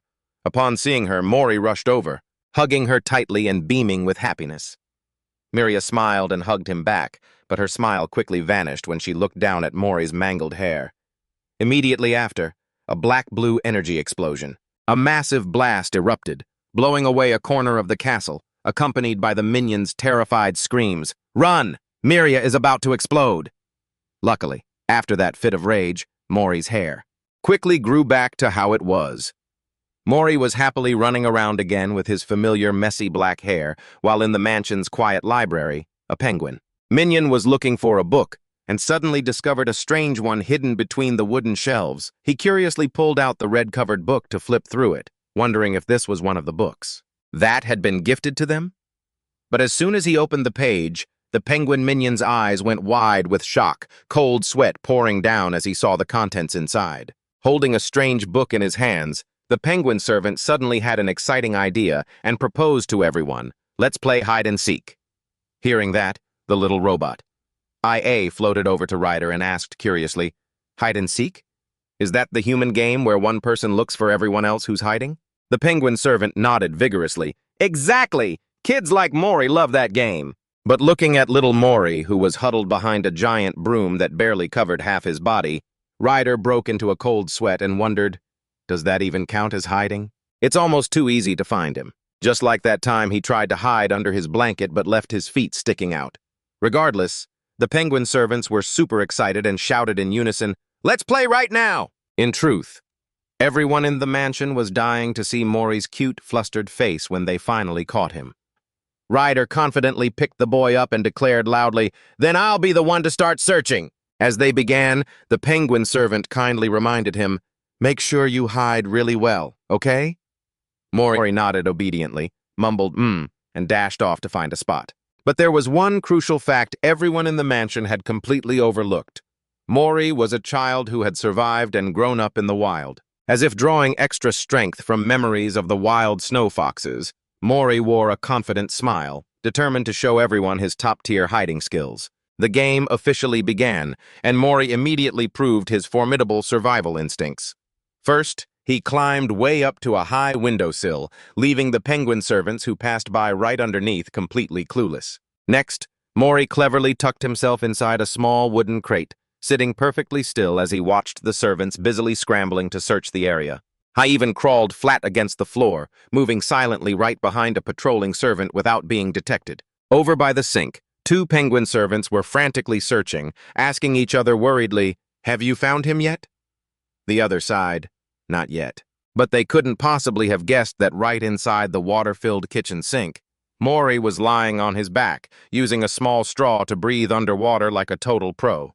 Time slowly ticked by, and the cold night quickly shrouded the entire mansion. After hours of searching every nook and cranny without a single trace of Mori, the penguin servants were completely exhausted and helpless, unable to hold on any longer. One servant clutched his head and cried out loudly in the dark hallway, "Mori, you win! Come out, kid!" Another servant, weary and desperate, called out to the window, "Please come out right now!" The game of hide-and-seek ended with an absolute victory for the wild child Mori, leaving the whole mansion in a state of exhaustion and defeat late into the night. While the house was in an uproar, searching and asking each other anxiously, "Where on earth is that kid hiding?" The culprit behind all the chaos was actually fast asleep on the sloped roof. Thankfully, the little robot, IA, quickly scanned the area and located Mori still snoring away peacefully, clutching IA to his chest like a warm, cuddly pillow. Picking up the newly rescued Mori, Miria couldn't help but look sadly at the mountains of paperwork on her desk and sigh, "Is this really all the work that's been piling up until now?" Right in the middle of the office, a giant golden magical orb floated and glowed, reflecting the massive workload waiting to be handled. Understanding their leader's plight, the gray-headed penguin butler sighed softly and suggested, "Mori has just returned, and you've been through so much, my lady. I hope you can spend as much time with him as possible." But the work just kept piling up. Feeling guilty for neglecting her duties, Miria replied apologetically, "I'm sorry for making everyone worry. So, once we finish all of this, we're done, right?" But the butler immediately poured cold water on her hopes, waving his hand as he announced, "No, there's still much more in the black hole storage that you assigned, my lady." This news made Miria jump in shock, her eyes wide with panic. To help her focus, the butler took Mori from her arms and gently said, "Mori, let's go out for a little while so Lady Miria can concentrate on her work." Mori looked confused and gave a small "ma." The butler carried him out and closed the door, not forgetting to look back and encourage her, "Just finish this part and you can rest, all right?" Watching the door close, Miria immediately slumped, burying her head in her desk, feeling gloomy amidst the messy pile of papers. But she quickly pulled herself together, clenching her fist with determination. No, stay calm, focus, and get to work. Motivating herself with a zen-like mindset, Miria began to concentrate intensely. She reached out her ink-black hands, channeling her magical power. Brilliant golden light streamed across her fingers, activating a giant magic circle floating in the middle of the office, flooded with sunlight streaming through the large window. Miria was completely immersed in clearing the pile of documents scattered on the floor. However, her focus was quickly put to the test. The office door cracked open just a sliver, and Mori's little head poked in curiously. Sensing movement behind her, Miria startled and looked back. There before her eyes was Mori, beaming with a radiant smile, stretching both his arms out toward her and babbling clumsily, "Mama." That sweet, sacred sound made Miria's heart melt completely. She gave a gentle smile, her eyes glowing warmly, and opened her arms to welcome him into her embrace. "Oh, Mori." Miria hugged him, her heart overflowing with happiness, thinking to herself, "He is just too adorable." Just then, the door swung open, and a penguin servant walked in, surprised to see that Mori had snuck back inside. So that Miria could focus on her work, the penguin servant quickly led Mori out and closed the door tight, making sure to warn the boy not to enter on his own again. Once the room was quiet, Miria reached out to cast her spells to handle the documents. But a moment later, the door creaked open again and the little head of Mori peeked in to look at her. He tiptoed into the room and nimbly climbed onto Miria's back. Even though she told herself to focus, Miria was completely distracted with Mori sitting on her shoulder babbling, "Mama." Faced with the boy's cuteness, Miria had to set her work aside to help him learn words using flashcards. She patiently pointed out each letter to Mori like D and the rest. When Miria held up the next card and explained it was the word for water, Mori looked confused for a second, then picked up the card with the water drop illustration and asked, "On?" His sudden intelligence stunned Miria so much her jaw dropped, and she shouted excitedly, "Oh, spot on! You're a little genius, aren't you?" She happily hugged Mori, showering him with praises. Just as the atmosphere was getting nice and cozy, the door was pushed open hard. The penguin servant walked in, sighing helplessly that he had prepared a ton of snacks for Mori, but since the boy insisted on staying in Miria's room, he had to eat them all by himself. As soon as he heard snacks, Mori jumped out of Miria's arms and chased after the penguin servant at the speed of light. Nothing beats his speed when it comes to food. Once Mori had left, Miria breathed a sigh of relief, thinking to herself, "Finally, She could try to focus on her work. She sat straight at her desk and began to channel her magic. But Leader Fee's attempts to focus were quickly snuffed out completely, because the loud, lively sounds of Mori laughing and running around with the penguin servants echoed continuously from the hallway outside the door. Miria, who was standing in the room, decided. She headed toward the door. As she cracked the wooden door open, she was surprised to see Mori's little head peeking in, looking at her mischievously. The appearance of the little boy instantly chased away all her fatigue. Miria happily scooped Mori up and spun around in joy amidst the heart-shaped bubbles filling the room. Just then, Ryder appeared at the doorway. Seeing the boy, the red demon said softly, "So, you're here. Mori, I've been looking everywhere for you. You're a real master of hide-and-seek." He turned to Miria with a concerned look. "I heard you were busy. I'm sure it's fine. But is this little rascal bothering you too much? Do you need me to take him?" Ryder's question made Miria freeze. She replied, flustered, "Bothering me? It's just that Looking down at the child in her arms, Miria fell silent. In her mind, the imposing image of the 3 judicial pillars suddenly appeared as a reminder of her impending responsibilities and judgment.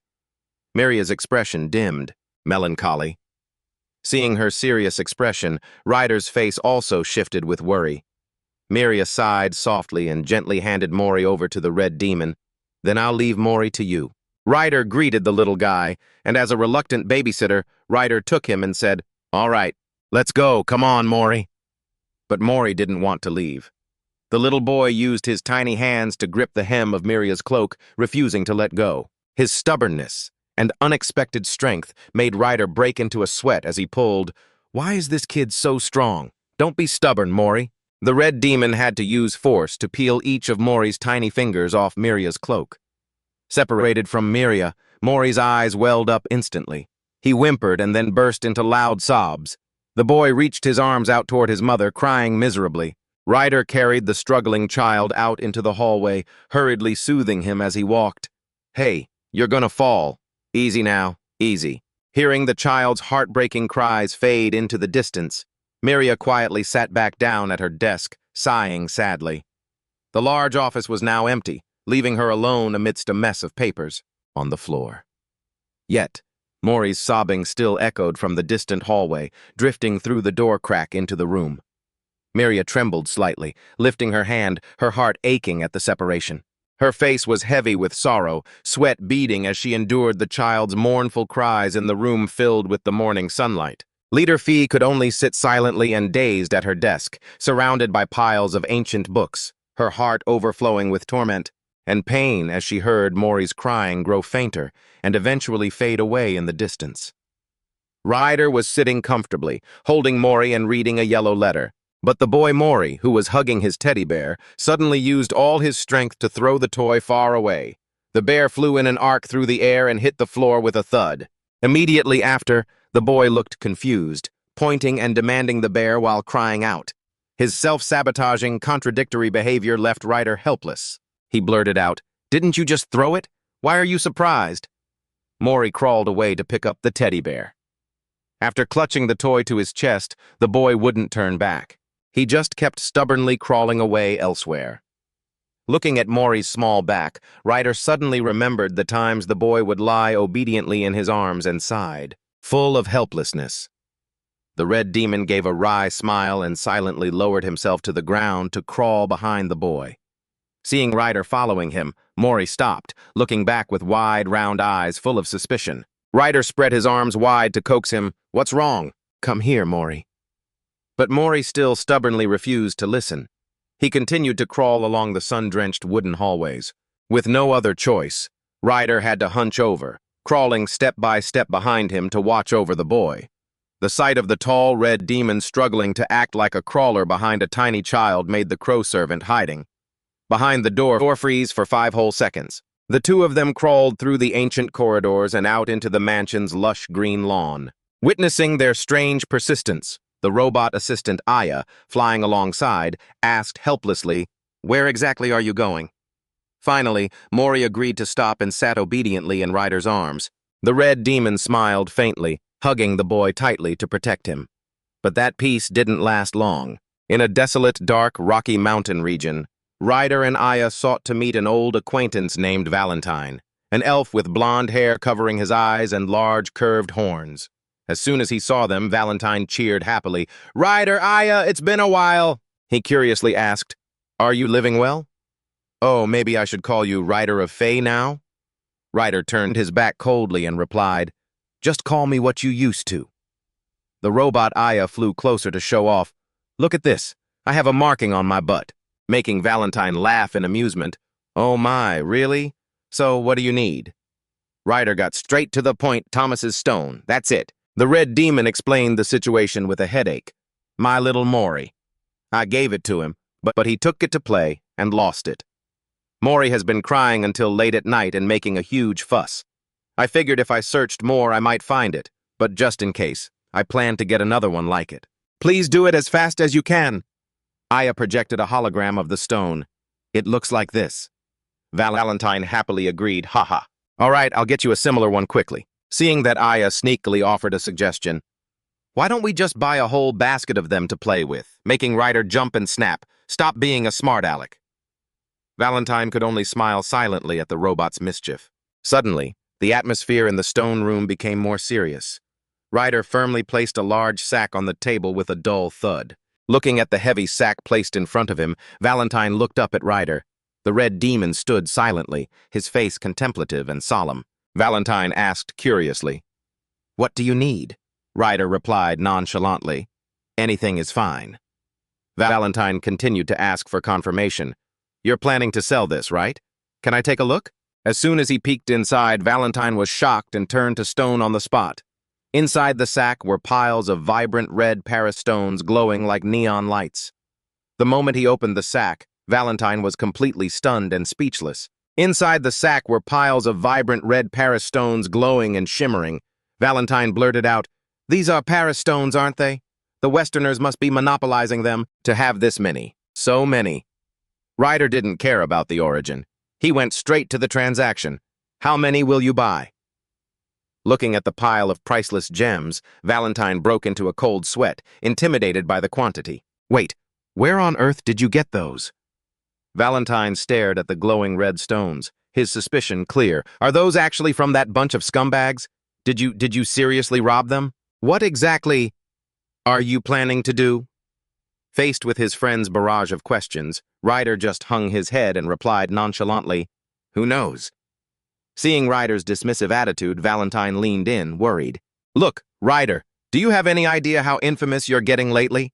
He warned that the desert was a lawless place. If he wandered around and got into trouble, no one would be there to save him. Valentine sighed. Besides, living all alone like this, you're only making life harder on yourself. Ryder gripped the green glass in his hand, his green eyes flashing with annoyance as he muttered, "Leave me be." Knowing how stubborn Ryder could be, Valentine didn't bother trying to talk him out of it anymore. He turned to leave, saying, "Fine, I'll bring some over later."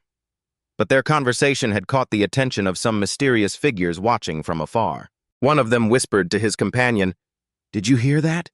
About that uproar on the planet over there?" The other replied, "Oh, that faction war?" He slowly gossiped.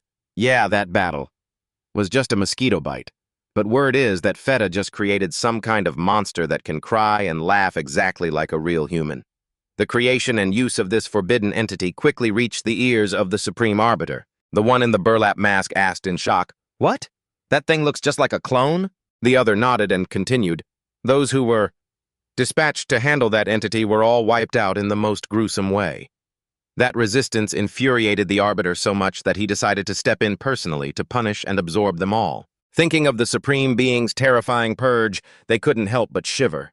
But when mentioning the thing created back then, the story remained a big, unsolved mystery. Valentine continued his mysterious tale. It seems someone secretly snatched the core. Hearing that the cave dwellers are allegedly trading it in secret, he smirked. Interested in a clone? Those cave dwellers are truly something. Besides, it must be broken by now. Who would buy that? Ryder didn't care about any of that messy business. He firmly dropped the payment on the table, saying, "Here's your money," and turned to walk away. Seeing him in such a rush, Valentine called out, "Hey, you! Why the rush?" Ryder looked at his old friend's back. Valentine smiled gently, advising him to live a decent life. Ryder didn't care at all and coldly replied, "Get lost." As he walked away, Valentine still called out teasingly, "Pick up some fruit too. I'm sure Mori would love that." Hearing the boy's name, Ryder paused for a second, then turned and said, "If you're going, pick up enough for everyone at the mansion, too." The little AI robot by his side chimed in eagerly, "That's a great idea." Seeing Valentine just looking at him with a smirk as if he'd hit the jackpot, Ryder snapped, "What are you staring at? You want to fight?" Valentine explained calmly, "No, it's just that I see you've changed so much compared to the old days." This comment immediately caught the attention of the AI assistant, who flew over to Valentine in excitement. "Oh, I'm very curious. Please tell me in detail." Seeing his past about to be made into a joke, Ryder turned beet red and shouted in a panic, "Hey, what are you planning to say?" "Shut your mouth! Be quiet!" Valentine could only laugh innocently. "I haven't even said anything yet." Their joyful laughter echoed across the rugged, rocky valley under a gloomy sky filled with gray clouds where strange red creatures like fish swam freely through the air. From a towering cliff in the desolate valley, the figure in the mysterious gray hood stood silently, watching the red fish float in midair. He plucked a harmless fish to use as a messenger, forcing it to carry a report letter to Leader Fair, written in a flowery tone. "To my dear Ms. Miria, I hope you are safe lately. I am doing well at the playground as always, even though the work piled up. At Salem's playground seems to have no end in sight. Plus, I'm constantly being pestered by little creatures clinging to my head and neck." But the gray-hooded figure still handled everything quite well. Although the Arbiter had granted their forces the freedom to move within Salam's territory, all paperwork sent to the shelter still had to pass through him for careful inspection. Recently, he just unboxed a magical photo that captured a moment of Mori crying in Ryder's arms while the two were reading books together. Looking at the boy's tear-stained, pouting face in the photo, the hooded man started wondering, why is he crying so hard? Is it because the wolf in the story cried, so he cried along with it? After verifying the photo received from Ms. Miria, he brought it directly to Mori's shelter, which lay peacefully in the middle of a green meadow. Approaching the red-haired woman sitting on the grassy hill, he held out the photo and activated the magical translation function to display the information. The gray-hooded figure observed the red-haired woman and thought to himself, "Is it okay to show them?" But as soon as she saw the image of Mori, the red-haired woman and her friend were deeply touched and overjoyed. They cherished the photo in their hands with faces beaming with happy smiles. Witnessing their reaction, the hooded figure remarked, they were truly very happy. But because he couldn't understand human emotions, he curiously asked the caretakers at the shelter about the photo of the boy crying. A child crying is suffering a bad thing? Is it like that? The red-haired woman in the wheelchair and her friend smiled gently and explained that children naturally cry a lot. Listening to the answer, the gray-hooded figure suddenly realized a truth. Although the details were unclear, it seemed that throughout the time Mori lived at the shelter before, his emotional expressions were not very diverse. Only when he was with Ryder could the boy truly live out his childhood, crying and sulking as naturally as possible. Standing alone on this cliff high amidst the surrounding fog, the gray-hooded figure sighed and told himself, "Now I think I sort of understand what my master wanted to teach me." He lifted the shimmering red fish in his hand and whispered, "We've got plenty of gossip to trade now, don't we?" He silently released the fish and watched it fly away, his gaze directed toward the entrance of the ancient cave looming in the mountain's rock, thinking to himself, "I am really looking forward to the day Master Salem wakes up. Oh, and one more thing, the thing you mentioned is going very smoothly. It should be finished soon." The red fish carried the letter from the hooded figure and flew through the fog to be delivered to Leader Fair. "I will be in touch as soon as possible. Goodbye for now." At this moment, at the Fair Mansion, Marie was happily running around with the penguin servants on the sun-drenched green meadow. Sitting at the outdoor tea table, Ryder noticed Miria's expression suddenly become extremely serious while reading a document. He asked curiously, "What's going on that makes your face so serious?" Miria looked up and answered worriedly, "Oh, it's just that it seems a group tried to kidnap a whale calf." Miria lowered her voice and continued, "As a result, they were caught by the whale parent group, and half of them became dinner." Hearing that, Ryder. Kai clicked his tongue and remarked, "Messing with a baby whale is basically a death wish. They roam the whole continent to raise their calves." The AI robot floating beside him immediately chimed in. Displaying its scan data, it added, "Whales travel to the frigid, snowy mountains to boost their calves' immune systems by letting them sleep there." "That's what they call a whale cradle?" Ryder asked, puzzled. "That's a thing? Do they ever mention humans?" The AI replied, "No, not humans. They aren't exactly a high priority compared to other species. Though back when Lord Salam was around, he mentioned them from time to time." Ryder nodded. "Fair enough. Those desert folks probably can't tell the difference between adults and the little ones, right?" Seizing the moment, the AI robot landed a lethal jab. Miria, who had once been threatened in the desert and snatched by Ryder, looked visibly startled. The red demon scrambled to correct him. "That was a rescue." The AI concluded coolly, "It seems both humans and baby whales are quite easy to kidnap, don't you think?" That comment left both Ryder and Miria silently staring at each other in deep thought. Without missing a beat, Ryder decisively hit the button on his device to kick off a special plan. Standing before the gathered penguin staff who were all present, the red demon declared loudly, "All right, the crash course on kidnapping prevention is officially open." Ryder explained in a stern voice that child abductions happen all too often to kids around Mori's age, so they needed to teach the little guy how to handle dangerous situations by running realistic mock scenarios. Ryder leaned down toward the confused little tot sitting on the floor and began his careful instruction. "Look closely, Mori. If a complete stranger comes up to ask you to play." Suddenly, the red demon switched to fierce mode, baring his teeth and growling, "You have to snap back. Say, 'Who are you? Get lost!'" He told Mori to say that exact phrase with the meanest face he could muster to scare off the bad guy, then urged him to practice it right away. To start the drill, one of the penguin staff volunteered to play the stranger. He walked over, waving sweetly. "Hello there, little one. Come with me, Mori." Instantly picking up the lesson, the boy narrowed his eyes and pulled a deeply grumpy, angry face. Seeing the child's quick response, Ryder nodded with satisfaction. "Yeah, that's it." But the joy was short-lived. Even though his face was as grumpy as could be, Mori's tiny feet were still trotting right along after the penguin staff member. Witnessing this self-sabotaging practice, Ryder went berserk and yelled, "Don't just be grumpy, you have to stop following them." The attempt failed. and Ryder sat slumped on the floor, petrified alongside Mori. Miria pondered, perhaps it's because Mori is too used to the staff around the mansion, so he isn't on guard at all. She hit upon an idea. Let's try a disguise. Saying is doing. Miria took a piece of paper, drew a fierce, jagged mouth, and stuck it on her face as a mask. She leaned toward Mori and whispered in a mysterious, low voice, "Guess who it is?"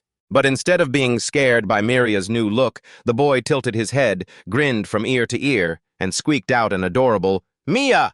He quickly grabbed a crayon and drew a super cute pink heart right in the middle of the paper mask on Miria's face. The sheer damage from this level of cuteness completely took Miria down. She blushed, embarrassed, and surrendered to this sweet child. Her slapdash disguise was quickly exposed as she just hugged Mori and laughed it off. "Yeah, it's me, Mori." The penguins looked on and sighed in defeat. A disguise that half-baked isn't very effective, is it? Ryder stood nearby, clicking his tongue in self-reproach. Damn it, why didn't I think of that? But he immediately shook it off, telling himself the problem wasn't the disguise, but that they needed to do it naturally and with much more care. Seeing the penguin staff bringing in items, Ryder struck on another plan. Then, use this. Shortly after, a terrifying entity appeared, wearing a wide-brimmed black hat and a face completely wrapped in white bandages like a mummy. However, this look was immediately criticized for being way too suspicious. Ryder explained that wasn't what he meant. What he was worried about was how to mimic the scary expression of a stalker. Still, the plan moved forward. The mysterious disguised figure was actually Rael, who slowly approached and reached out a hand enticing, "Come with me." Ryder, watching from the sidelines, remarked, "At a time like this and he's still keeping his manners?" Seeing Mori hesitantly walking over, Ryder shouted from behind, impatient, "Turn your head sharply! Turn!" Hearing the call, Mori snapped his head around decisively. But the sudden, sharp turn caused Rael's makeup job to crack and fall all over the floor in pieces. Watching the whole thing fall apart, a penguin staffer screamed in a panic, "Mr. Rael, the plan has failed!" Rael stood frozen for 5 seconds. A penguin staffer nearby could only offer a sympathetic, "Getting rejected by Mori really does deal some major damage." Ryder also sighed helplessly. "This is impossible. Let's think of something else." Just as the group hit a wall, the AI assistant robot flickered its green LED eyes and suggested, how about this? To carry out the AI's new plan, Mori was led into the mansion's vast, ancient library. There, the little robot and the boy carefully flipped through the pages of old books to find a solution. After some research, the AI chirped, "I've got it." The AI system immediately initialized, announcing it was generating a simulation of green magical light that began to scan and reconstruct the center of the library. From within the light, a green hologram of a tall man slowly appeared before Mori. The hologram bowed gently, greeting him. "Hello, little one." To lure the boy, the hologram reached out its hand and spoke according to the script that had been programmed. "Your mother is busy, so I've come to pick you up. Come on, take my hand and let's go." But facing the strange, simulated entity, Mori just stared blankly for a moment with a completely indifferent expression, not even bothering to respond to the invitation. The boy firmly turned his back and quickly scurried away, leaving the green hologram still kneeling alone in the room. Miria ran over to hug the AI robot, as it had truly eased the boy's fear, and she didn't skimp on the praise. "You're really great!" Hearing his little friend's praise, Mori giggled happily. Taking this opportunity, the AI started a lecture on survival. That's right, from now on, you absolutely must not go with strangers. When you're in danger, ask for help from a safe adult. Mori stood obediently in the middle of the vast library, listening intently to the crucial survival lesson. Outside, warm sunlight bathed the ancient mansion, creating a very relaxing atmosphere. The mansion was peaceful today, but that peace seemed a bit shaky for the adults in the house. Young Rael, at this moment, was still lying face down, unconscious on the floor after the disaster of his broken disguise, leaving Ryder, Miria, and the penguin staff watching on, utterly helpless. Suddenly, the atmosphere. Everything shifted. Heavy, rhythmic thuds began to echo from some dark, distant void. A shimmering, multicolored entity suddenly appeared amidst the encompassing darkness, its heartbeat pounding faster and faster, building a sense of suffocation. Emerging from the haze, a chaotic crowd stood packed under a bright light, their cold, pitch-black rifles aimed straight ahead, brimming with killing intent, signaling that a fierce conflict was about to erupt. Amidst that extreme tension, a voice spoke up respectfully. My lord, the fragments, dark memories of the old world's collapse began to flicker back like a slow-motion film. As the death toll from exhaustion skyrocketed, ruthless scientific analyses pointed to the unavoidable depletion of humanity's resources. In the depths of societal despair, a shimmering, multicolored entity suddenly appeared like a false savior. The crazed crowd screamed, deluding themselves, "We are the chosen ones! Those who follow this war will be saved!" Yet, behind that promise of salvation lay a bloody massacre. Gunshots rang out, blood-stained hands gripped weapons, trembling in the shadows. The heartbeat, pounding frantically, blended with the choked, ragged breathing of those pushed to the brink in a meaningless war for survival. The brutal nightmare reached its peak when a cold muzzle was pointed directly at a pathetic, tiny creature. A stifled, dying cry echoed in utter despair before everything plunged into the dark void. But then, a warm, calling voice suddenly broke through the suffocating atmosphere, ma'am. The old woman startled, eyes wide, cold sweat drenching her. It turned out it was all just a terrifying nightmare from a distant past flooding back. She gasped, looking around the warm wooden room of the mansion. By the bedside, a girl with brown hair and vela, a girl with orange-red hair sitting in a wheelchair, watched her with deep concern. Vela asked softly, "Are you all right?"